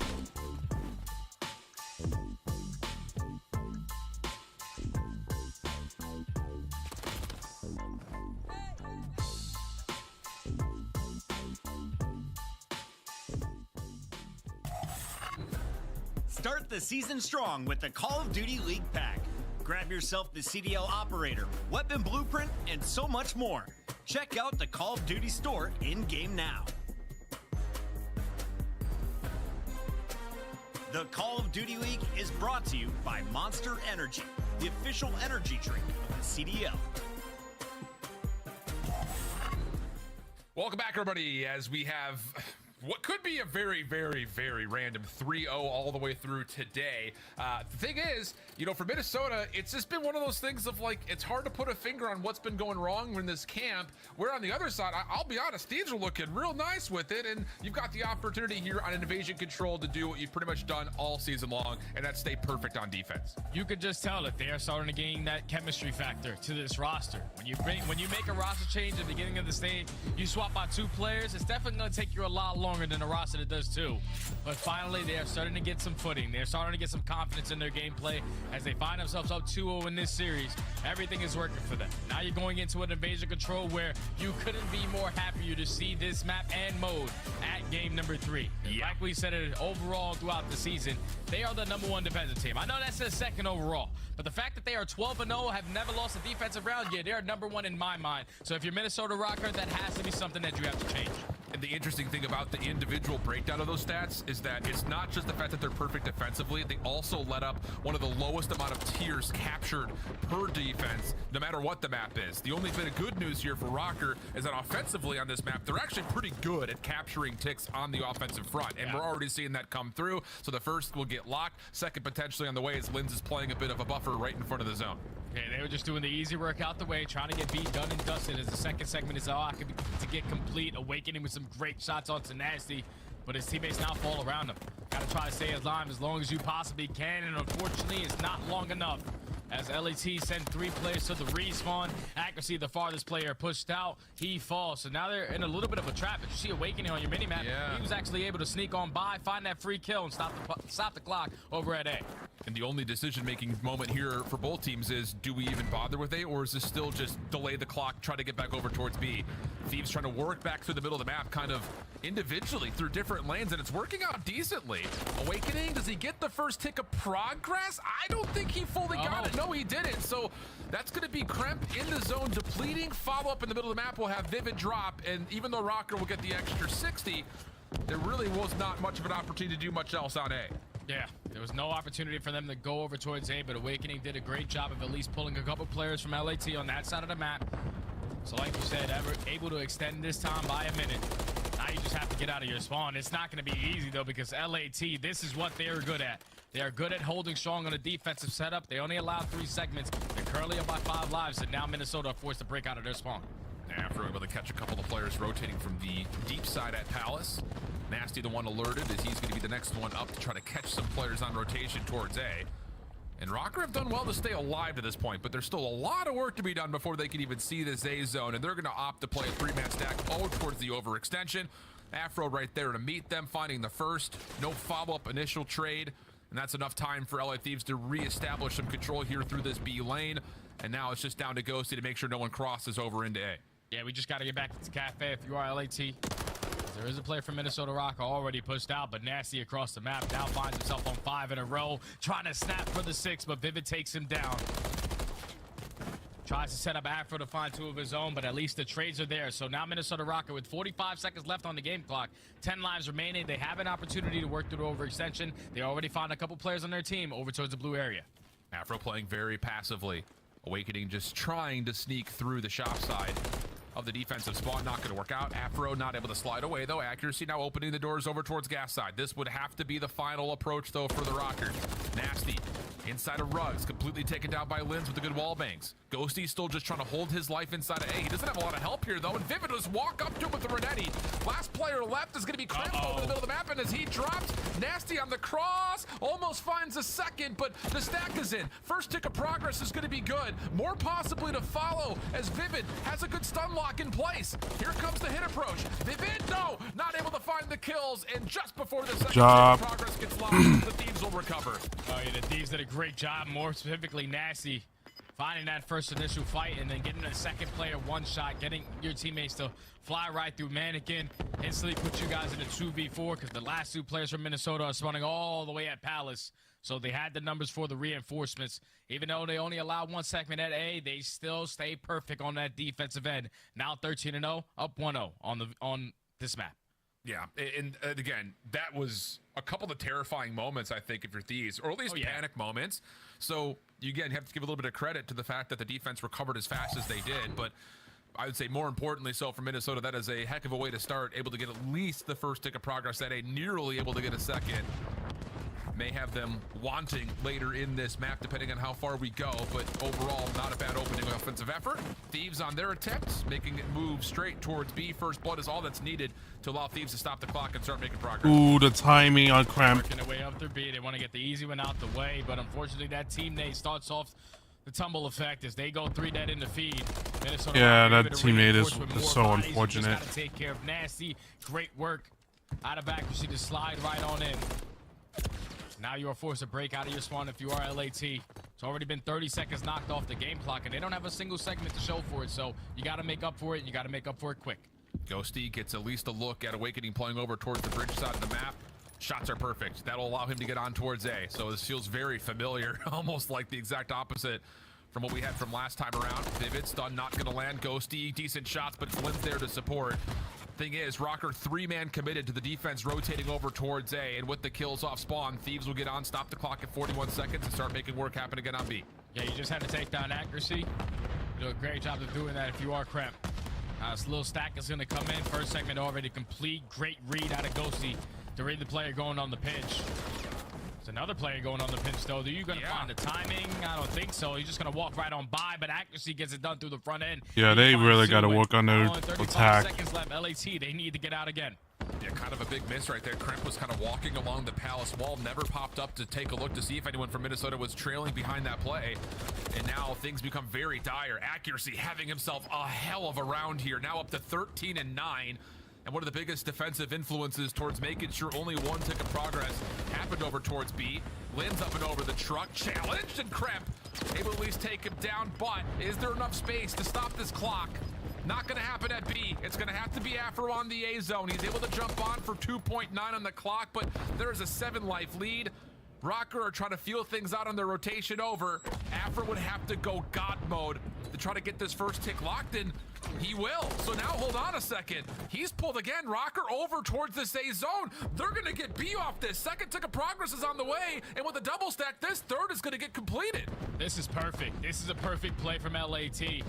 The fact that they're able to single-handedly walk away with one segment at A. You push, like you said, those players from the Rocker. 3 players at that A point.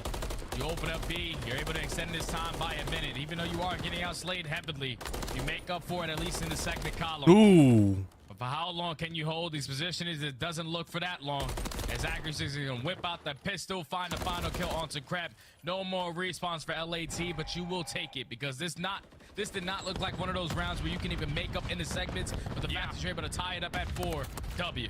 Yeah, and I know that a lot of people out there watching is like, you know, invasion control, defense, defense, defense. But look, the thing about it is, like you said, that is a massive moment towards being able to at least keep the progression even.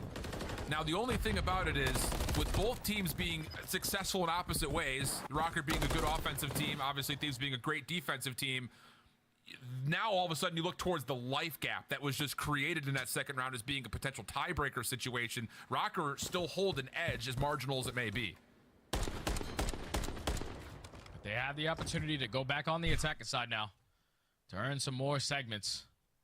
This time around, you do have trophy systems, so it might be a little bit different of a start off. Do we try to commit over towards A, work on that side of the map and open it up? Or do we just go for the easy route over towards B, stack it, get that one, and extend time by a minute? Because it was a 2-minute hold last time for LAT on the defense. Like I said, all tied up in segments. So if you are Minnesota, you got to make sure we put ourselves in the advantage in that situation. Nice route by Lens, almost 2 free, just right through the middle of the map with an SMG. No one looked at him. Wow, that is buy one, get one special, it feels like, as the first tick of progress is already done, second on the way. You've got Thieves likely going to have to chalk on this and just try to see if they can make life hard in the rotation off the exit. Yeah, that's not going to happen. They don't have the bodies. They do not have the bodies. Accuracy now with 2. Lins finds his 3rd. He's already aggressively pushed up towards blue. They have 2 minutes to work with and a lot of map control. So if you are LAT, you got to clutch up on these fights. And Afro and Ghosty combined for 2. Great shots out of them. You get Awakening 1 shot. Is the trade going to be there? No. So he's able to finesse his life. But for how long? It's still LAT. All of them right in front of him. It's going to require some more heroics by the feel of it. Decent bounce back once again by the Thieves to at least marginalize the life lead a touch. Accuracy just fishing right now, catching out his prey. Oh, clean secondary shots. Ghosty able to take down Vivid, so it's just accuracy in the point for now, but Kremp is the one that has to rotate over, and there's not a lot of help behind him, so this very well may be another tick of progress earned by Rocker. Yeah, accuracy just made the 3,000 IQ play to just keep the trigger discipline over towards the right tree, set up for the second kill, but they don't even complete the first segment. I don't know what the rest of Minnesota Rocker are doing. When you get the player to drop the 2Ps and then instantly into the point, all we have to do is simply help them on the cross, but they're more focused on the rest of LAT, trying to set up a couple pinches, and it comes back to bite them as they're able to reinforce their way back on in. But this time it's Linz. He's already pushed up in towards the point. If he can win this one-on-one, he can pause the game clock. He's just chowing, and unfortunately he does not win it. But it's still Minnesota Rocker. They're still here. They're gonna get back on once again. Accuracy. You can see him in the head cam. We've all been there. He starts to lean into his monitor just to try to help that slide a little further along. But once more, here come Thieves again. Awakening is caught looking the wrong direction. I mean, how many times are we gonna see Thieves re-break this A zone defensively in such quick form? It just can't be that easy, Alan. Wow. It can't be that easy. You're finding all the right kills. It's just you're not looking at the right positionings. You're just allowing LAT to reinforce easily. It's already been a minute and 15. Ooh, that's not what you want. Still slaying. They could be able to take it back though. Just gotta. Lives remaining. So if you're LAT, you gotta make these fights count. But accuracy again, making it happen. Lynn's there for the trade. They're able to pause the game clock again. Plus the follow-up from Vivid through Laundry. Problem is, Afro's almost able to sneak back in once more. Vivid mid-map. Oh, shots on the Nasty. Now the stack can come through. Only 5 lives as well for the Thieves. Second tick's gonna be locked. Ghosty hoping, praying something connects. Couple of kills come through. Have to get on the challenge though. Semtexes are landing. Awakening's the last one left. Not again. How do they keep doing this? 4v9, 40 seconds on the clock. I'm pretty sure someone just chowed from the hill. You don't want to do that. Let's just soak it, man. Unfortunately, you lose that gunfight, and now LAT with 4 lives remaining have to be perfect. No, come on! Starts off with great shots onto Afro. No more respawns. 25 seconds left. Will LAT lose their first defense ever? Their clock is their best friend. Kremp gives up the pre-aim just as accuracy slides through, but the damage is decent. 15 seconds. It's not even really a 3v7 anymore. This is just a 3v3 over towards the zone. And wait, Minnesota are trying to play for the kills. They're able to isolate onto Kremp, but Nasty just goes prone. He just can't die. That's it. No, why? Last player is Ghosty, and he will drop. 5 ticks earned for Rocker in the round, but more importantly, the offense won. Oh, that might be GG. Minnesota Rocker just maintained too much map control. If he didn't look away, he could have gotten the kill and just ran back and then just tried to play for the other kill. Minnesota were already coming on spawn. Man. So you didn't want to get any bad timing, but they didn't get it done in the segments. You walk away with 5, you get it done in the slaying. You put LAT now with 1 of those losses on their defensive end. And I said in the beginning of the map, if you take away 1 attacking round, that might be just enough to call GG.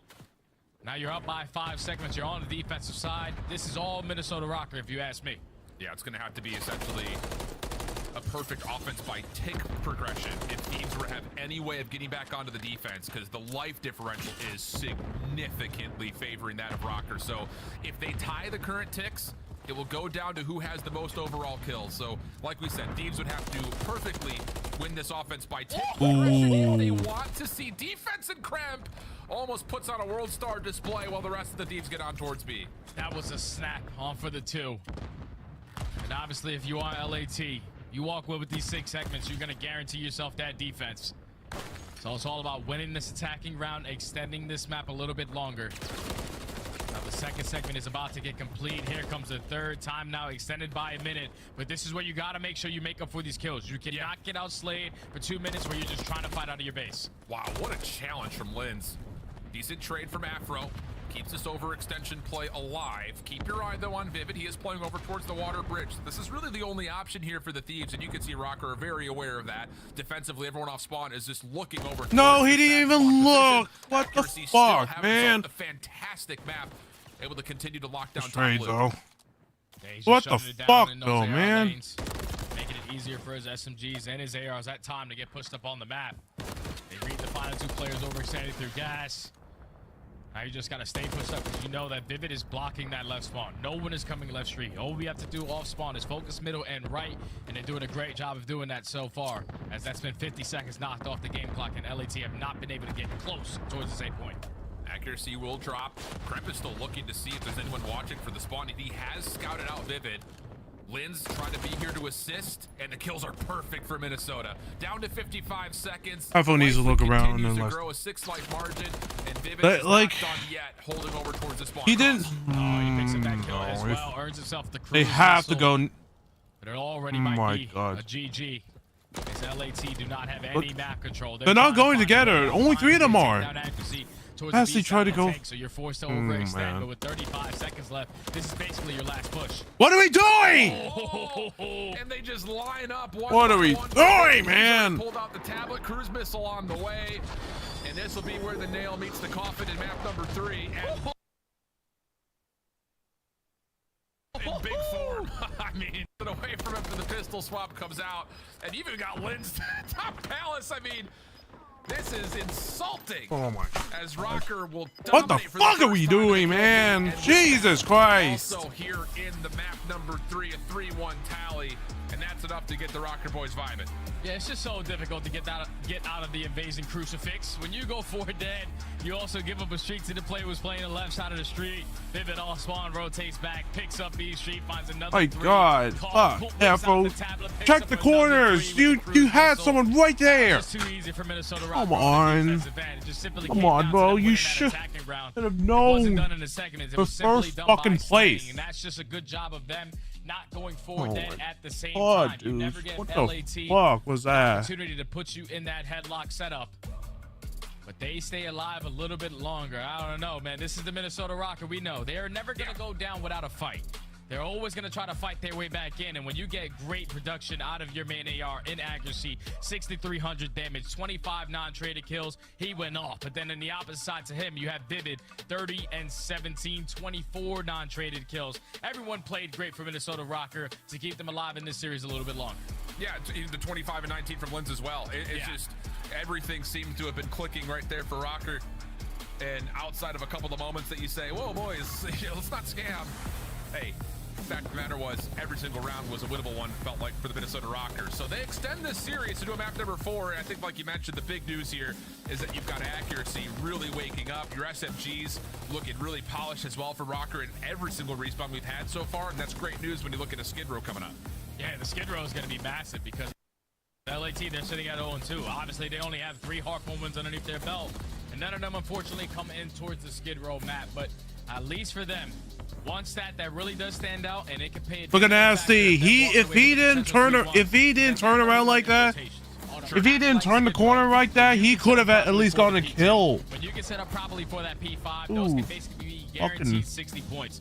Just the only thing. Oh no, there's a reason why I don't like Control. I understand that Control is a little different, obviously, in this game. But the fact that this is happening. Easily broken into, and I think that's the capitalization for Minnesota Rocker to try to break back in because they are 5th overall on that map. Yeah, absolutely the case. And like you mentioned, it's not just the fact that LA Thieves are finding rotations but not holding. Think about how much of a difference maker that is, because this is their worst point differential map they've played in Hardpoint, on average losing it by about 70 points. So if you just successfully hold, that number already goes down. The problem is they've not been able to do so yet. Is there any inspiration, though, kind of looking back over and reflecting on the patterns and trends of map number 1 that you sit there from either side, whether it's Rocker or Thieves, and say, if you just do this again, or maybe it's slightly better, that map 4 could be really prospecting for you? I feel like Minnesota Rocker, if you come out the way you did in map number 1 and win the first 2 rotations of those hills, we're talking about P2, which can be a full 60, and a P3. If you're spawning, if you're the opposing team spawning at the P2 area, it's basically another full 60. So winning the rotations for Minnesota Rocker can force that game 5. On the opposite for LAT, they just can't start off slow. You have a map like Skid Row where it's going to be a lot of insane gunfights, especially with the SMGs, but your ARs need to be ahead of the game because you know Accuracy and Awakening are going to be setting up properly for those next hills, so you have to make sure you're ahead of that. Absolutely the case. And okay, I like the calls. I think that we could really break this thing down once we start to see it in action. But yeah, I think you're absolutely right. Rocker start off nice and fiery, nice and hot. It gives the ability and the liberty for a player like Accuracy or Awakening to rotate early. where maybe on the other side for Thieves, you don't really have a hard point in this map that you look at and say, this is a 50-50 hill. And so if you can find a way to win more time like they did on the 4th hard point in Invasion, then you can cut back into a lead. Like, you have to be able to rotate better than what we saw in Invasion. You're not going to have a lifeline of being able to scrap together points on a very neutral hill like you did for map number 1. So yeah, definitely the things to kind of keep in mind. And how much of that do you think starts and ends with what you see out of the SMGs? Because you already mentioned that Kremp has, you know, come into this LA Thieves team and not really able to put together the numbers that I think that they were hoping for out of him. Yeah, he's right now the lowest hardpoint KD that we have in the league, but it's also because he wasn't really playing a lot of SMG maps with this roster. And then you also run into Optic Texas on a map like Rio, where you're probably not going to have fun. But now you find yourself up 2-1. Kremp had a great map number 1 alongside Ghosty. Actually, everybody played great in map number 1 because everyone had their moments. But now you're going into a map number 4. You need to try to close this one out. And I know if you're Minnesota Rocker, you don't really want to see a game 5. But if you win this one, you are forced to. So the ice has to be there for Minnesota Rocker to even make it there. If you are LAT, you walk away with 2 hard points. Oh, you best believe this roster change was good. Yeah, I'll tell you. All right. Inspiration possibly brewing here for the Thieves. Rocker just trying to play salvation towards what has been a very messy qualifier for them. But like we mentioned, their road hasn't been particularly easy. Yeah, this is not. The stats is not good. But this is a new this is a new team, so what was an 0-4 start. See how they do. I think the other interesting point, though, because Thieves have only played twice, you win here. Unfortunately, you have to play FaZe next, but then you also have Vegas and LAG in the midst. So there's opportunities for both of these two teams to kind of surprise us based on their starts and maybe find their way into a winner's bracket over in Miami for Major 2. Yeah, obviously for LAT, you walk away with this one, you basically set yourself up to guarantee a winner's bracket spot. But if you've Minnesota Rocker, you walk away with this map, you can still keep that fight alive, as they're the team spawning not on the preferred side for this P1 HP, but they're the team initially in the time. LAT, they need to get a move on it because you already had a player at least hit a route through tunnel. They're finding a couple kills around the map. They do have the numbers, just have to find a trade, and it's all on the back of Afro, who finds 3 to start. If Vivid just making a mess at the opening hardpoint actually forces the Thieves to have to kind of recommit over towards P1. Nasty now looking to contest this rotation towards the second hill early, but accuracy's already in position. Vivid watching over the top of them, and I think at this point Thieves will have to sit here and say, all right, we need to take every single second we possibly can here at 1 because there's no way we're getting a recontest over towards 2 anytime soon. Yeah, it's not going to be easy to break it towards P2. It's the best hill ever created in hardpoint. Now you have Minnesota Rocker fully set up. They're watching the crosses over towards Ticket. Make sure you have your ground covered with the player potentially going to the flank into the tunnel.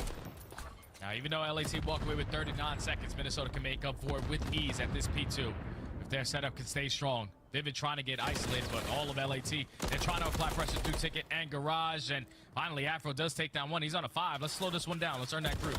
Oh, but caught, and yeah. Lynn's just forcing the issue over towards Crates. Hold on a second. Ghosty gets up, but not in.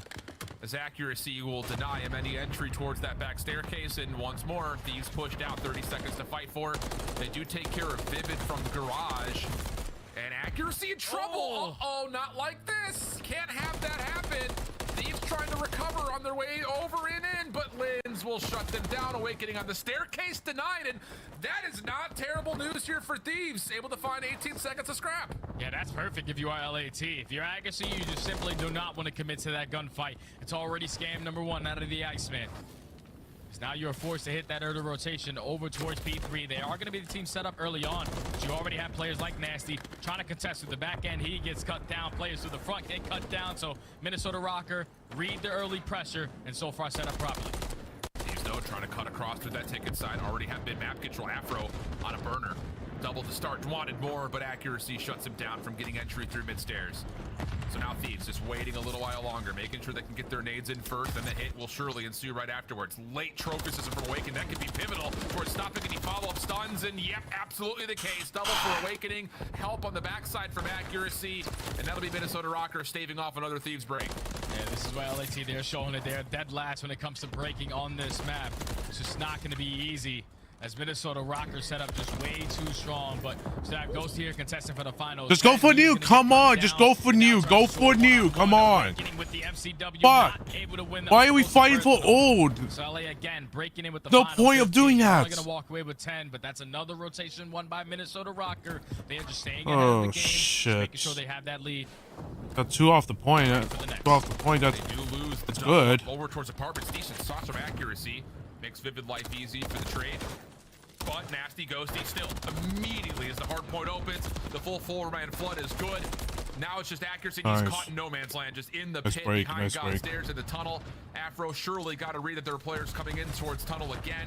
Trophy system down. There's the Chow awakening in his way. And no worries there. Thieves looking solid for their hold. 3 go down, and Minnesota nowhere to be found for their break. That's a perfect break right there from LA. You have a couple players work through the back end, a couple players working through top mid. They find all the kills, and they're going to walk away with at least 45 seconds of this barbershop hill. Now it's all about setting up for the next. It's going to be an all-out fight. 2 players here from Minnesota Rocker trying to cut them down. The trade is going to be there. Now it falls into the hands of Accuracy, who finds himself in a crucial position and also wins the one-on-one. Now the reinforcements are here. You get this trade on the crimp. You're properly set up. Yeah, this is not where you want to be with a rival 9 versus accuracy, but you'll take what you can get. And wow, those are some really straight shots considering the distance. Problem is, Minnesota still find the kills they need. Staggered spawns here for both teams, just kind of conga lining over the middle of the map. Kremp still just waiting for help, and it is on the way, but again, Awakening just kind of unpredictably so. Keeps this a bit at bay through mid. Nasty wins a weird gunfight versus Lin's off screen, and now it is just down to accuracy. I mean, you gotta hold better than this. That's 2 unbelievably decent setups for Minnesota, and it immediately gets foiled this time here on 5. And that all comes down to Kremp just simply staying alive towards crates. Yeah. Accuracy could not turn his back to watch tunnel. He had to isolate Kremp, but he still has yet to drop. He stalls enough time for his teammates to get into the play. And keep in mind, he has a rival 9 from this positioning. Usually do not find a lot of success there. Even though he's sitting at 5 and 8, those are game-changing plays out of that young man. Leads to LAT, found himself a nice little comfortable lead, potentially up by 20. But now you're forced to break back into P1. You have Nasty going on the deep route to potentially open it up. He's going to catch Vivid moving through this back staircase. Easy kill from Kremp. Ghosty from the front also eliminates a number of Rocker members that were trying to stay inside the hard point. So here's the follow-up. Oh, no. Wow, big wake. Nice kill. Nice trade, though. There, but it's a 3-for-1 exchange favoring that of Minnesota, who will reclaim the lead. Yeah, that double out Awakening was everything because LAT, they had the numbers. They knew the Swans were still going to be behind them, but the fact that he's able to walk away with 2 and eventually... Come on. At least the Minnesota Rocker taking the lead right on back, and look at how step ahead they are in the game. You have 2 players contesting in towards P1, but the other 2 players are already at that P2, cutting off Ticket, cutting off Garage. And now if you are LAT, it's good to walk away with this final time. Now you're forced to break in towards P2 again. Good read from Ghosty. Oh, better shots onto accuracy. And now you know you've got Minnesota spawning out. Awakening gives himself over towards bottom side P2. Up and over. Ghosty decent damage, but it's Vivid from behind. Just playing his life. What are we doing? Like, come on, just rotate. Couple of kills come through, and Rocker will have a Come on. You know how warehouse is very Right important. out of Awakening and Vivid to hold down those rotations for his team. Now they're going to be able to take the lead right on back. All of LAT trying to set up the breakthrough Ticket. Trophies down. Do they know the positioning of Linz? Accuracy holding down the garage area, able to take down 1, but here come the flying trades from Linz. 30 seconds still remaining. Linz off the double. Thieves looking to try to find a late break again as we swap out over and take a listen to the comms of the Minnesota Rocker. Play corner, I knew. They could be S2. Okay, S1 tunnel, dude. No, bro. S1, oh my god. S1 going to launch you. S1 going to launch you. I'm pressing behind you. No, let me book. Play the steps. Okay, I'm hiding apps, bro. I have stun. Hiding apps. S2's looking at my cross. S2's looking at my cross. Book that. Watch out, book. Kremp. He's throwing book. Down the bookshelf. Top tools. There's 2 tools. Top tools. Missing on me. One's on the main. Go. One was tools, Ghosty. He's watching the cross off old cell. Or off hill. I'm gonna go up mid so you guys go around. For sure they're gonna be top mid.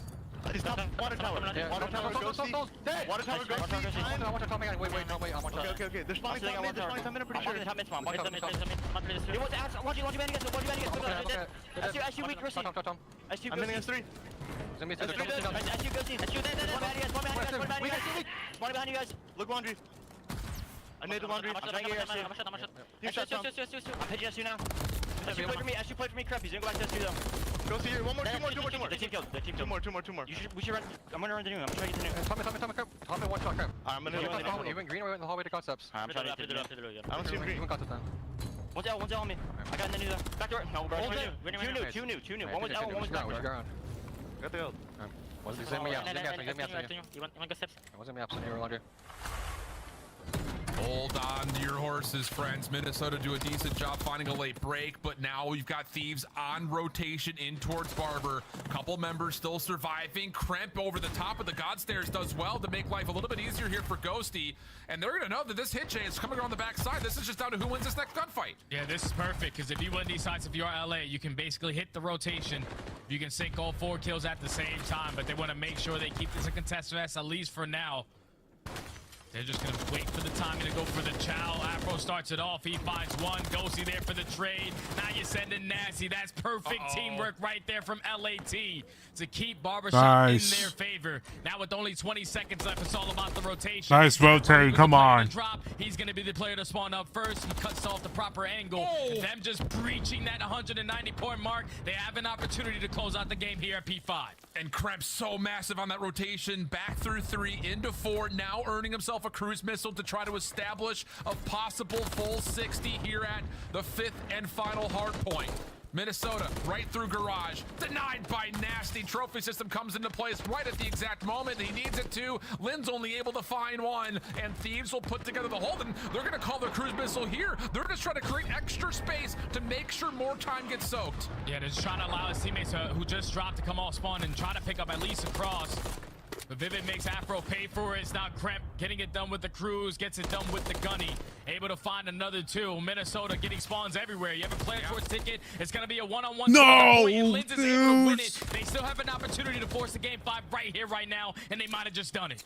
Thieves have to find some way to contest or neutralize the hard point. Clean shots from Afro, but do they get there in time? 2:45. They're trying to find the player on the hard point, and they can't quite see him. Boy, would you like to have a cruise missile now? Come on, dude. Break in what looked to be another solid rotation from the Thieves. Dude, they just gave up every fucking thing. Rotating as one of the best teams in the league on the map, but not being able to hold is the demise as Minnesota sends us to a 5th map. Oh, Minnesota just iced up. They iced up towards those final moments. Barbershop was not their friend all map long. But the P5s and the P2 is where they were able to make up for it. We said it before the map. You beat LAT in a couple rotations, you're going to be okay because you're one of the middle pack teams in those breaks. You're going to find a couple, and they find the most important at that P5 to close out the game. I thought LAT, they set themselves up perfectly. You had a cruise missile to work with. You find all the kills. You know, all of Minnesota Rock are going to spawn over towards ticket. But when that cruise missile gets invested, now there's only 2 players who are watching an angle. Even though everyone is indoors to simply not die by the cruise missile, when the first engagement comes out, it's Afro trying to challenge in towards the garage area. He gets gunned down. Even though Kremp finds 2, this is spawns for Minnesota Rocker. They now start spawning towards ticket. Dude, they like, have bottom garage control. And then you what the also had fuck were they doing? Towards the tunnel side, so they were blessed with a great pinch to set that one up, close out the break, close out the game. 250 to 231. Such a back and forth hard point that we had, but in those final moments, Minnesota Rocker knew exactly what was needed to close out that game and now force the game 5. And that's the thing too, just to, you know, not to beat the dead horse here, but it is important to know, like, Dude, you drop the cruise missile out in the open, you have to know they're coming tunnel and garage side. Yeah. It definitely is one of those things that feels like a major miscue that Thieves were not necessarily prepared for that. Like, we could sit here, we could break down, was that the right time to call in the cruise missile or not? But regardless of that, if you're going to use it, then you better be set up for it. So small miscues lead to a potential for Minnesota Rocker to pull off a reverse sweep. But the problem is that means you have to win a game 5, and they haven't been particularly great at doing so. It'll be terminal when we come back on the backside of the break to see if Rocker can find themselves a much-needed win here. Bro, they had the fucking opportunities, and then they fuck it all up. Like, come on, Thieves. Fucking stupid.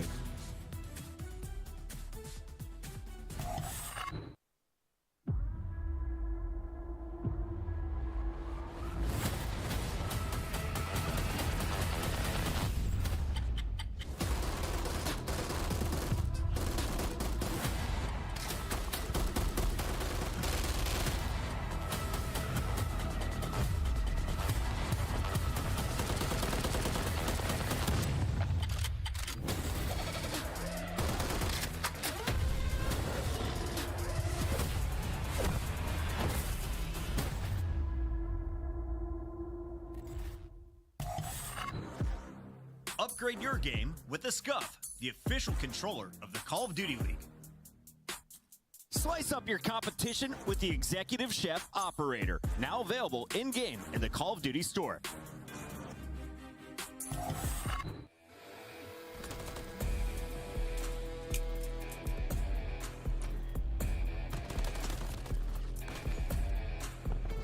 Like, bro, they had all of that. They had that, and they just.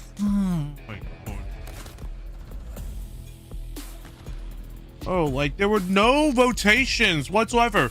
First 3 rotations, none. There were no early rotations. They were trying to fight for fucking P1. You don't do that. You fight for the spawns for P2.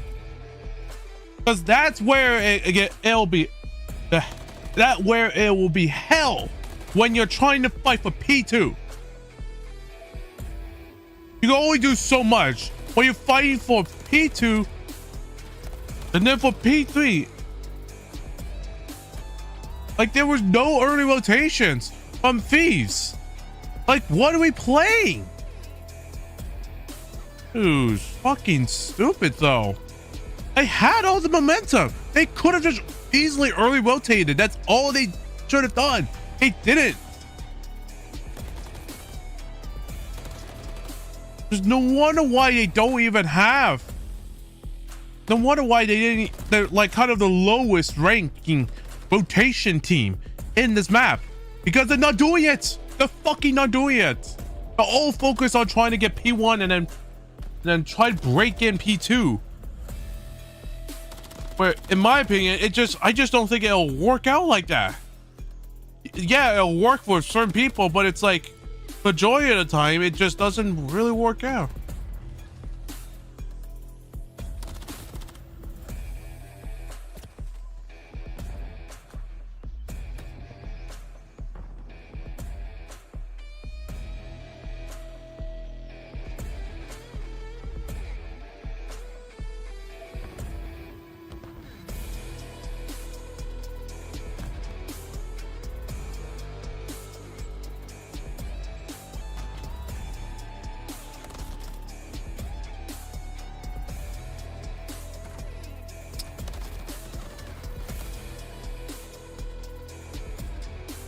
Dude. And if Kremp didn't give his position away, no, actually no. They broke it. They broke through, but then like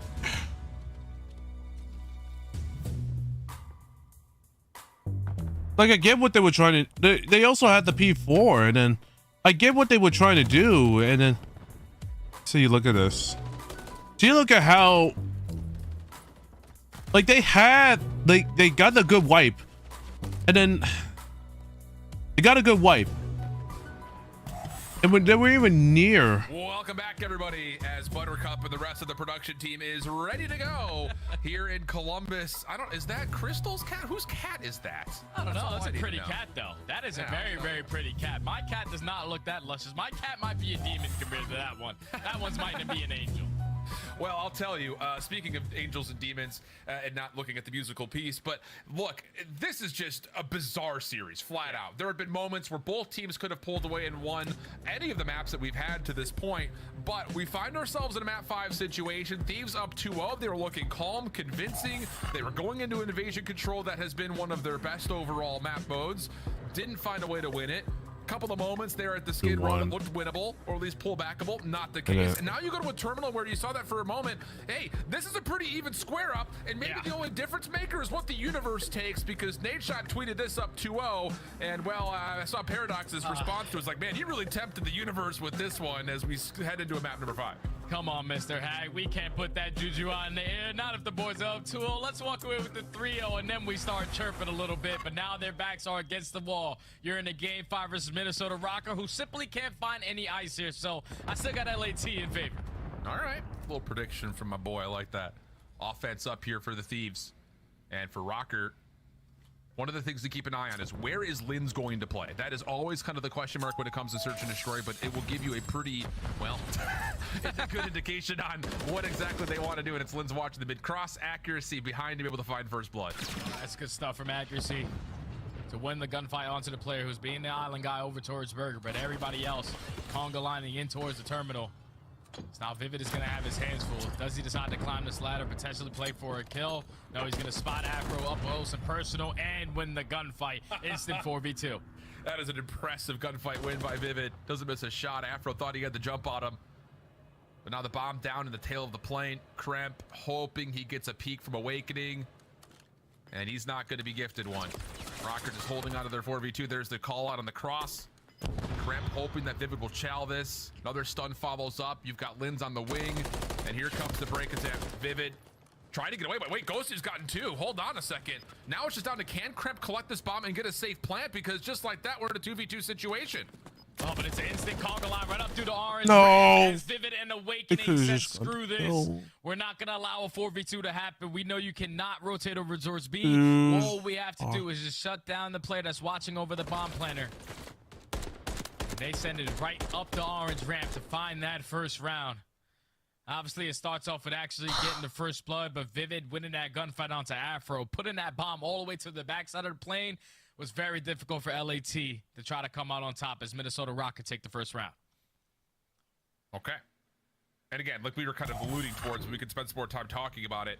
Everywhere that the Thieves are good, Rocker seems to be kind of bad, statistically speaking. But the opposite could be said when it comes to things that Rocker are good at, Thieves aren't particularly good at. And this Oh my map, god, so dude. It will be a battle of who can successfully pull off their strengths better, as we have an opening duel over towards the A side of the map that'll lead us to an early 3v3. They take down the player in mid-hallway, and Afro instantly traded in a nasty takes down accuracy. Great shots, but now he is getting soloed out. Just want to try to play your life. Good job of getting away with it.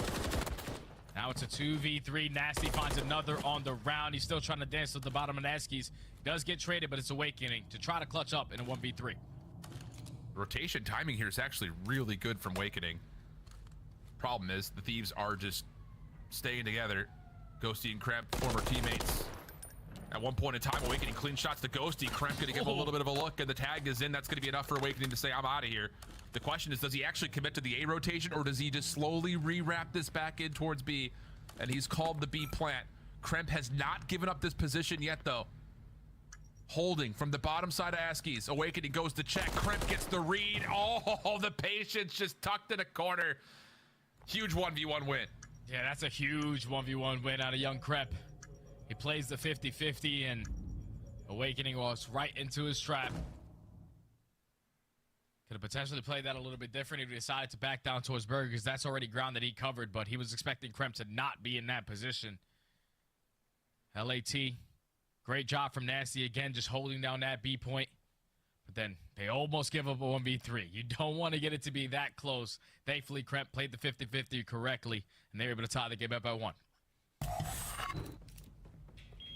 Who's going to budge first on their strengths? Again, that's been the big news about how this matchup has panned out. Quick hit here from Afro with the SMG in hand, just trying to finesse around the side of the smoke. He sees a couple of Rocker players on the exit. First one good, but Linz, another key trade back. Awakening still in position here, top third. Yeah, he's gonna find Nasty. Kremp, the angle just barely good enough.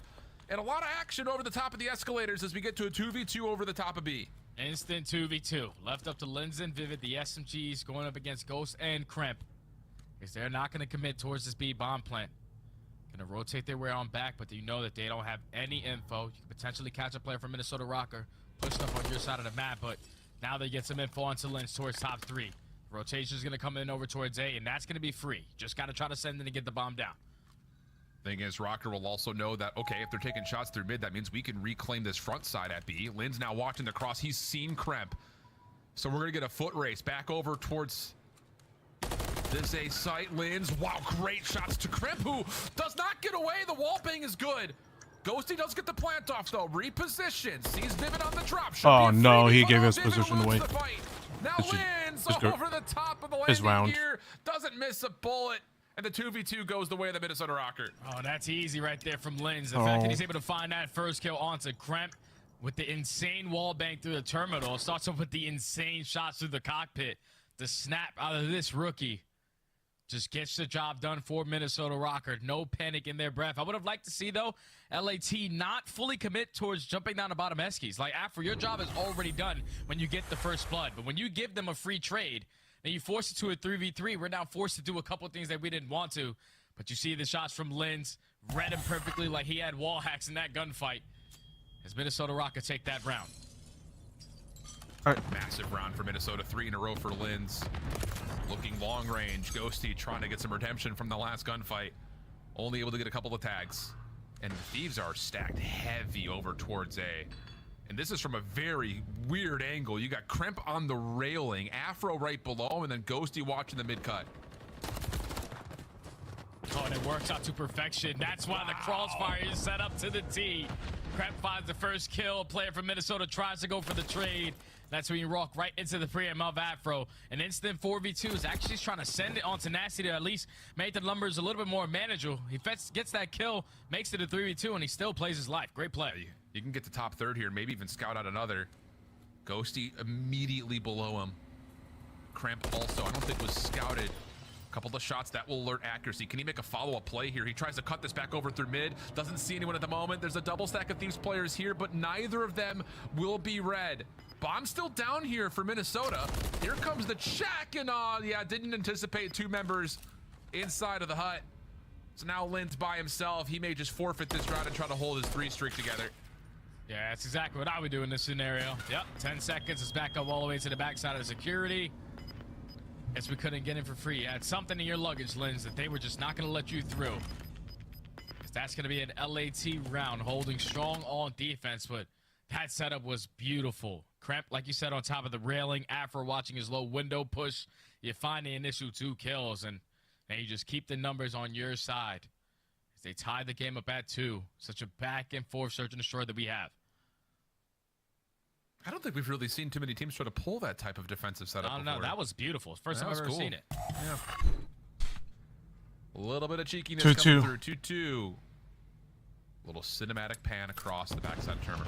3-man stack here for Rocker defensively. Over towards B. Nade from Kremp. Doesn't tag anybody. And that will lead to Linz kind of pulling the same setup that he had previously with Rocker. Just watching this mid-cross right through that window alley. Shots coming through. No one worse for wear as Thieves are at the precipice of breaking into A. Yeah, they have 3 players in the terminal just ready to hit on in. A couple wall bangs coming in from accuracy. Gonna keep a couple players a little bit damaged, but there's still wall bangs. Afro, we gotta stick it live. He's just like, there's no way in hell this guy's gonna waste all of his ammo on this wall bang. But accuracy says, nah, I'm gonna continue to do it. Assist my teammate in towards the plane. I think back in my day, honestly, there were not this many wall bangs. Essentially worked his bomb plan because it's still vivid towards the lower end. Yeah, and how much has he seen here? Did he see Kremp cross with this little pixel peek? That may be the bigger question. Bomb gets planted. Accuracy over through the slide. Here comes the nade, and then the double shell right afterwards. That's a smoke trying to get them through. Vivid making sure no one's just hiding in corners. But the problem is, kills are coming out for the side of the Thieves. Afro just standing right on top of the bomb saying, you have to come through me if you want to get this. And wait, they may actually do that. Awakening, shut down. Afro spams him in the rear end. But oh wait, accuracy still up, but not for long enough. Pistol through will finish off the gunfight, and the Thieves will hold the post plant. Oh, actually trying to get it all done right up through the ramp side. He was able to find 3, but the fact that Afro was able to withstand all those bullets to start off with the wall bang, even sliding across towards the bomb. Just great plays from Afro. LAT are second overall in post-plant scenarios, and that's why they hold strong. You get that bomb, now you put yourself in that setup, you could potentially walk away with the W. The fact that Afro, like I said, was able to stay alive as long as he was in plane, he eventually makes the final play to secure the round for LA. And now Afro, what can he do off 3 in a row? Trophy system down early, smoke already coming through. Rocker going very quickly. Wait, the trophy doesn't actually impact the stun, but it may not make much of a difference. Afro and Nasty combined for 2, only dropping 1 in the process. Kremp gonna take away the A side of the map, and Nasty off the regen will even get a couple of tags into Awakening. Thieves looking good for this hold. Just comes down to, can they break down this little do setup between Awakening and Vivid, who are trying to rotate out. Ghosty will read it, but not be able to secure a kill. Rocker able to reset again. Yeah, they're already trapped though. You have Kremp, who was able to take a lot of ground through the flank positioning. The team shots coming from Ghosty and Nasty to eliminate Awakening. And now it's Vivid left in the 1v3. Should be able to get a freebie onto Nasty. It's not going to be as free as I thought. LAT withstand the Nice pressure setup. through the top side of the Eskies. Afro, even if he's stunned, he's still gonna win a gunny. Finds the first kill, but then it simply just comes down to the fact that Nasty's able to get one on his traits and play his life. Because Awakening, he tried to send him down to Eskies. He was trying to find that trade. Once he couldn't, and Nasty then gave up his positioning with that Renetti. Just we cannot commit to the bomb plant. We do not have anything covered. LAT took all map control, and now that's 2 rounds in a row. LAT starting to pull away. Starting to feel a little bit like Invasion, right? Back and forth through 4, and then all of a sudden Thieves start to kind of change the mold a touch.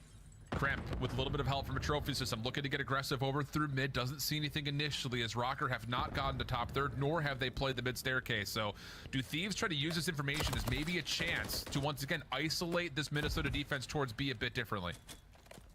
You know that accuracy at least is going to be holding down that burger push.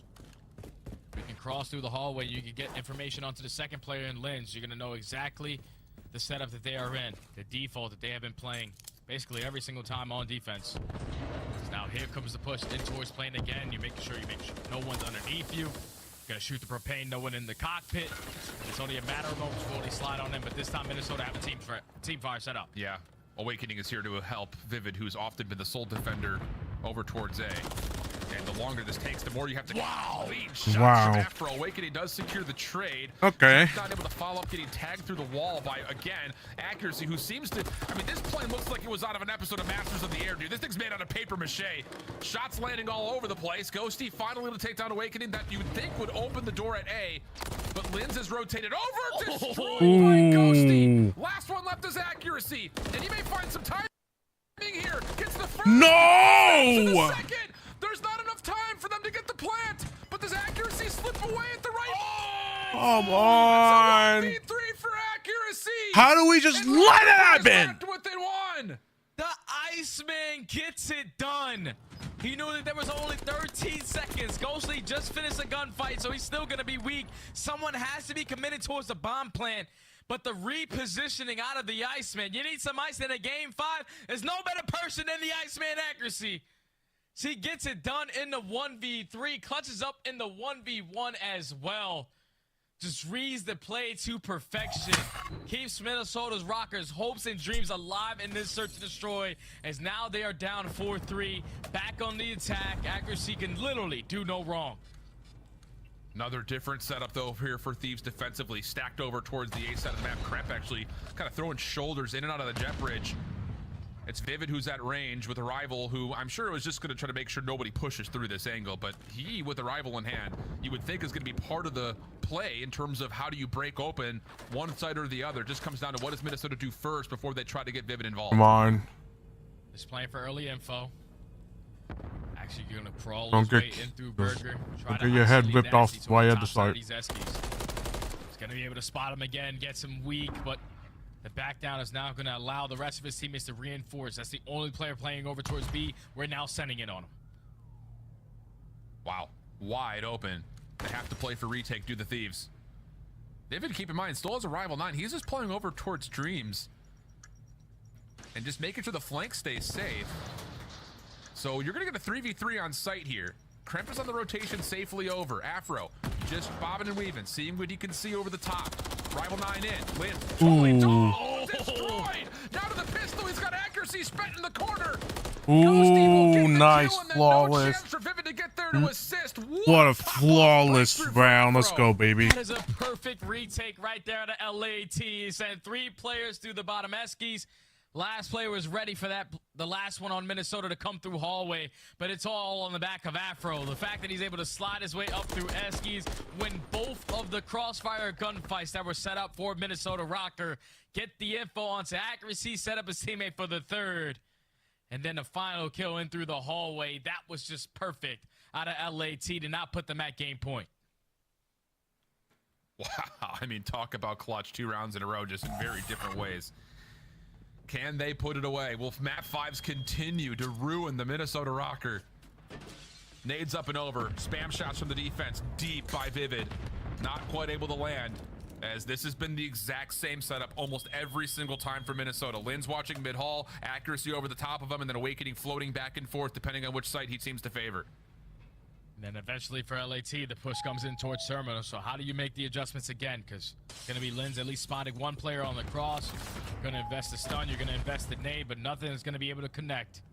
It's already been 35 seconds knocked off of the game clock, but now you're trying to ISO these players at B. Linz is able to get away with his life, but accuracy tries to make up for it, and he gets picked off. First blood to LA. Oh, it's a full Is hit. you have to commit someone else to getting on top towards this B site, which means Vivid once more will be by himself over at A. He did a pretty solid job in round one, holding this exact same position. Fire extinguisher gets hit, no one in the cockpit. Here comes the double up the wall. It's a triple up. What the heck? Minnesota full gamble stack over towards A, and it works out near beautifully for him. 2v2, but Kremp, dead silence, tries to get proactive. Thing about it is Rocker doing the same thing on the other side of the map. Nasty gets taken down, and now it's Kremp for a 1v2. Not only finds the first to the 1v1. 10 seconds, has to play for the kill! And Let's Kremp go, takes him down baby. at range. Go, baby. Come on, Thieves. Holy shit. Let's go, baby.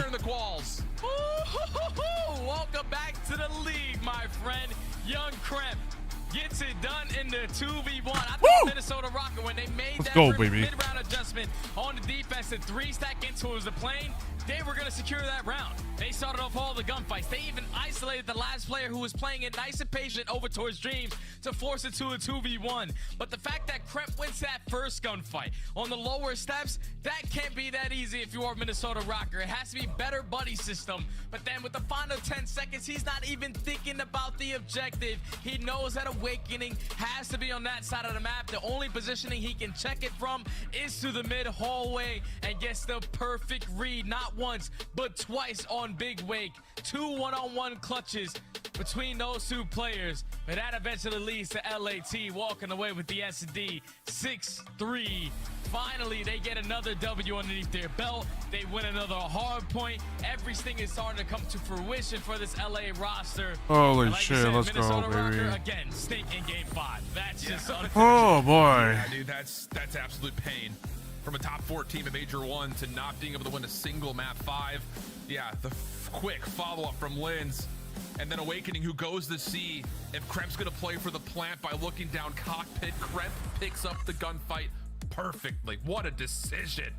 So 6-3 in the final after what was, again, that invasion was kind of in the same form. We were back and forth for the first 4 rounds, and the Thieves, they seem to make the right adjustments, the right reads, and maybe there's something there, Jay. I don't want to dig into it too much. We'll leave it for people like JP Krez and his stream to break down, but that's the same defensive setup every single round from Rocker, and Thieves picked it apart almost perfectly every single time they had a chance to after the 3rd round. Slow and steady wins the race. You show face at B, and then eventually you isolate the player in towards the backside of the plane, because there was not a single time there was one player in it, and when they read it perfectly. They were able to hit the adjustments, but LAT, they're starting to turn heads, man. They make that roster change. They're winning hard points. They're winning game 5s. They are getting it done. And now, what's that put them? 2-1 in the season, in this stage? 2-1. They're great. They're doing great. And they have a very winnable schedule ahead of them. But hey, we got drama here in our final series of the weekend as we send things back over to the desk to close us out. 3 matches in the books now for LA Thieves. 2 of those are W's. Thank you very much, Study and I Hold Shift. Great casting as always. And I love Study's breakdown at the end there. Kremp versus Awakening. 2 1v1s that went in favor of Kremp. Crucial rounds that end up with another LA Thieves game 5. Another Rocker. Big loss in a game 5. I said in the pregame as we set this up, it's in the S&Ds where LA Thieves is trying to find some of this insane success. And the map number 2 invasion, it was just trading defensive rounds until LA Thieves round 6, they get the first attack win of the game. They play the time, they route to A, and they pinch through dark and they play the player out tank so they can get the bomb down. And then in that game number 5, same thing. They were trading defenses, and LA Thieves was the first team to win an attack in round 5. And then obviously to close it out, their second attack round was Kremp in the insane 1v2. Lamar almost a hero in this round. Great stuff from him throughout the S&D. That final round, he had a little bit of confidence. Wanted to get first blood for his squad. With him out of the picture, LA Thieves knew what to do. Yeah, I mean, in the Search and Destroyers, I feel like Minnesota Rocker scammed so many rounds. Like, even some of like this clutch, like in this round, Awakening had over-chow through plane, just doesn't need to happen. On the invasion, multiple times you have Linz and Awakening sitting at mid-tank, and just like a player is able to get on through, find a pick. Just Minnesota, 4 straight search and destroy map losses, and it feels like they are not on the same page whatsoever. Only rounds they're getting are massive clutches from players like Accuracy or Vivid going out and making a huge play. It's not good Call of Duty out of Minnesota. And now with, you said it was 4 Game 5 scripts? Yeah, so they played 5 matches. 4 of them have gone to the Game 5 and resulted in losses. And they've gotten beat like 6-0, 6-1, 6-2, 6-3. They have been getting cooked when we get to these Game 5s. This is a glaring issue on the side of Minnesota. Minnesota running out of gas despite dropping the first 2 games and forcing a Game 5. They show us they have the energy to win a second hard point, just not enough gas in the tank to finish the mission. Minnesota still looking for their first win, but LA Thieves and Nade Shot celebrating somewhere. We got to talk about what's going right here in LA.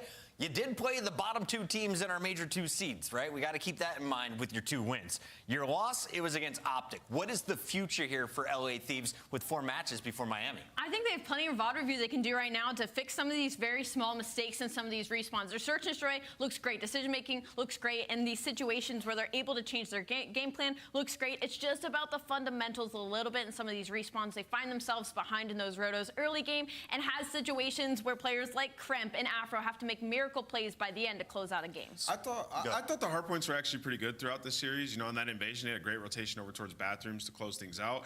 When we get to that Skid Row, like they had 3 hills in a row they had spawns on, right? And they had the opportunity to close it out on P5. The spawns are just wild there. You're spawning blue, you're spawning tunnel. If Afro stays alive outside tunnel, they close that out and win this series 3-1. So I think LA Thieves, great foundation to build upon. And Minnesota are a solid roster that they just beat. And I think we all need to give some applause to the folks at the LA Thieves coaching camp. We have JCap and Shane making big decisions like putting this guy in for your Scuff play of the game, bringing him back up from Challengers. He played for the Royal Ravens in London last year, now wearing red for LA Thieves. And Byron dropping a 10-3 performance on us on that map 2 Invasion S&D. Yeah, it was just an insane search and destroy out Nasty completely through. I believe he ends with over 10 kills by the end. And again, the biggest moment for me was that attack round. You had just seen it in your screen. It was Nasty that made it on site to the A bomb and gets the guy off the cross so that they can get the bomb down and win that round. So big plays out of Nasty, one of the most consistent players. He also does a really good job on their defense. Like, he was playing backbeat street and just staying alive, waiting for players to push through, get overzealous, letting his teammates make plays through dark or make plays through DVD. It was working out wonderfully, and Thieves looking like one of the stronger S&D teams we have. That's 4 in a row, by the way. 4 in a row, and right now to talk about it in our Monster Winner Spotlight, we welcome Afro to the show. Afro, great to see you alongside Byron once again. What's it been like playing with another UK member on a winning team so far here in Major 2? Hey, it's good to have my boy back, man. It's been a long time since we played together, since Vanguard, I think. And, yeah. Just very happy to have him back. And you individually looked very impressive, especially on your pushes in S&D. Is this something you guys have been working on? Is this just a call that you're making in the moment? How did this go about on Terminal? Well, S&D, like me, it's always been like my thing, and that's kind of what I grew up on and how I got through the scene. So I've always been like instinctively good at that, and all 4 of us are all good at that. We're all good at S&D, so yeah, we haven't really been working it too much, but I think just instinctively we're just really good at it. Afro, I mainly want to ask, I feel like you've gotten better at hardpoint now. Your search and destroy looks great. What do you think is the biggest problem with your control right now? I don't know, because we were really good at control, it seemed like, but today just wasn't it. I think it's generally just speeding up off our kills. We get kills, sometimes we just don't move. I think we need to start moving with our kills a little bit more. That's really it. I feel like I got that control right now. Afro, you know, looking at your guys' HP, like much improved throughout this series. Obviously, still some work, but even in your guys' losses recently, been super close games, and that's different from the beginning of the season. What changed with the roster change? Like, what did you guys change in your fundamentals coming into this split? I think with Carl coming to the team, he's a lot faster, very just direct, just running, which helps me a lot, so I don't have to do it as much. I think that helps our hardpoint quite a lot. I think him coming through challenge as well, just playing a lot of this patch just helps as well. I think that's the main reason. Obviously Byron, big old Byron, we love Byron. Yeah, I think right now we're just meshing really well, so. It's been so fun to watch you guys all together, especially with the energy that Ghosty has been displaying recently. Does he ever intimidate you? That doesn't intimidate me. He's my little hill kitten. Oh, my bad. Hold on. King of the Hill. My bad. King of the Hill. Yeah, Dashy's rebranding this thing. Hill Kitten, King of the Hill, whatever you want to call him. You guys are purring your way to success. Congrats on back-to-back dubs. Thank you. Appreciate it. That is Afro, that is LA Thieves. They're walking away with their second victory, and they are pushing for a top 8 seed and a winner's bracket start come Miami, something no one expected after watching this team struggle in Boston and then seeing that they had to make some roster changes. Yeah, and it's tough when you make an entire half your team roster change as well to start finding some success. So it looks good for them heading into Major. They are so ready to go party. Do you see how quick they got out of their seats? LA always throwing a party there at the Thieves headquarters. Shout out to my boy Nate Shot, John Robb, and all of the crew there. Let's take a look, though, at all of the games that went down today. We started with the Subliners and a hot 3-0 over the Heretics. We all saw this one coming. That was a masterclass. I mean, that was a New York highlight reel from start to finish. And honestly, like, New York, they look strong. Championship contender, one of the best. But I feel like the story's more so, what's going on? Miami headed into their major, man. Like, can we get something going here? They haven't won a match since before the patch. And, you know, they bring in Eric Boom, and it's supposed to be like this huge difference. They've only gotten worse. I think what kind of hurts me with this series is the fact that Miami just kind of like fell into what their statistics already lay out for them. Like in that sub base, it was the second P2 that New York got like the biggest lead at from that hold, and it's mainly because Miami can't break. They're worst in the league. And then you go to map number 2. Yeah, Miami clearly did some VOD review. They were playing for Kismet, pushed up B Street in the corner, but unfortunately, it was just Kismet and Hydra. They're able to change the stats in the middle of the game, and unfortunately, Heretics wasn't able to give us any new looks. Subliners showing their strength there, officially on top of the leaderboard, following a loss to our former #1 seed going into Major 2, Toronto Ultra. Toronto ran into a very angry Draza of BZ, Simp, and Celium. And Draza letting them know he thinks that team up north rhymes with Bass. Yeah, he said that they were ass. I'll say it out loud. Listen, I think that, you know, this drama-filled match, this is going to be set up for some classics in the future.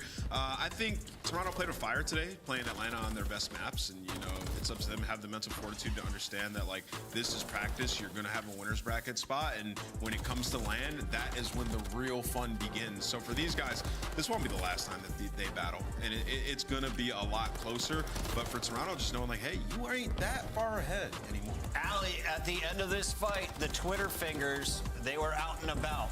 Who do you think gets the last laugh as we head to Miami? I don't even know, man. I don't even have Twitter on my phone anymore, and I'd like to give that advice to the players as well. Let's keep the Twitter fingers to ourselves. Yeah, keep it on the trigger, because you guys need to play at least 4 games for us. Come on, your top 2 seeds. Atlanta, though, getting the job done in 3. They close it out with some very strong control performances as they outslayed Toronto, something that we have not seen in that game mode all season long. Atlanta back on top. Subliners beat them. Toronto still yet to play the Subliners. Nameless in your power rankings. Do we have a top dog? It's tough right now. I still want to put Toronto because I think they played around a little bit with the map vetoes in this series, but Atlanta looks so strong. I mean, 1A, 1B. 1A, 1B. You can catch both of them live in Miami. How do they do it, Ali? You scan the QR code that's been on the screen all weekend long, and you show up to Miami Heretics Major number 2. We are now finished with week 3, day number 3. We only have 2 more weekends to go until we all head to 2 more weeks. Right. I don't think. Continue as we return to the studio Friday, March 8th, and it should be a good I don't think I'll be able to watch. Well, let me rephrase that. I don't think I'll be able to watch some of the. I won't be able to watch some of the matches. Actually, no. I might be, depending on the schedule on what's going to be happening. Obviously on the Thursday, one of them is going to be on the Thursday, so I won't be able to watch. So good luck, Breach, and of course we close it out with that Optic Toronto battle. Thank you all for tuning in. We will catch you next week for another round of qualifiers leading into Miami. Yeah, the Thursday is one of my classes, is my classes. So I won't be able to obviously do a watch party. So I won't be able to stream. But whatever the case is, this week has been definitely interesting. I will say that we'll be interesting on how looking on Twitch, but it's definitely been definitely gonna be a little more. Definitely next week is probably gonna be either one-sided or a little more competitive, but I did not expect Atlanta to be 3-0'd, but again, like they said, they're playing around the map vetoes, so it's whatever.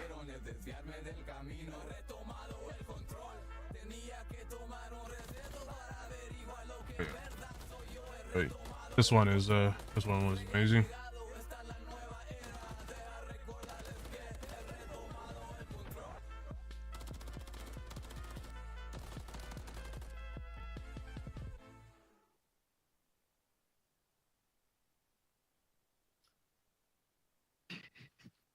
Bro, that fucking hurts. We just done. Huh? Everyone's in the cams right now. They're down 0-2. They're spinning the fidget spinners. No, not me. You guys get the glass protection?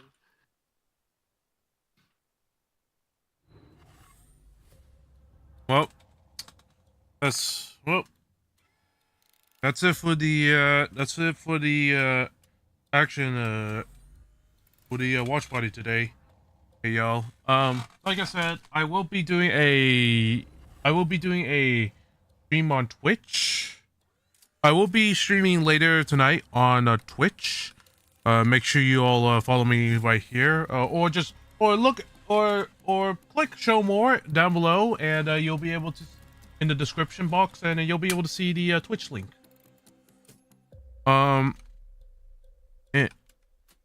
But yeah, if you all like the stream, make sure you like and subscribe to my YouTube channel for future watch parties, and y'all don't forget to check out my socials. If you want to, you can join my Twitter. You could follow my Twitter for where I mostly interact. If you want to join my Discord, you are free to go ahead do so, and check out the sponsors that my esports org Godslayers is sponsored by, and check out our merch, and check out our Godslayers merch as well.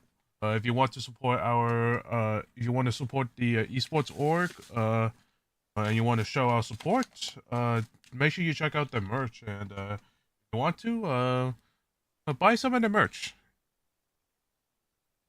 Anyways, y'all. I will see y'all later tonight. Probably around 9 or 10, around that time. Don't know when, but I will see y'all later on Twitch. So thank y'all for coming to the watch party, and thank y'all for coming to the watch party. I'll see you later. I'll see y'all later tonight.